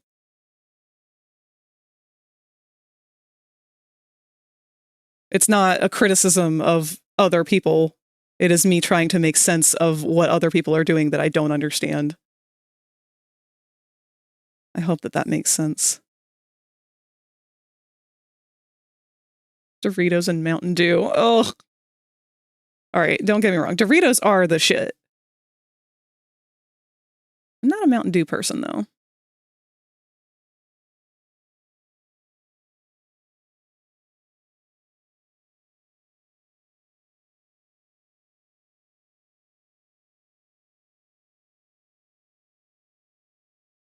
No.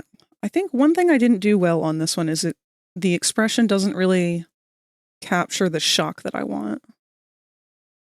Won my first PUBG solo match last week, and I was literally shaking from adrenaline rush. Oh. Slept well that night. I always worry that I spend too much time playing games or on the internet. And then you guys will tell me stories like that, and I feel a little, I don't know, not better, but I guess reassured that I'm not doing this as much as I think I am. Trying to update my Marvel Rivals. Oh yeah, that's the new game that came out, isn't it? I don't know anything about Marvel. But I know everyone's been playing some new Marvel game. It's like a Overwatch, but Spider-Man and shit.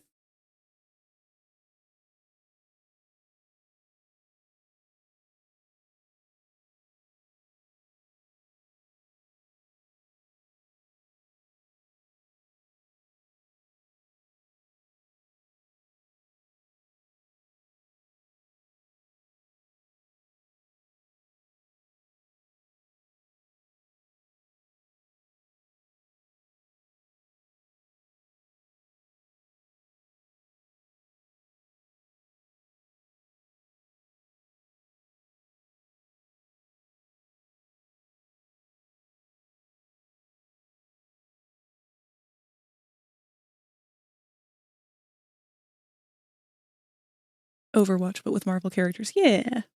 Also enjoy Insomnia, so I figure gaming is a legit way to spend when the rest of the world is asleep and not feeling artsy. That's kind of how I treat it. That's actually why I have the gaming day in between my 3D and my 2D art days, because I feel like I can get burned out on art very easily, especially nowadays. So it helps me kind of force a break in between to sort of reset my mentality.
Also got the Mastery camo for COD.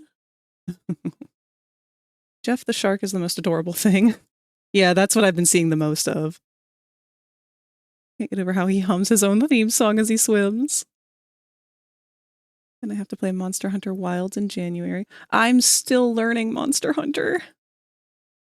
I'll never see Grassy once again once Monster Hunter drops. Poor Locke, he's been waiting so long for me to play it with him. I've enjoyed what little I have been able to play, but it has not been a lot. I think I just barely have made it through the tutorial, and that's it.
Whoa. Well, hello there. Frosty a Fiend has raided the channel with 9 eggs. Welcome, Frosty. Welcome with all of your eggs.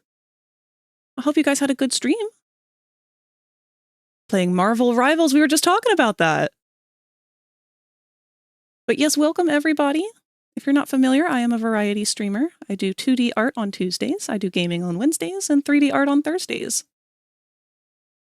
Right now we're working on doing the line art for all of my digital circus emotes. We've got Ragatha, Gangle, Kane, Jax, Kinger, Pomni, and Zubul. I've been working on doing the inking this time around. How did your game go? It seems like the unanimous favorite of all of the characters has to be Jeff the Shark. I don't even play the game and he's my favorite. Where's a mod when you need them to shout him out? So the raid does automatically do a shout out, but it doesn't bring the dinosaur up in the middle of the screen, so let's do that.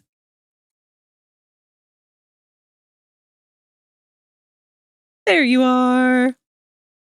Great big pink Spino.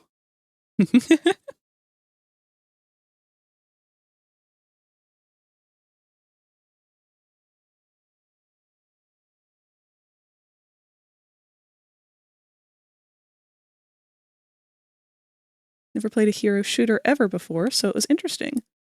I also have not played any hero shooters. I've been very behind on the trend.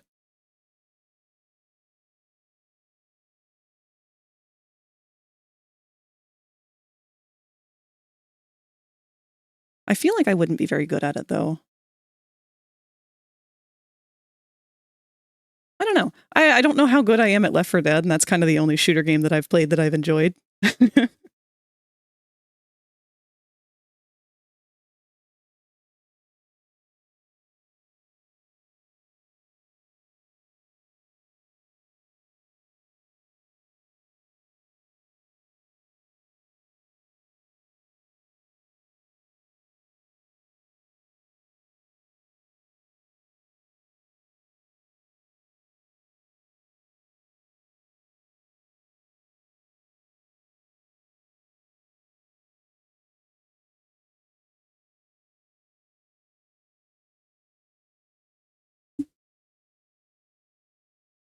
Oh, I put the pretty in pretty dumb. Uh-oh.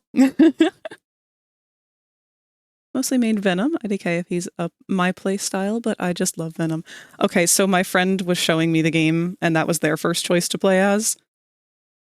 I need to know why Venom's got the biggest booty in the game. Because Venom has so much ass.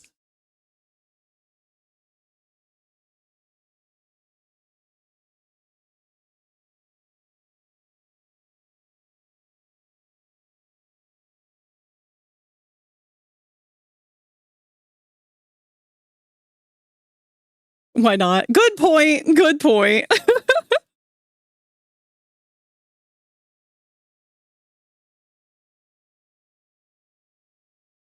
I mean, Loki, Star-Lord, and Venom.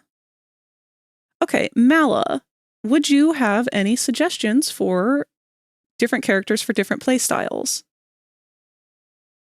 Because I don't play a lot of shooters. I don't play a lot of PvP shooters, especially. But if I do play this, I would love to have, like, kind of a direction with which to go. In Left 4 Dead, I usually would play a sniper.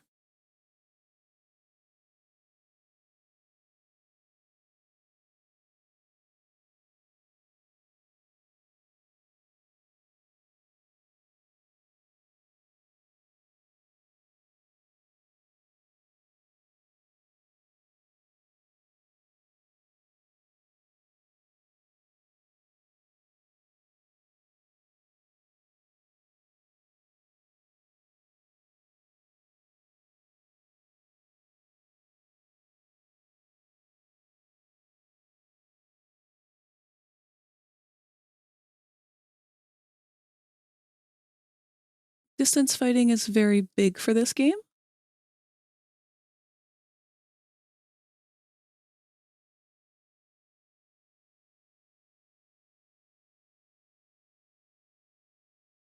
I think we need to make Gangle's mouth a bit bigger.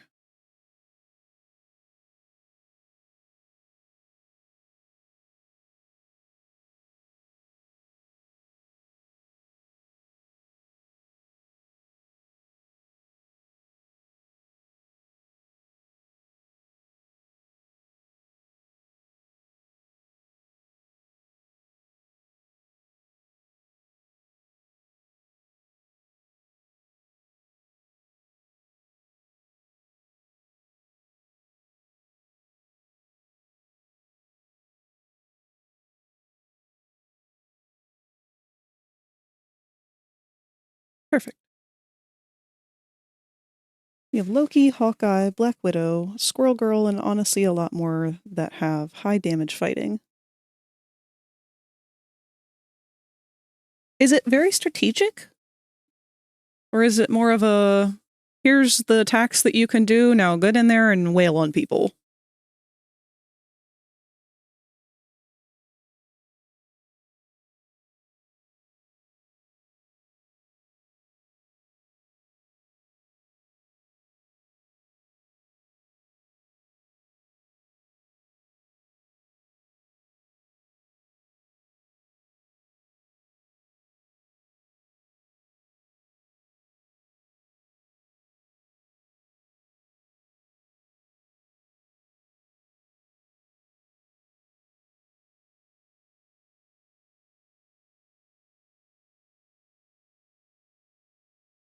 It is strategic 100%. Okay, so I'm going to be real bad at it then. All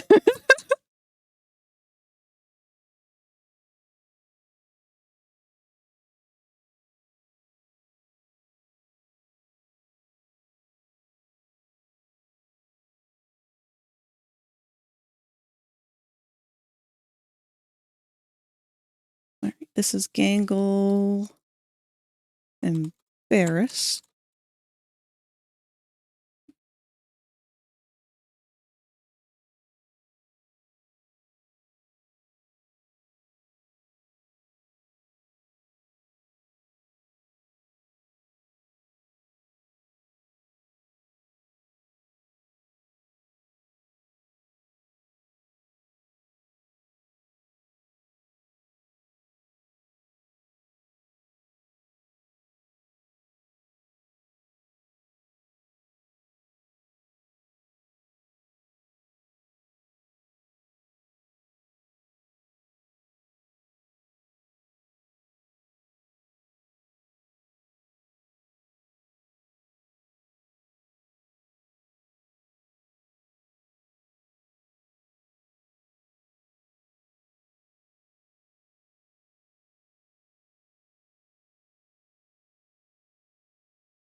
All right, I like that. I was 2DW. Chat bullied me. I invited it, but you know. Goodness, he worked quick. I honestly looked away for a bit and it's already lined. Yeah, my lining has gotten a lot faster than it used to be. I have this pencil-y-esque brush to thank for the... I just took my regular pencil sketching brush once I had made that and upped the opacity and made it a bit sharper. But it's made it a lot quicker to do the lines on things. And I was thinking, you know, I might as well go ahead and throw some flats on these because there's no reason really not to.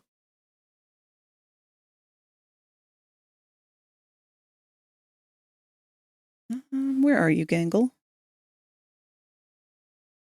Face is pure white. Ribbon is pretty much just same color as this notebook.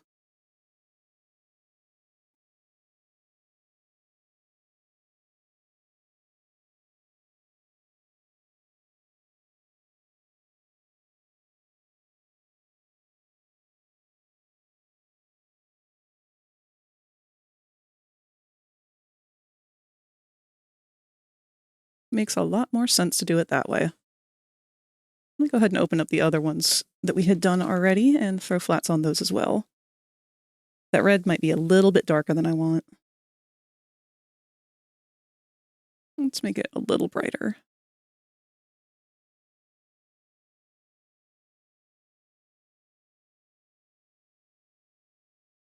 I think we need an in-between.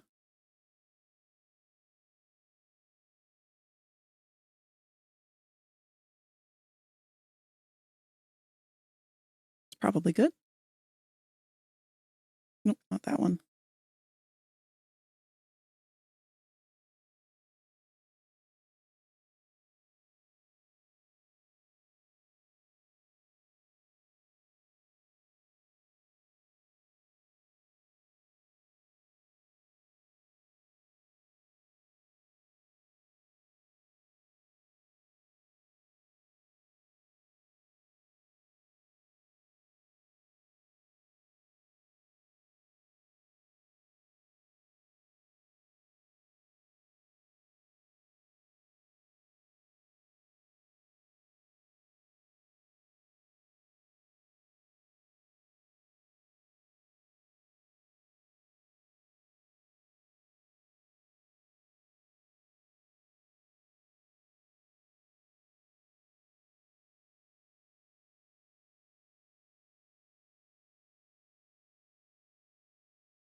There we go.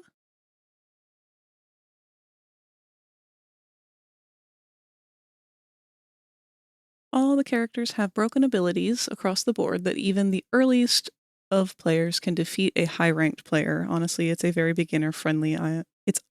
It is honestly beginner-friendly in my opinion. Okay.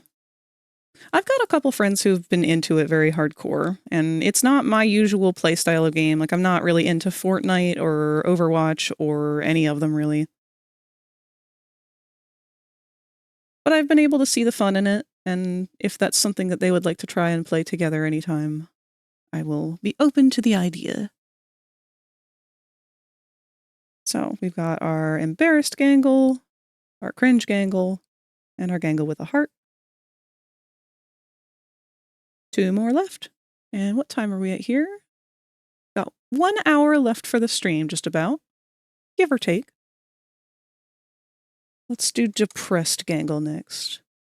Are you going to be ending stream in about an hour? Or are you going to be a bit longer tonight? Actually, let me check our time.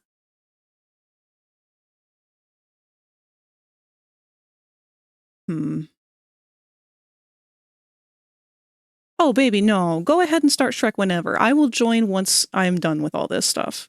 If the movie's almost over or whatever by the time I get there, don't even worry about it.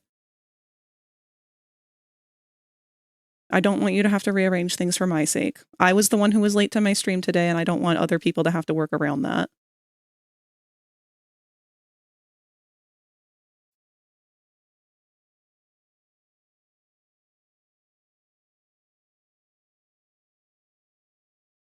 It was originally to start at 9, but at the same time, I think I will just wait till 10. Okay, that's up to you, baby, but don't, like I said, don't rearrange things for my sake. If there are other people who aren't going to be able to make it for the earlier time, totally fine. But don't make exceptions just for me. I'm not upset about missing out on the movie. God knows I've seen it a million times. If anything, I'm just here to be spending time with the people I care about.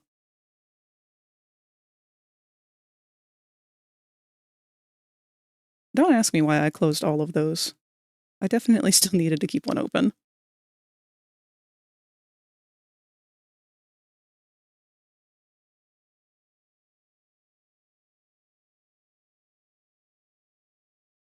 All right, depressed Gangle.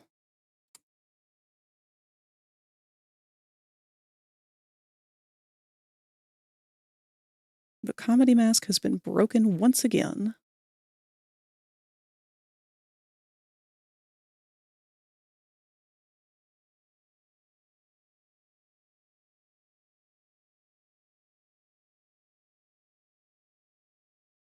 That's something I would never say to my browser? Uh-oh. What did I say? Are we going to have fast food gangle for fast food moments? I will definitely make a manager gangle after the episode. Once I know her energy a bit more, she will be part of the second phase where I do Gummy Goo, Princess Lulilu. Fuck, I can never get her name right.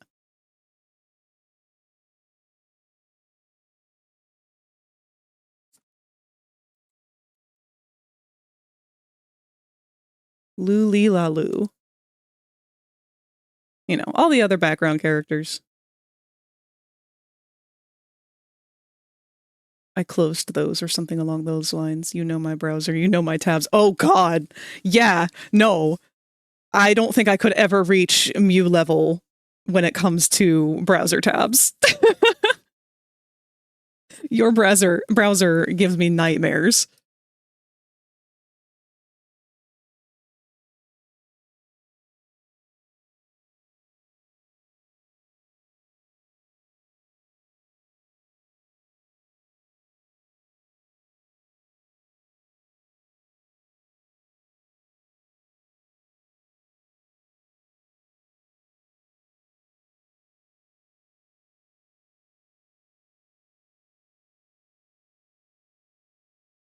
I can't keep track anymore now that I'm on Firefox, but hey, I'm at a decent 12 for once.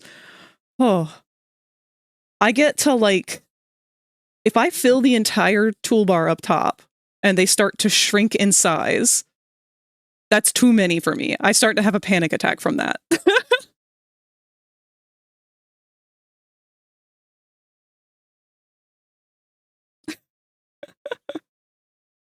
Mew, you are a whole new breed.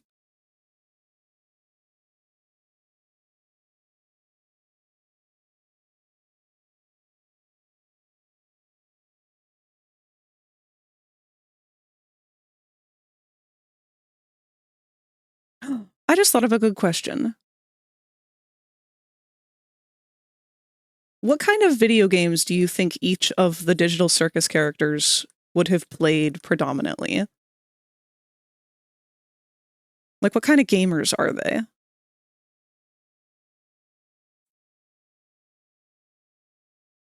Jack's Call of Duty, yes, absolutely. Except he 100% hacks.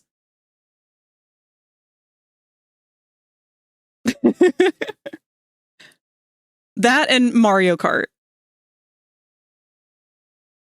Which he also hacks. He found ways to cheat somehow. Trolling a PvP shooter of some kind. Absolutely. I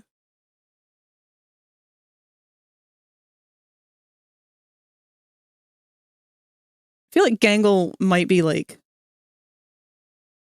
Doki Doki Literature Club. Anime dating sims. Maybe Animal Crossing or Minecraft. Point and click games if you want to get interesting. Ragatha does give Minecraft.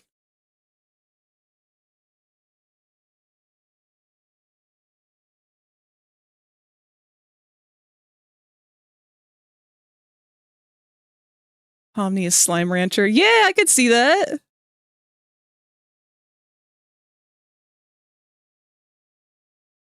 Actually, Ragatha also gives Stardew Valley.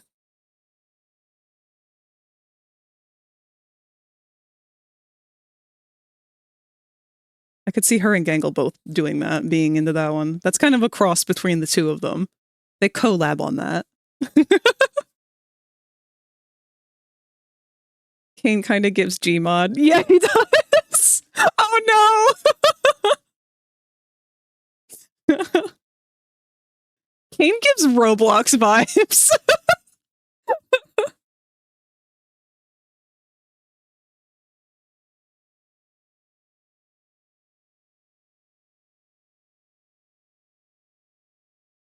Kane would have a YouTube channel and post Gmod and Roblox videos.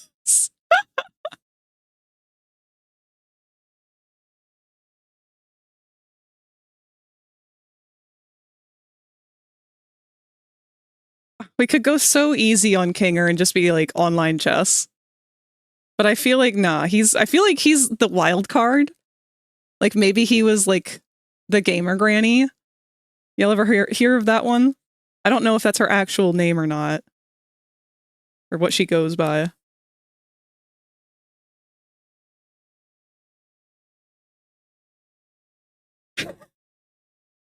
Kinger's like exclusively just the Halloween I Spy game on loop.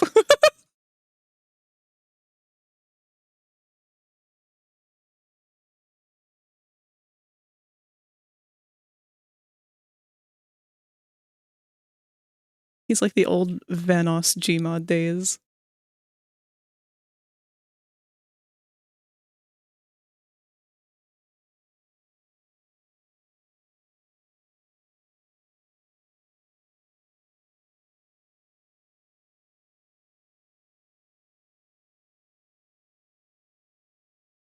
Nobody seems like they would be particularly into racing games. Like, I know I joke about Jax with Mario Kart, but that's purely for like no, that's wrong. It's not Mario Kart, it's Mario Party, because that's the one that destroys friendships. Not even finishing the quests, just roaming around lost. Oh yeah, no, you're right. You're right 100%. Kinger like has a second life in Skyrim where he doesn't do anything other than like garden.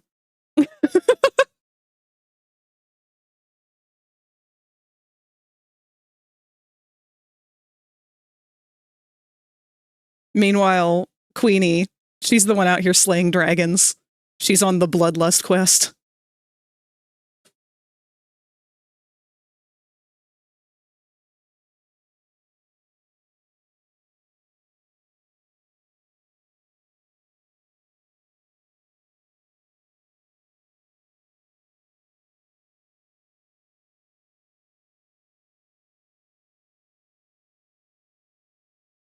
To be frank, I don't know anyone who's actually really into racing games aside from Mario Kart. Maybe Zooble would be our wild card.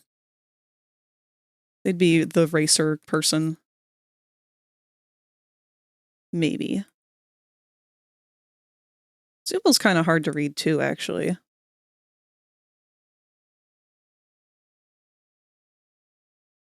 feel like, honestly, no, Zooble's a mobile gamer.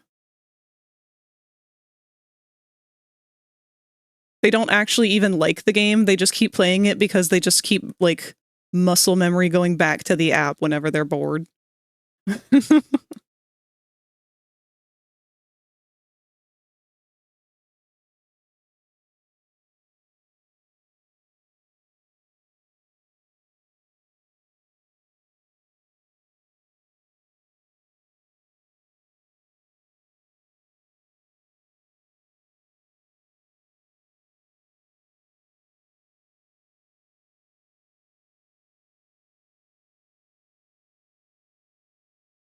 They play Overwatch. Oh, you know what? I could see that too. Yeah, Zooble would definitely shit talk people.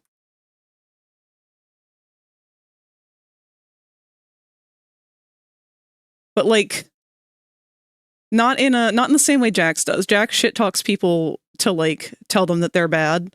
Zooble shit talks people to be like just insulting in general. It hurts a little bit more with Zooble. Jax is too generic with his insults.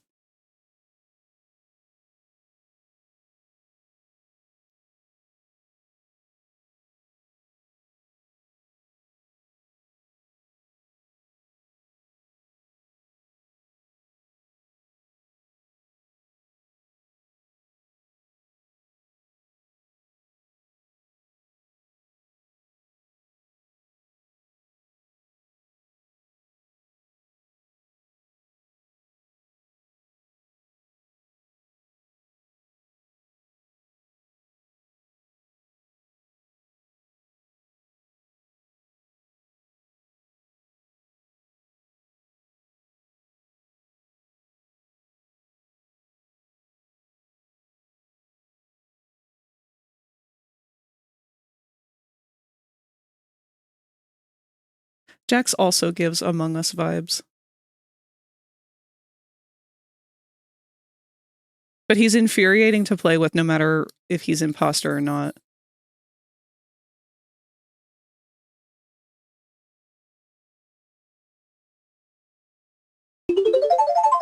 Posture check. Oh, thank you, Reno.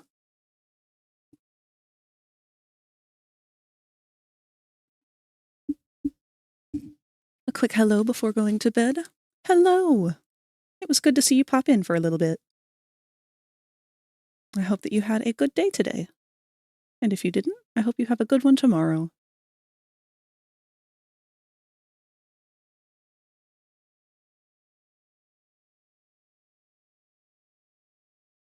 I feel like Jax will say shit just to piss people off, and Zuba will unmute to talk shit and hurt someone's feelings. Yes, exactly.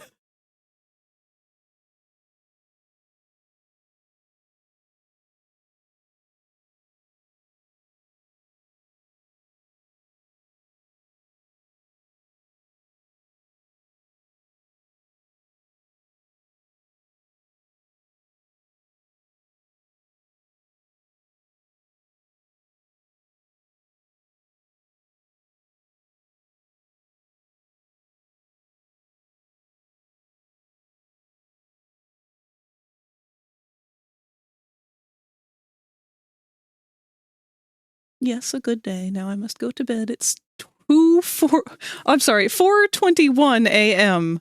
Yes, go to bed, please. Get some good sleep. That's the 4:20 we don't want to be awake at. Also, we've got our ads coming up in 1 minute here.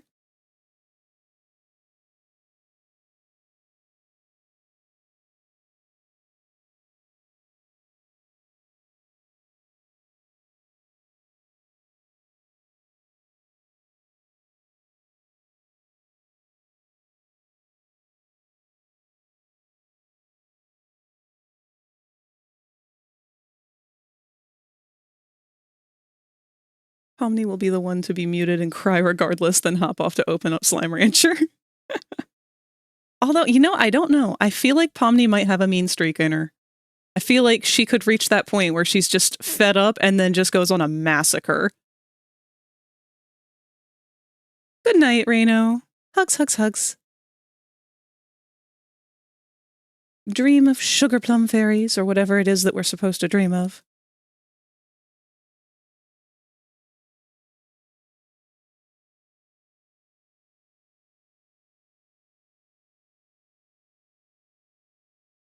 Ads are going to start any minute now.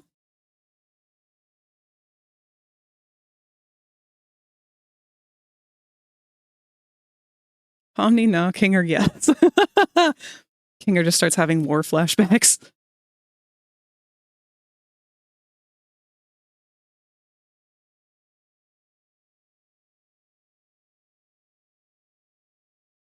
That's why Kinger isn't invited to ranked.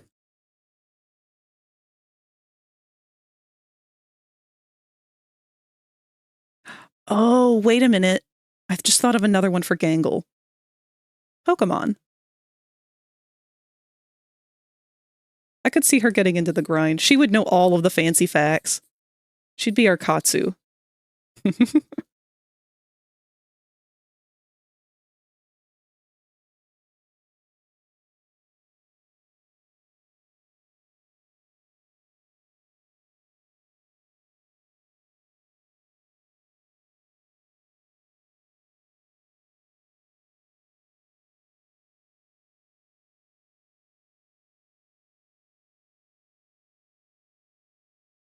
Either she would be into Pokemon, or she would be into Digimon and be kind of shitty about it. Like, she thinks Digimon is better than Pokemon, and she has to explain to you why every time the topic comes up.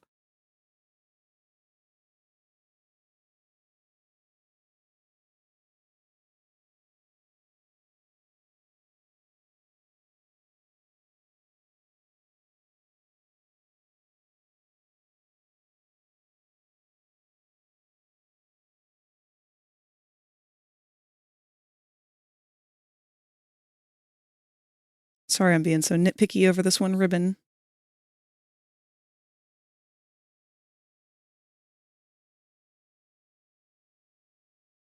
Didn't like the way it was laying. I'd definitely be down to join you with the VR chat again. I just need to start getting back on. Yeah, we're planning on potentially this weekend. Ooh, sorry, big yawn. We're planning on potentially this weekend trying to watch some of the Spy Kids movies in VR chat, probably. If I will also probably end up streaming, maybe I'll make like a community voice channel or something where everyone would have to be muted, but would still be able to watch. Actually, I'm kind of dumb. Would we be able to stream something like that on Twitch?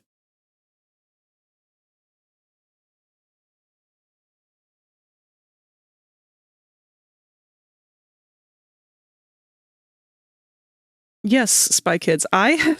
Apparently I've never watched them, and I had no idea what was going on behind the scenes this whole time with the Spy Kids experience.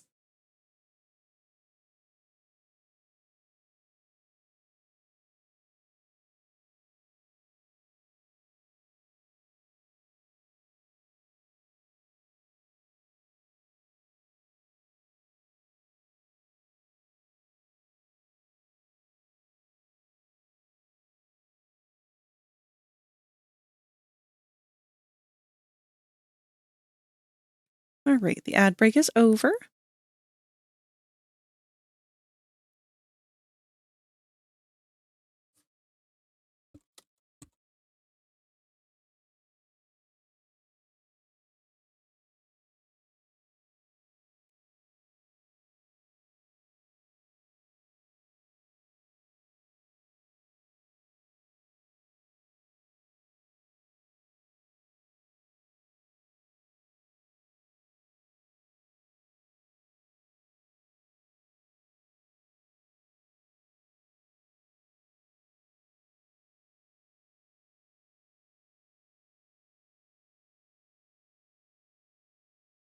May try to stream Marvel Rival to Discord soon, though. I don't know.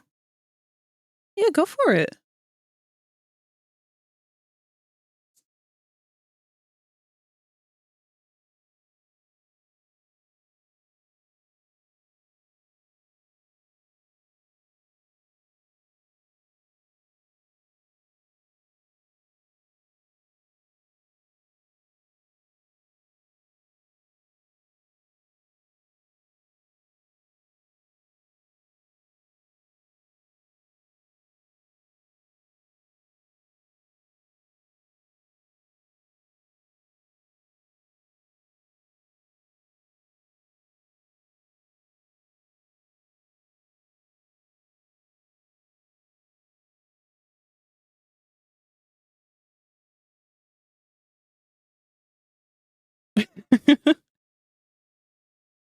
.5 points. Cause for celebration. In the form of fire.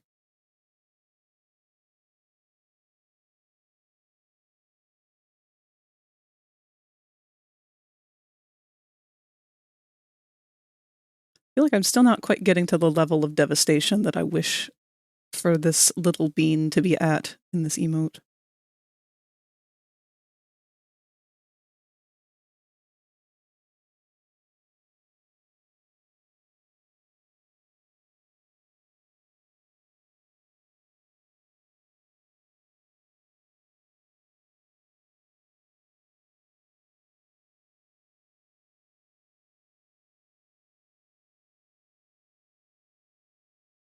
And it's cold, I have a reason.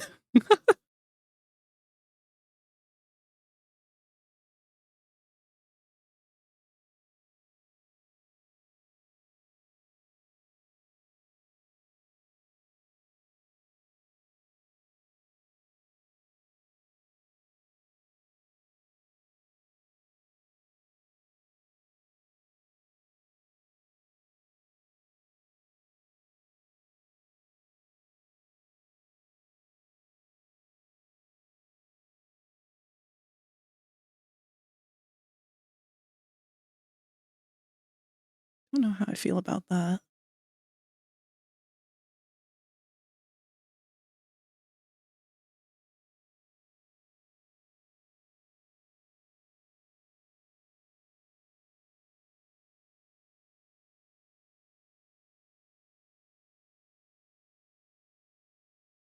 Maybe I can play with the tears a little bit.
Oh, I can definitely tell I am hungry.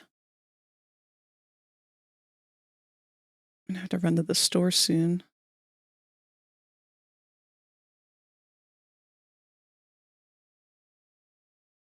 Debating maybe making some pasta.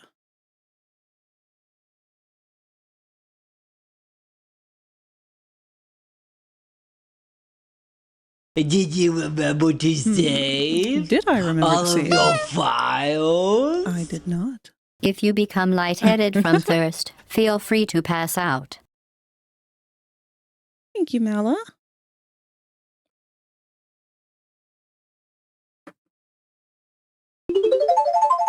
And a big stretch. Yay! Thank you, baby. I'm trying to get back in the habit of stretching my wrists again. Really, it's my fingers that have been hurting the most, and I think it's because of the way I grip the mouse when I'm doing 3D work.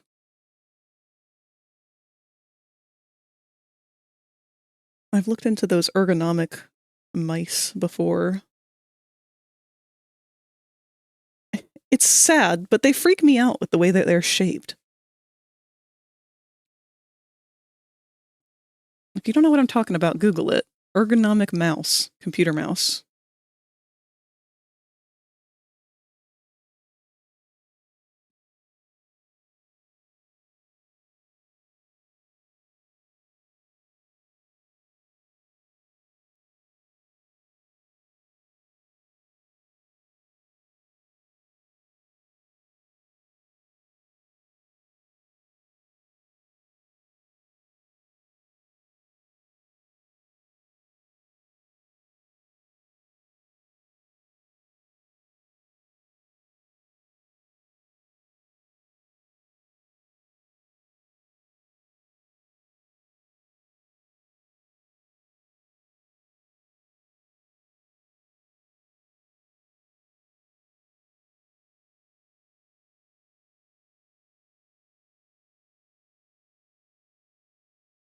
Doesn't really have the same level of impact that I was looking for.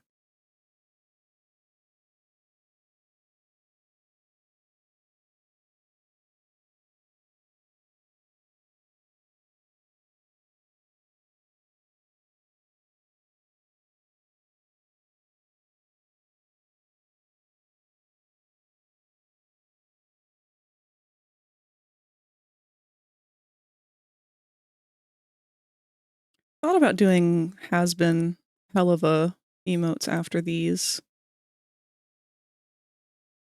A little bit less enthused for those, though, just because I feel like there's kind of a lot out there already.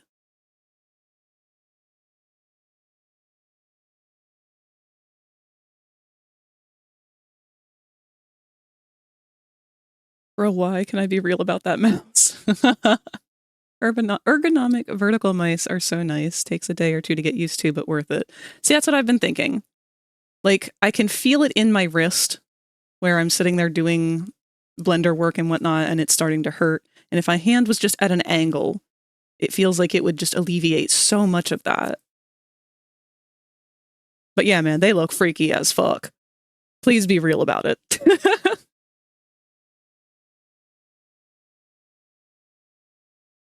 I've actually considered doing a joystick style mouse too, but those are way more expensive.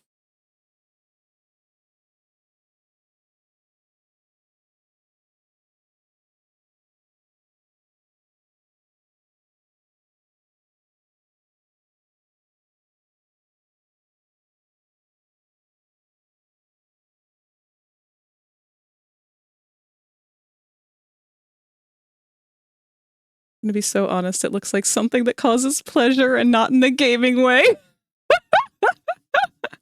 You're not wrong.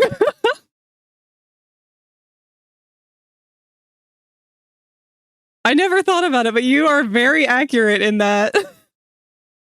I absolutely get the freaky. The one that I have is a chonker that doesn't even resemble a mouse at first glance.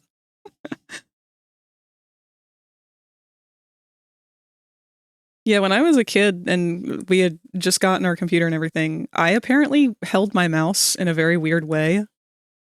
Like,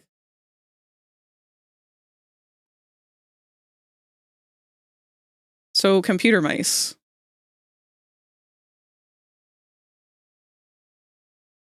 Got our little boy shaped like this. Most people have, you know, pointer finger. Hold on, I gotta like put my hand on the mouse to remember how. Middle finger, side finger, and pinky kind of like go off to the side, and then thumb also kind of just rests on the side.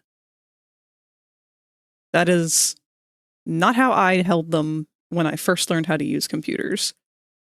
Apparently the way that I held it was I took the whole mouse and I rotated it this way.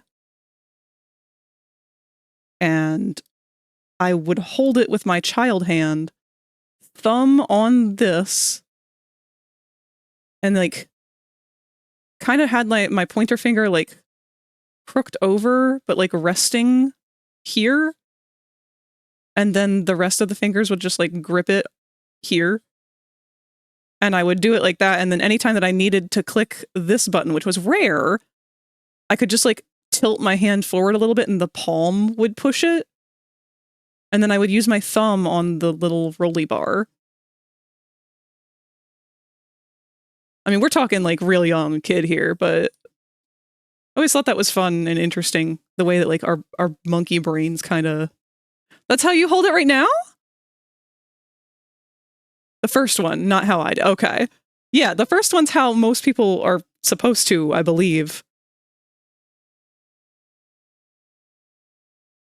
Only missing the option to vibrate unless it does. It depends on if it's a gamer mouse, I guess. I'm pretty sure some of them do.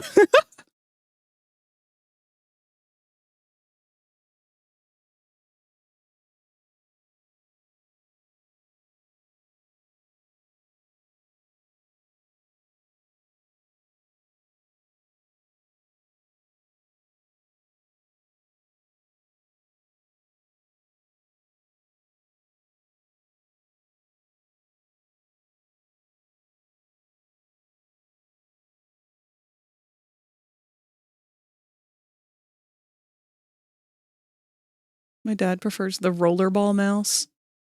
That's what we had when I was little. I always liked to take the ball out. I don't know why. It was the one thing you're not supposed to do with it, but that's the one thing I wanted to do with it.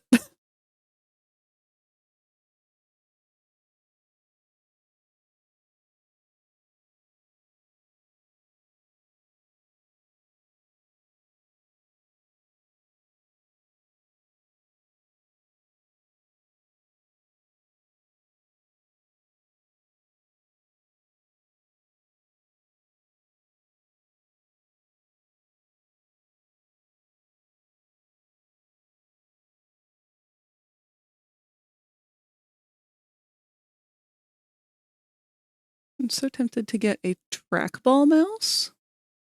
What is that? What makes that different from a regular ball mouse?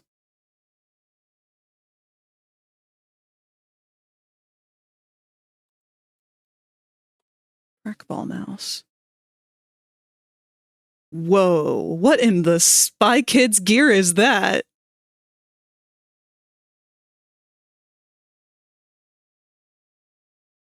got this massive ball on the top of it, and if you roll it, you roll it around to move the cursor. Oh, so the mouse itself never moves. I don't know how I feel about that.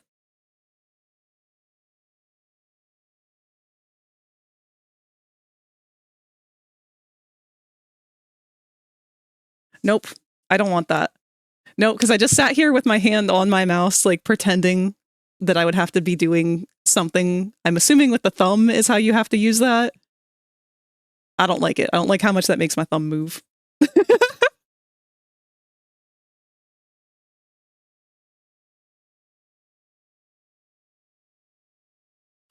Oh no, Katsu, no, that's not what I was talking about at all. The old mouse pads, or not mouse pads, the old computer mice back in the day had a ball on the inside. And instead of a laser on the bottom, that ball would roll around on the actual mat.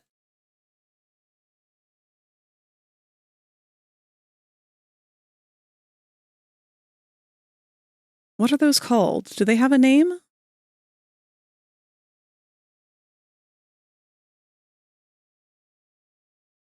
Oh, duh. I'm using an art program. I can just show you guys what I'm looking at. These kind. They had a little ball on the inside, and that would roll on the ground. I always used to take the ball out of it, because, I don't know, it was a secret ball. And my little child hands could get a hold of it and steal it and play with it.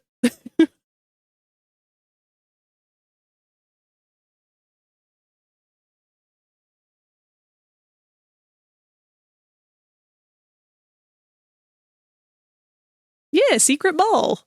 Kids are obsessed with things like that. If you put a toy inside of something that's not a toy and a kid can get to it, they're going to do everything in their power to get to that toy. Like, that will become their primary goal in life. Never took them out since most were secured in. Ours had a little, like, ring around it that you could spin off of it. And the intent was to take the ball out for cleaning. But I would just take the ball out to play with.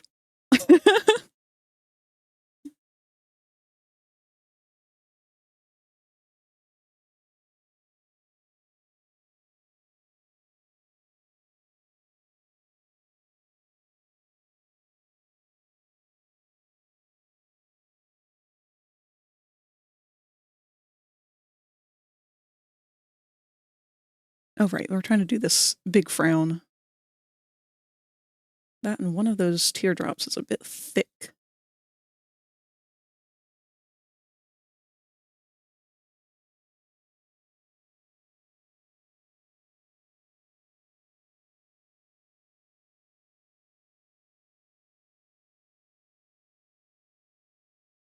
See, the problem with those roll-around mice that had the ball that could come out, that ball had a very specific kind of texture.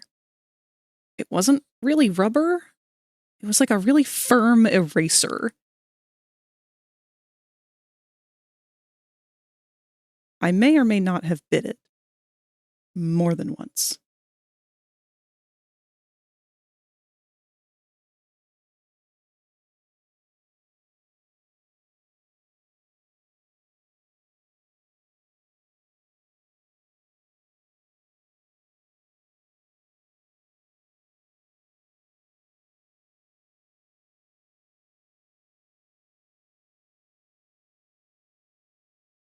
Giving computer mice free bottom surgery, removing its balls.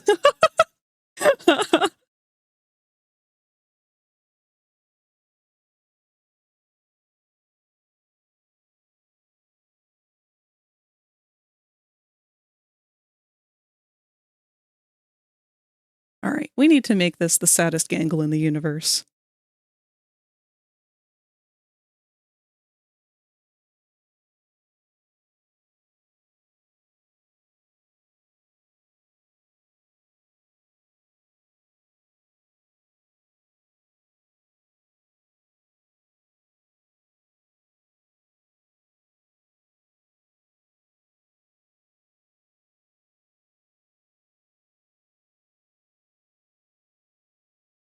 Not quite devastated enough.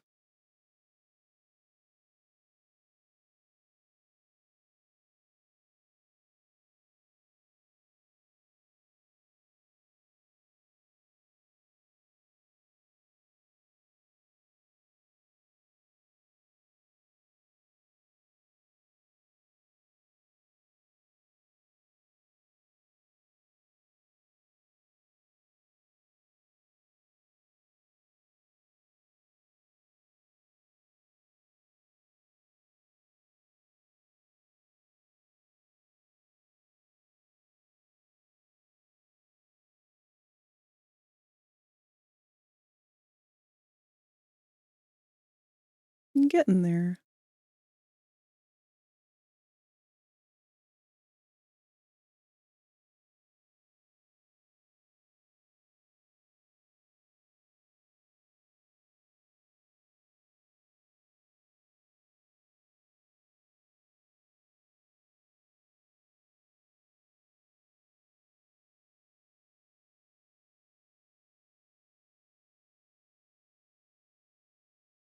She's sad because her favorite anime protagonist turned out to be straight.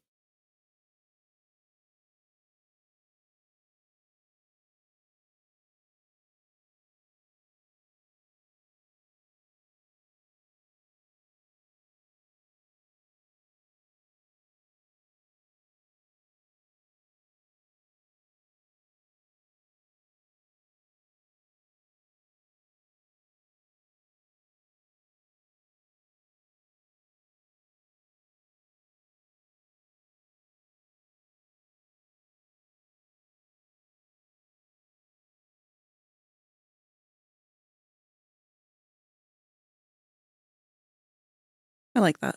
That's pretty good. A little bit better than the one that we had before.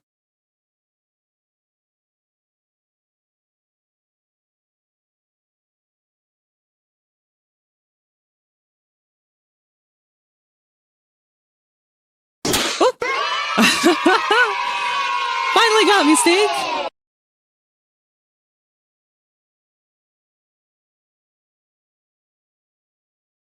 It's because I'm getting distracted because I'm hungry. My hot dog that I had earlier was a long time ago.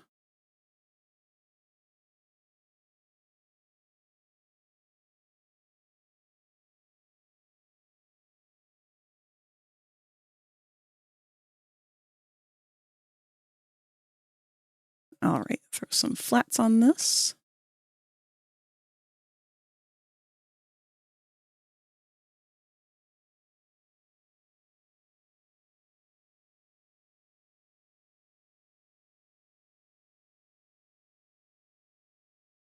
Sounds like it's still raining outside, which means I get to take Bronx out in the rain. My favorite. Oh, she's so lucky I love her as much as I do.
The rain is actually getting harder, pouring down harder as I draw.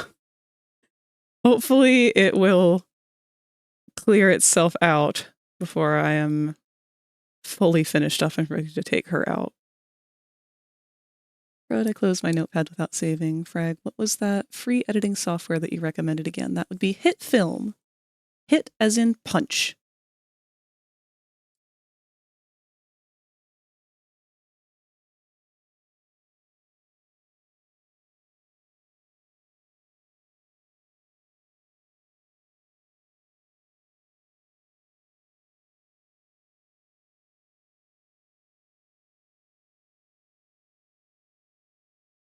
You're welcome. Honestly, I should have that listed down in my facts. I'm gonna have to remind myself. bitch! Hey, bitch! How's it going, Todd?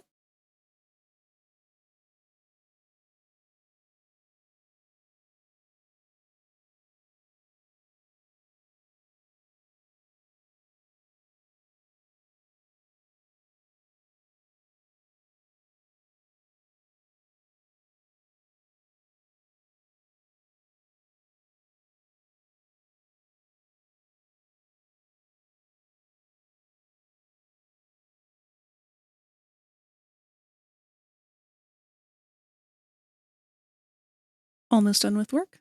Good. I'm almost done with work as well.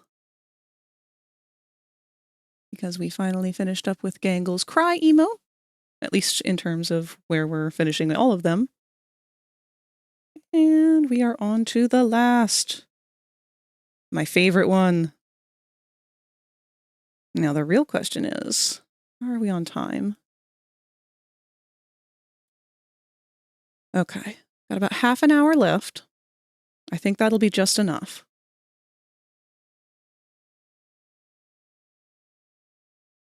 It's good to know that they're taking about 1 session per round of emotes.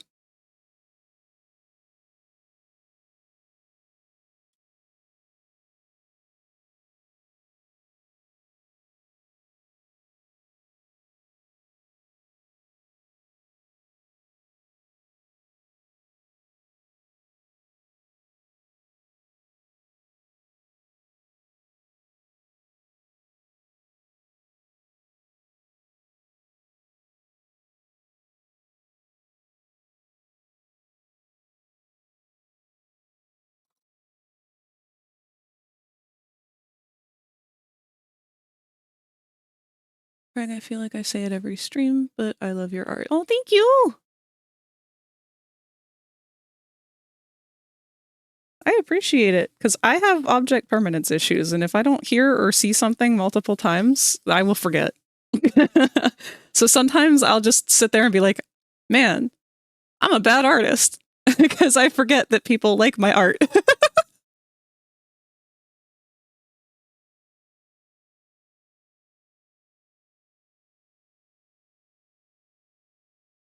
That is not the defining factor of what makes art good, being likable.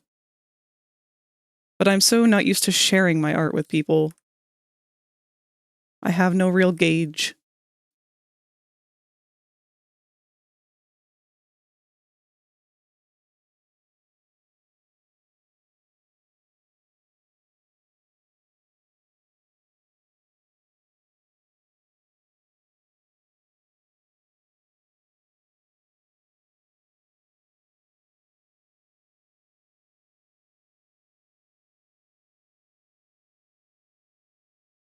Also, bitch, I love your art as well. I just saw the other day that Alistair picture that you did.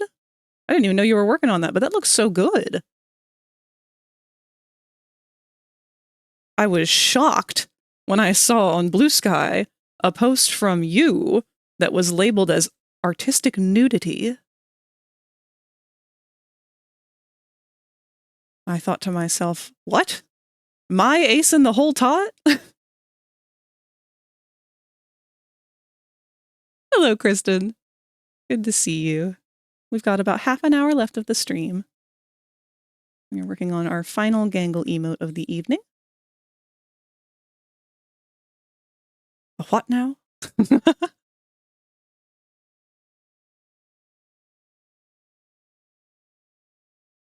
Artistic nudity, yes. It was an Alistair, but with the deer kind of body that the fandom likes to depict him with. It was just comical to me because Tot is like probably the single most asexual person I know. And so when I saw the post, I was like, what in God's name could this be?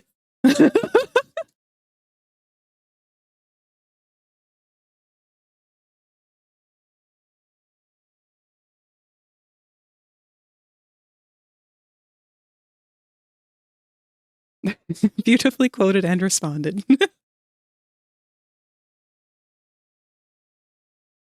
My floofy lad. Yeah, he was very floofy. I like how you drew him. I like when an art teacher gets a dude to get naked in the middle of the room. Yeah, that would be artistic nudity. Any kind of nudity that is depicted in a non-sexual context is generally artistic nudity. It's a very, very weird thought process for me. Well, I guess I have to flag this. I mean, technically, maybe. I don't know. It's probably best to do it for the sake of just concern, but it's not like anything was showing. He was just all fluff. He just didn't have his signature outfit on.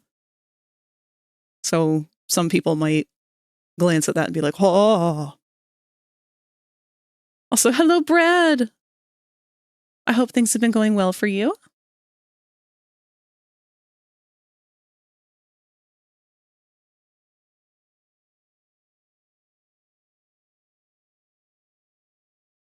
Things are good? Good. You still playing Kingdom Hearts? I'm sure you've kind of flown through that by now. I don't actually know how long those games are.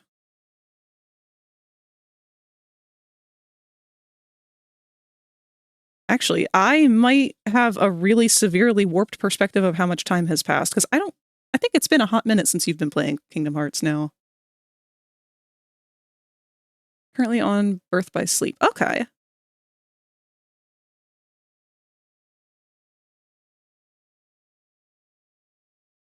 I can link it if people want it in the share channel. Absolutely, go ahead.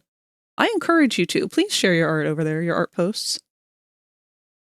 They deserve to be seen. They did that a lot on my art school. Man, I would love to go back to doing some life drawing. It's actually one of my most favorite topics of drawing is just the human body, drawing from an actual model and being able to see the muscles and the skeletal structure and how they move and everything. I am playing all of the Kingdom Hearts games. How many are there? This is a bad time for me to realize I only know of like 2 of them. Remember when you drew a person that looked like my sister? No? Was it from that life drawing class I took forever ago? It wasn't a class, it was just sort of an opportunity. They didn't teach shit. But they did have a nude model. Or no, they had a clothed model, that one. I've done one that was nude and one that was clothed. Oh, the one from VR chat. Yeah. Oh, that's right. Actually, hold on. Let me talk about that for a second, because I don't think we've ever brought that up before. There is a life drawing world in VR chat. So if you are familiar with VR chat and play it at all, or if you are interested in starting it, and you are an artist, it is a really, really cool place. You have canvases that you can pick up in VR with brushes and different painting tool options for making sure the paint can smear or whatever, like operate the way paint should. And you can draw whatever you want. But they also have like 3D models kind of posed in the world so that you can actually try to draw life drawing. I don't know how long we were there. We weren't there for too terribly long, or at least I don't think we were doing, I don't know how long it was. But here was the life drawing sketch that I did from the model that was there. It's a bit tricky in VR because you are still trying to wear a headset and do things with the headset on, but it's fun.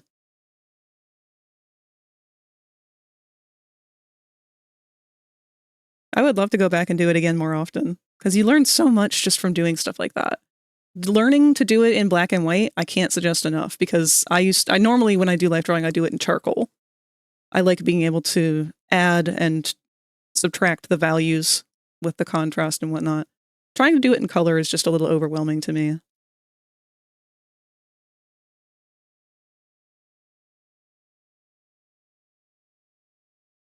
Posted. Good. Yay. Everyone go look at what top posted in the Discord server.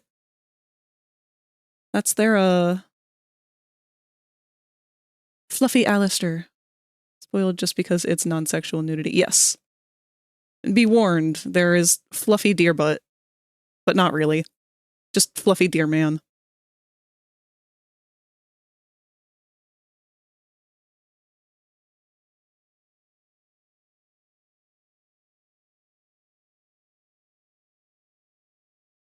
Okay. We don't have a whole lot of time left here. About 20 minutes. Let's see if we can belt this out within that time frame. I'm getting too distracted with art. Which is weird, because I'm supposed to be doing art.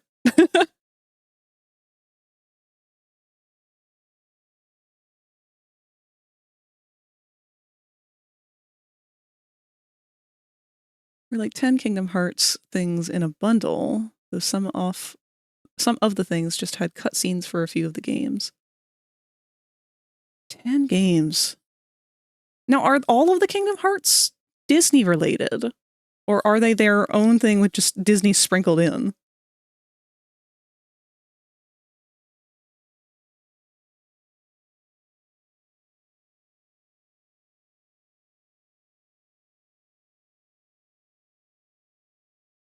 God damn it. Don't have Blue Sky yet, so the spoiler can't see the glorious fluff butt. Oh no!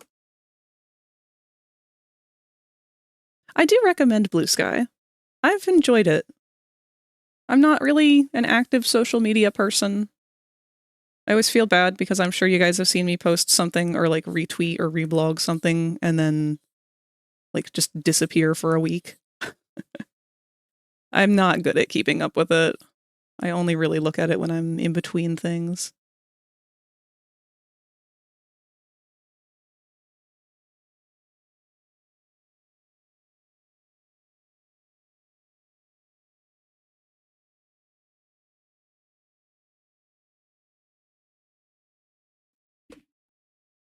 I finished up a new dinocation, or rather redesigned an old one that I completely forgot about. That's cool.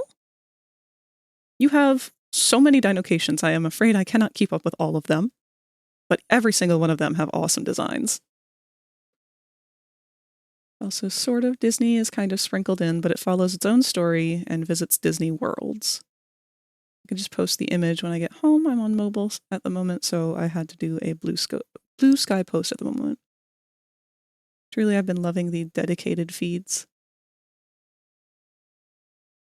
I plan on it, I just haven't engaged in social in years, and only plan on picking them up for arts moving forward. Haven't found that particular spoon yet, though. Mood. The biggest mood. Yeah, it follows its own story while having you visit multiple Disney worlds. I see. One of these days, I'm going to have to do a deep dive on Kingdom Hearts and like actually invest and learn the full overarching story. Because the only one I've ever played was Kingdom Hearts 2, I think. Whichever one Roxas was in, because I remember playing as him. And I think I stopped once I got to Mulan, because I truly did not understand what was going on. Now, granted, I'm also not a big anime person, so I don't know if that had anything to do with my lack of understanding of just what anime culture and characters are supposed to act like. I didn't know if I would. Well, I'm also dumb. I started with Kingdom Hearts 2. That was part of the problem.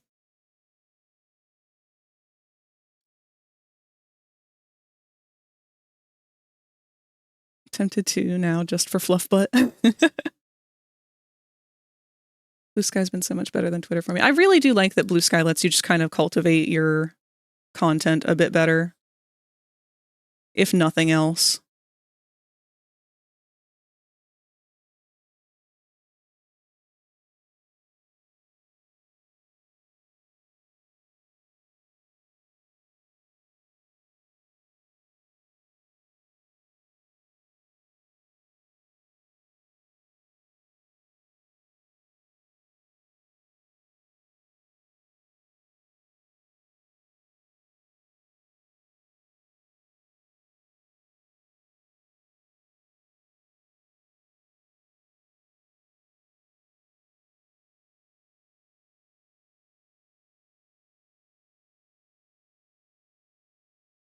How do we tell them the story is complex without being complex?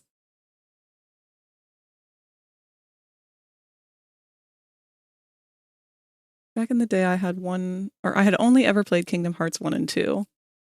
I only thought there were 1 and 2. I didn't know there were more than that, so this is all new. I played all of them, and let me tell you, my brain felt like mush after watching a retrospective on the things I missed for the past 12 years.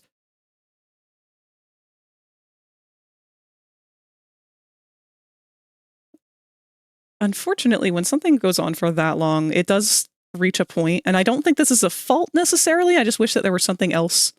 Like, I wish there were a remedy for it. Like, I wish I knew how to go about and approach things once they reach this point, but they do reach a point where it's, like, unattainable for a newbie.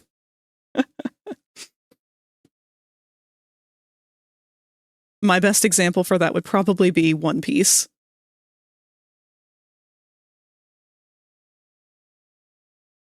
I'm gonna summon Mew with having said that.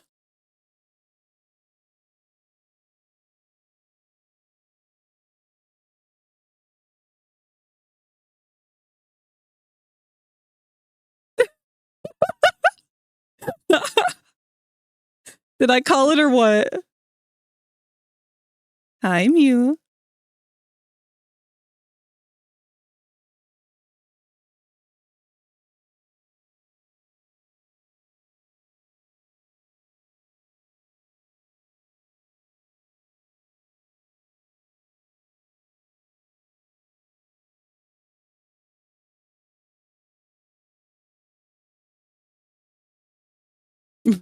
We were talking about when things reach that pivotal point of being very difficult for new people to pick up because it's been around for so long.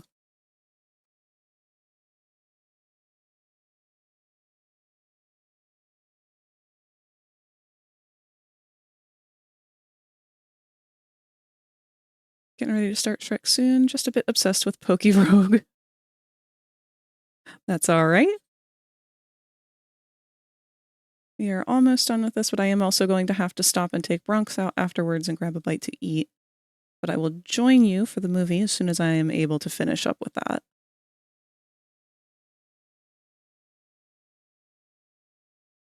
One time I had tried to do a drinking game while watching Shrek. We were absolutely shit-faced. So fast.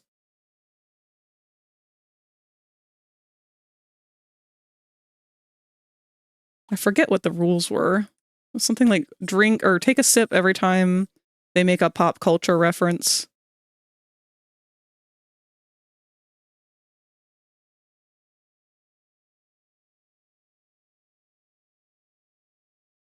Take a swig every time you hear donkey.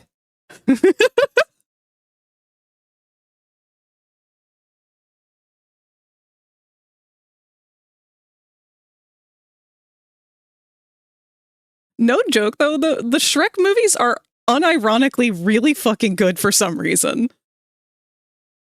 Having gone back and watched a couple of them as an adult, they are, like, they've aged really well for the most part. If anything, they've gotten funnier.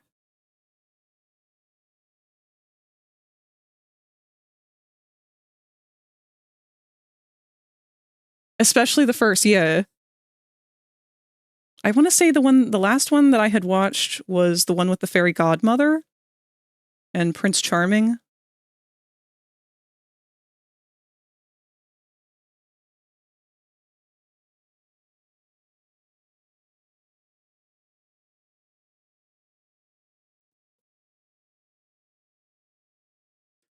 Nope, let's go ahead and skip that song.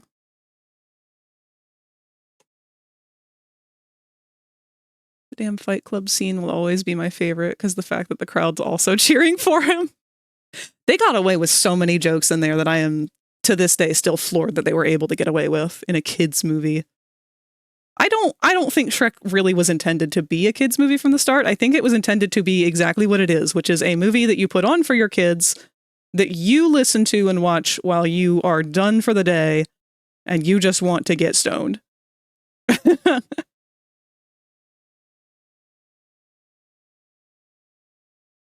Oh, here I go with the straight lines again.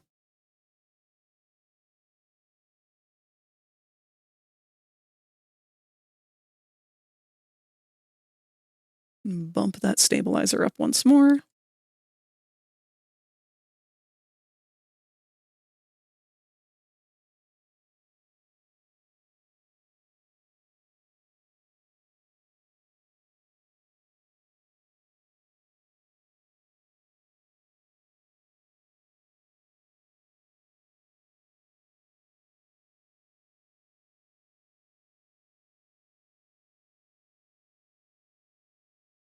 Shrek, the movie that animators were banished to when they couldn't cut it on Prince of Egypt. True story. God, it's really hard to imagine that those were both being made at the same time in the same studio.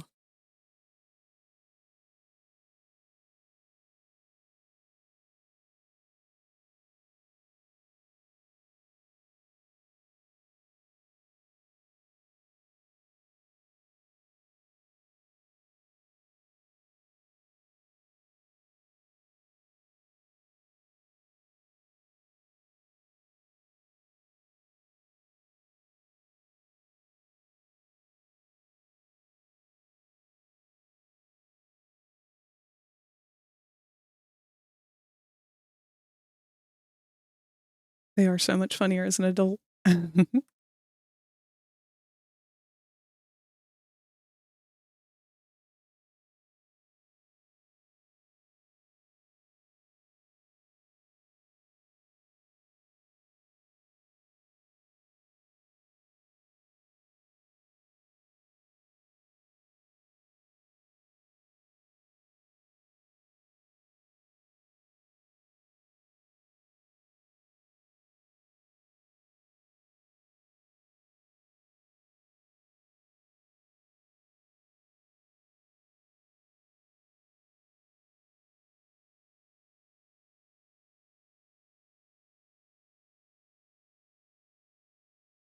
Oh, the hunger.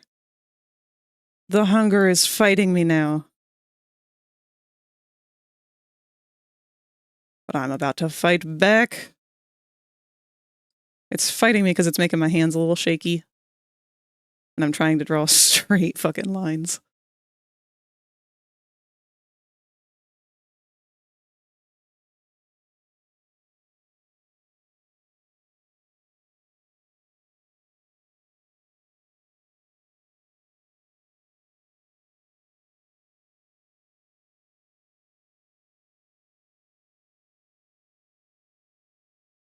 If I remember correctly, they were made quite literally as a fuck you to Disney. Not a fan of biblical mythos, because honestly find it rather flat versus Greek and Egyptian. Not enough gods with cool powers, but damn Prince of Egypt. Yeah, Prince of Egypt was gorgeous. Because I'm right there with you. I'm not really religious in any sense, and I'm not really one of those people that's like, yeah, oh, because it's the Bible, we know this one better, blah, blah, blah. I really liked Sinbad. Sinbad was just as good in a lot of ways.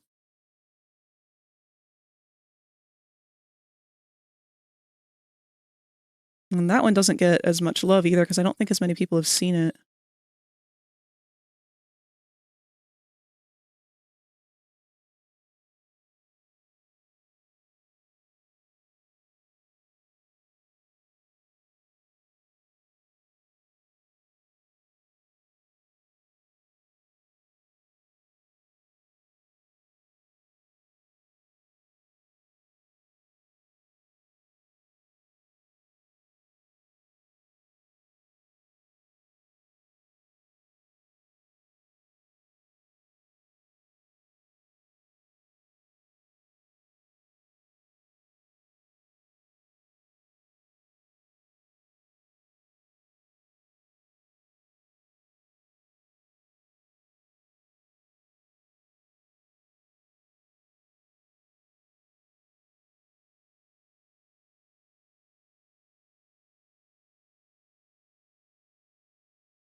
There's freaking, oh my god, animation wet dream. Absolutely. Her hair, and the way that it floats around the way that it does. Oh, that's just animation porn right there.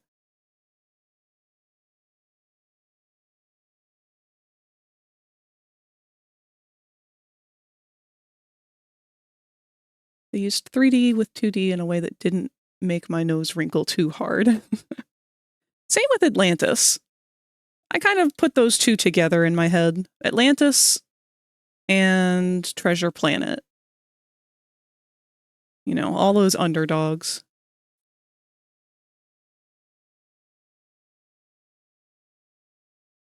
Treasure Planet's probably still one of my top favorite movies of all time.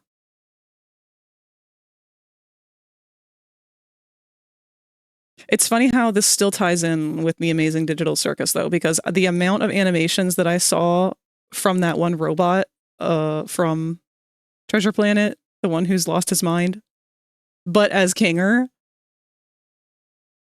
it's really funny. He works so well. Even the voice is very similar.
Not super thrilled with the way that the ribbons are laying, but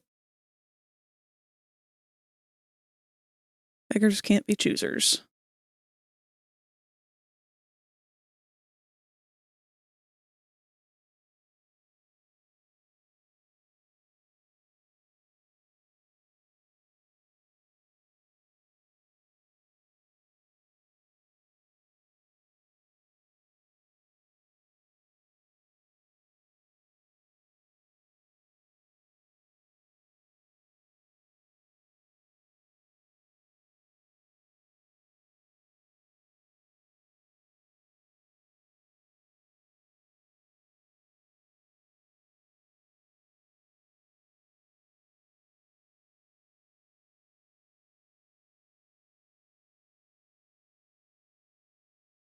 So close.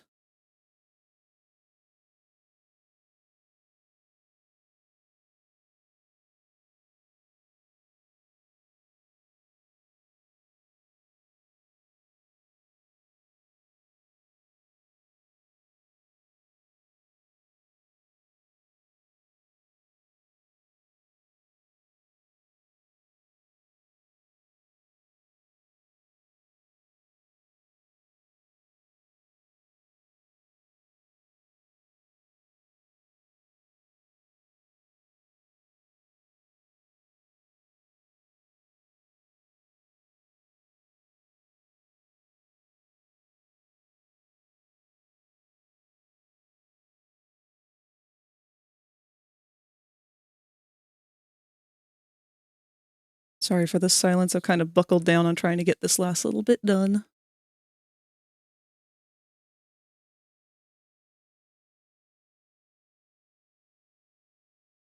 You know, it's funny. As much as you guys have told me that I have a soothing voice and you like listening to me and everything, I've had a couple people tell me here and there that I would be a good teacher.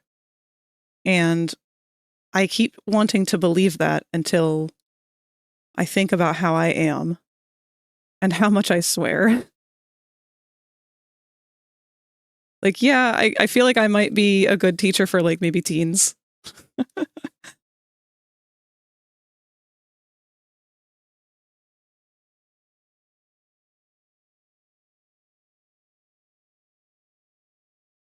I don't swear around kids, or at least I make a very conscious effort not to. But when I am trying to teach adults things, I really don't bother to censor myself because you're an adult. Unless you explicitly ask me to, I'm not going to do that. Also, our final ads of the night are coming up. Hopefully, I will be done when they are over.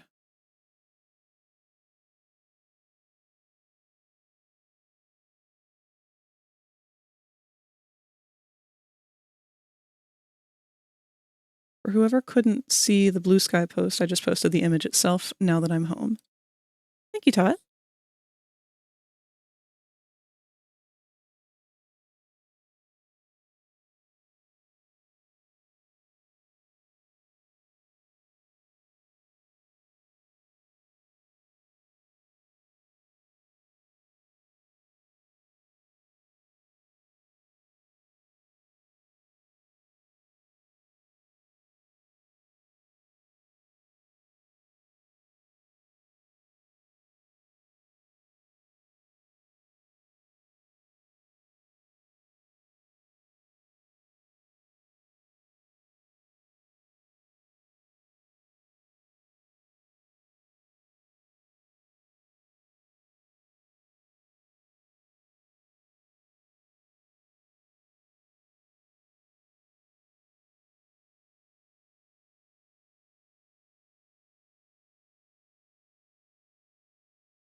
Oh, so close.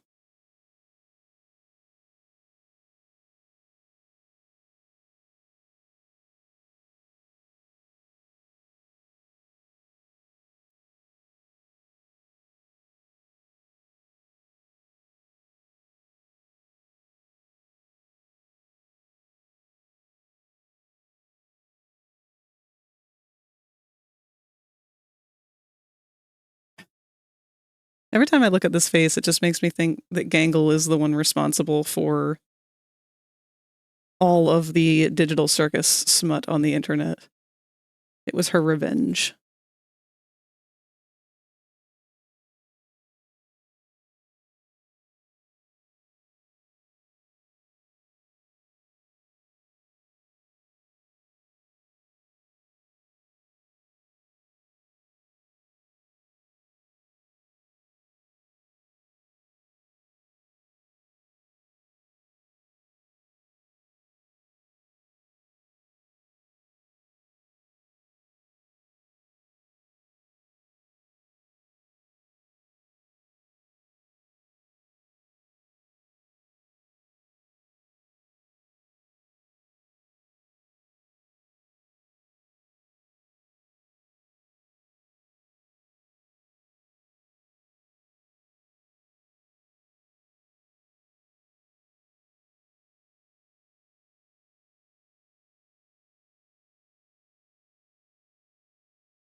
If you become lightheaded from thirst, feel free to pass out. Thank you, Mime.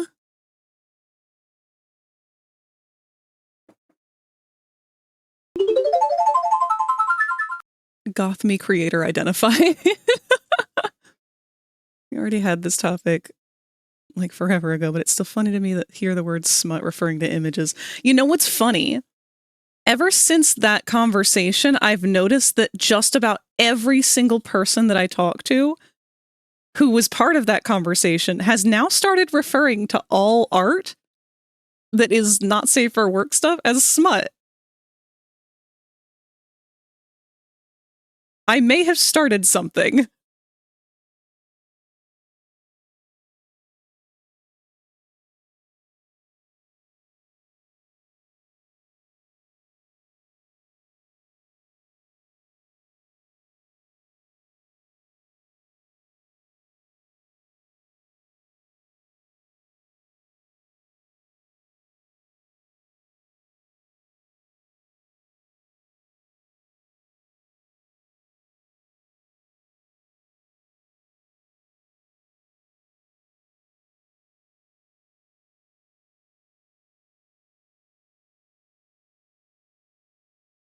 To be fair, I usually struggle to find a word to refer to it whenever I need to. Exactly! Smut just works. It's easier because it doesn't draw attention to itself. My ace brain is like, you can't say porn. Yeah, exactly! That's how mine is too.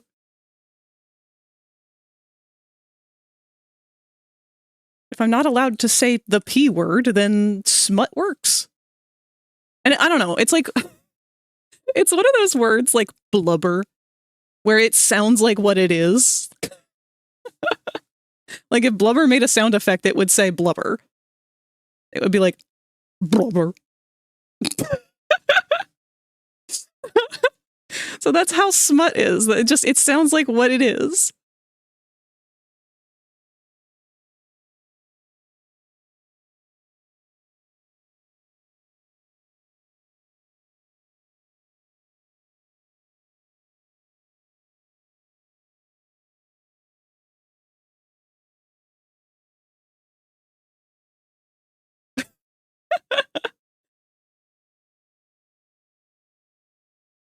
You're mad because I'm right.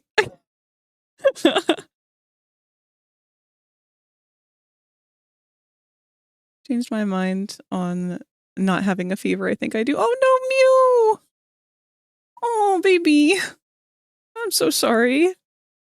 You've all been so sick lately.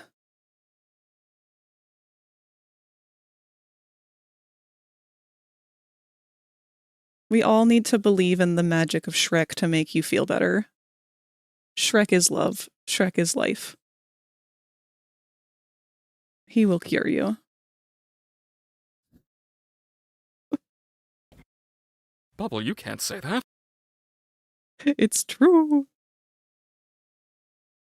Do not resist the power of Shrek Kane.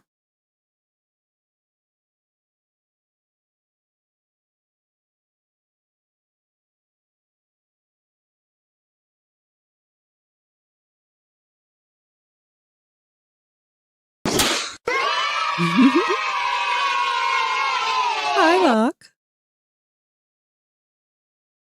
I have no idea if anyone's willing to watch in VRC. I was gonna hop on tonight because of Victor having some kind of party. Or no, not Victor. One of Rosie's friends. They're having a birthday party, and I wanted to stop by and say hi.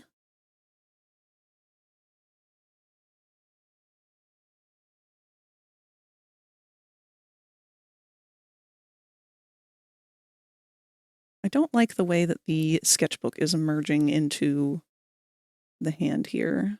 I want to... There's also a nasty tangent here.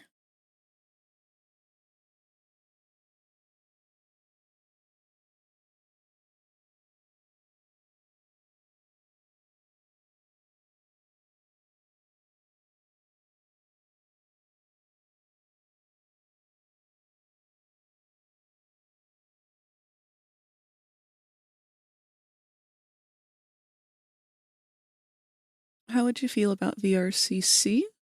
I wanted to get on VRC so we can do sillies afterwards. To watch Shrek.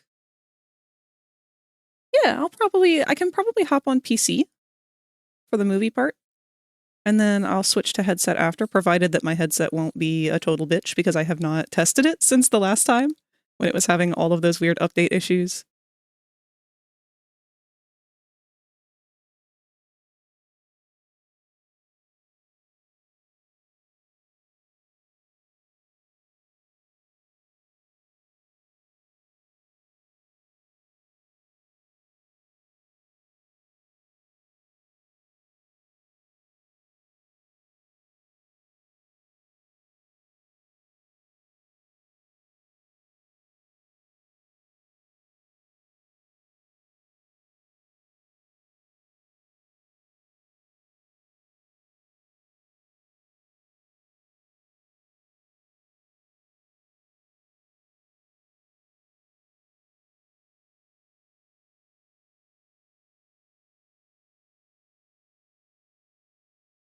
Now her sketchbook is the same color as her ribbons, but I'm going to make it lighter and probably more paper-ish on this part.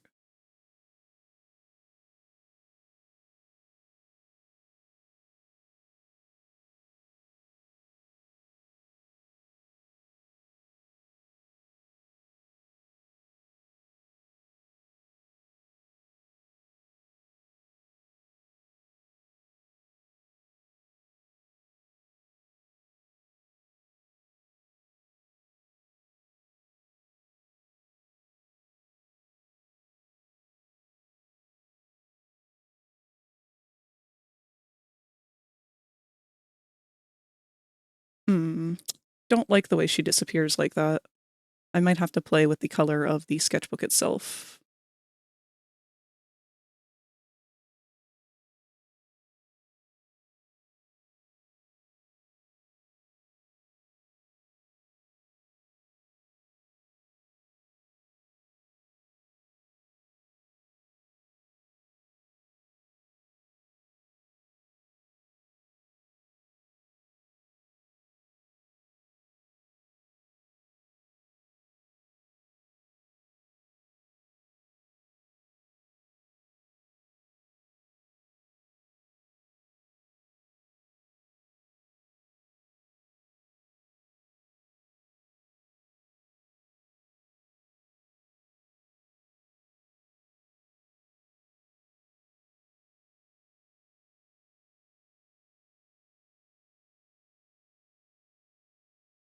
I'm gonna start getting on then. See you soon, Frag. I will see you soon. Too much fucking red. Is too much fucking red. And then she needs her little, like, blushies. Where did I put the other one that had her little blushy? Little blushy.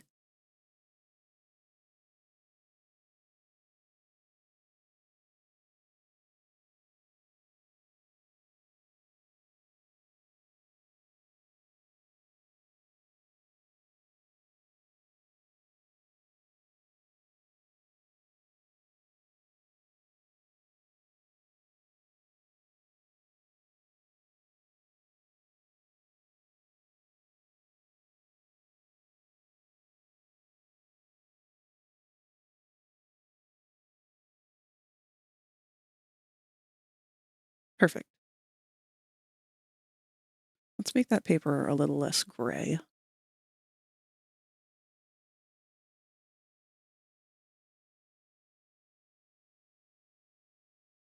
And probably make the spiral gray, just to make it a little bit easier to translate what that is.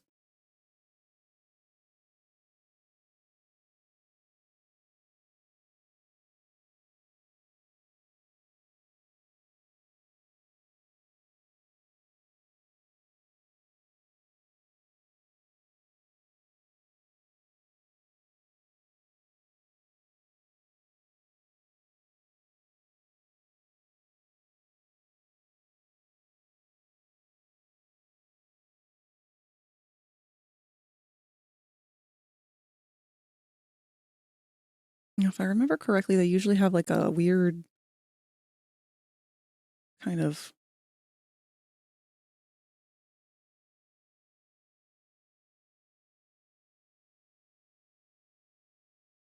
maybe not quite.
I'm gonna have to see how that little, like, effect works.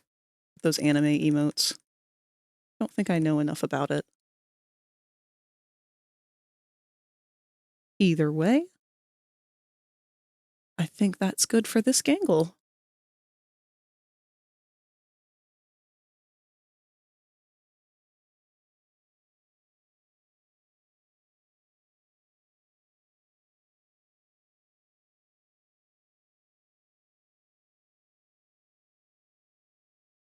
Little goblin.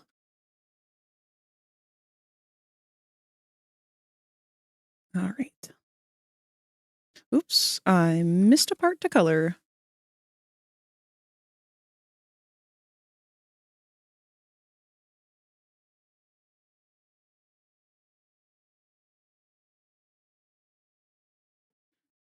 All right, let's get our lineup here. Go ahead and close out of all these other guys that we didn't get to.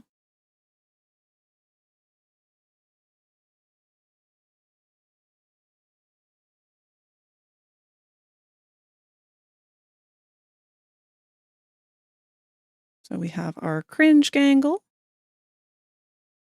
We have our heart angle.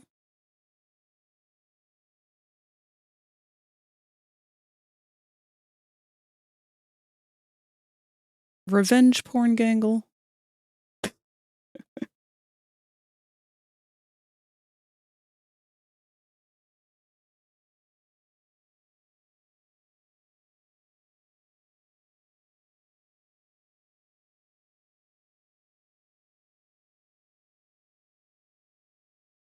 Crybaby gangle. And having been caught with the revenge porn gangle.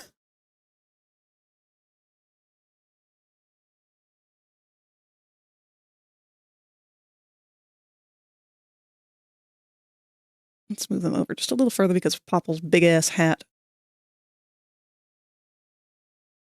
I think these are great. I'm very happy with these. What I will do is go ahead and save PNGs of all of them to test out on my personal server. Oh, this is beautiful. Thank you, Todd. Oh, what did you say here? You both said something. Sudden desire to see a green sketchbook so I can pretend it's the handy-dandy notebook from Blue's Clues. I would do that, but I know how fans get with things, and if they see that something is off like that, they will, for some reason, get real upset about it. It's feeling weird that all I've been drawing lately is Stimpy Deer Man, but, like, before that I hadn't really drawn in years. So, like, if he gets me to draw honestly, that's a win in my book. I feel the same. You shared the image off Blue Sky, thank you. He's the fluffiest of butts.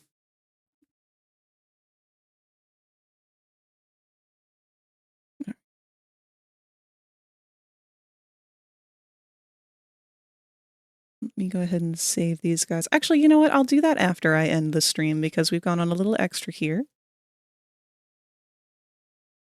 Let's see who is live right now for me to go throw you guys out.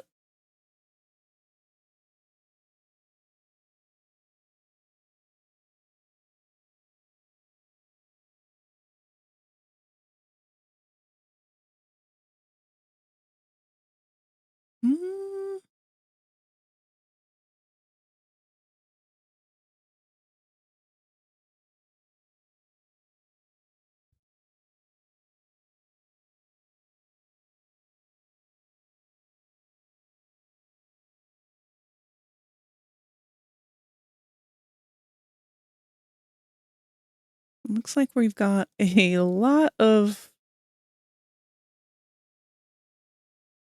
gaming, a lot of violent gaming right now, which is not quite the vibe I think that I'm leaving you guys in. So we may either just find a random person to throw you guys at, or take a break and not do a raid tonight. Let me look at the browse section for art. See if there's anyone who strikes right away. It's a small creator.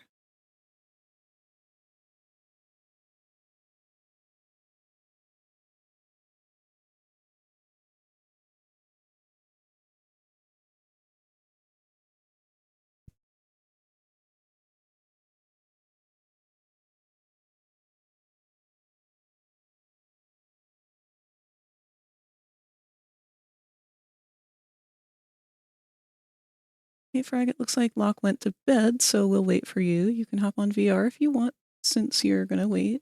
Or we're gonna wait. That is right if your headset won't explode on you. I will start on desktop for the movie, if that's all right with you. Just because I don't like wearing the headset if I'm gonna have to sit still for a little bit. Oh, you know what? Here we go. This seems like an interesting artist.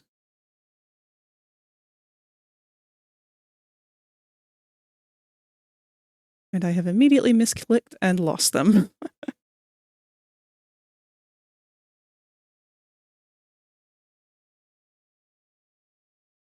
Where did they go?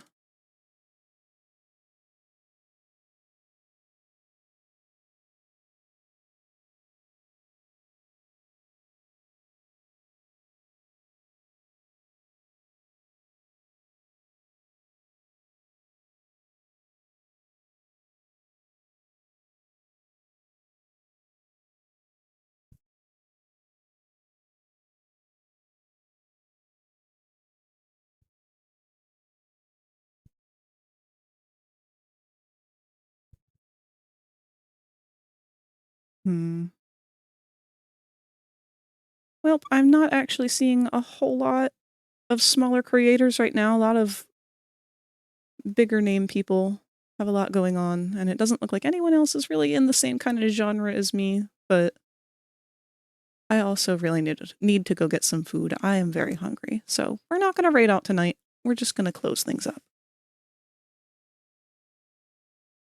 Oh, actually, Mime, you have a suggestion here? Lizzie Doodle. Let's take a look at their stuff.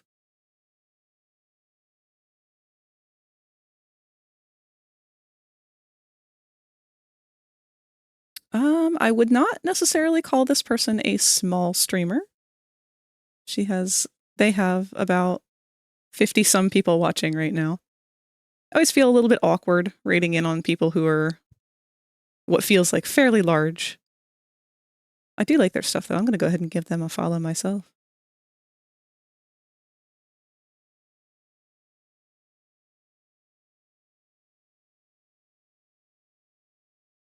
Alrighty.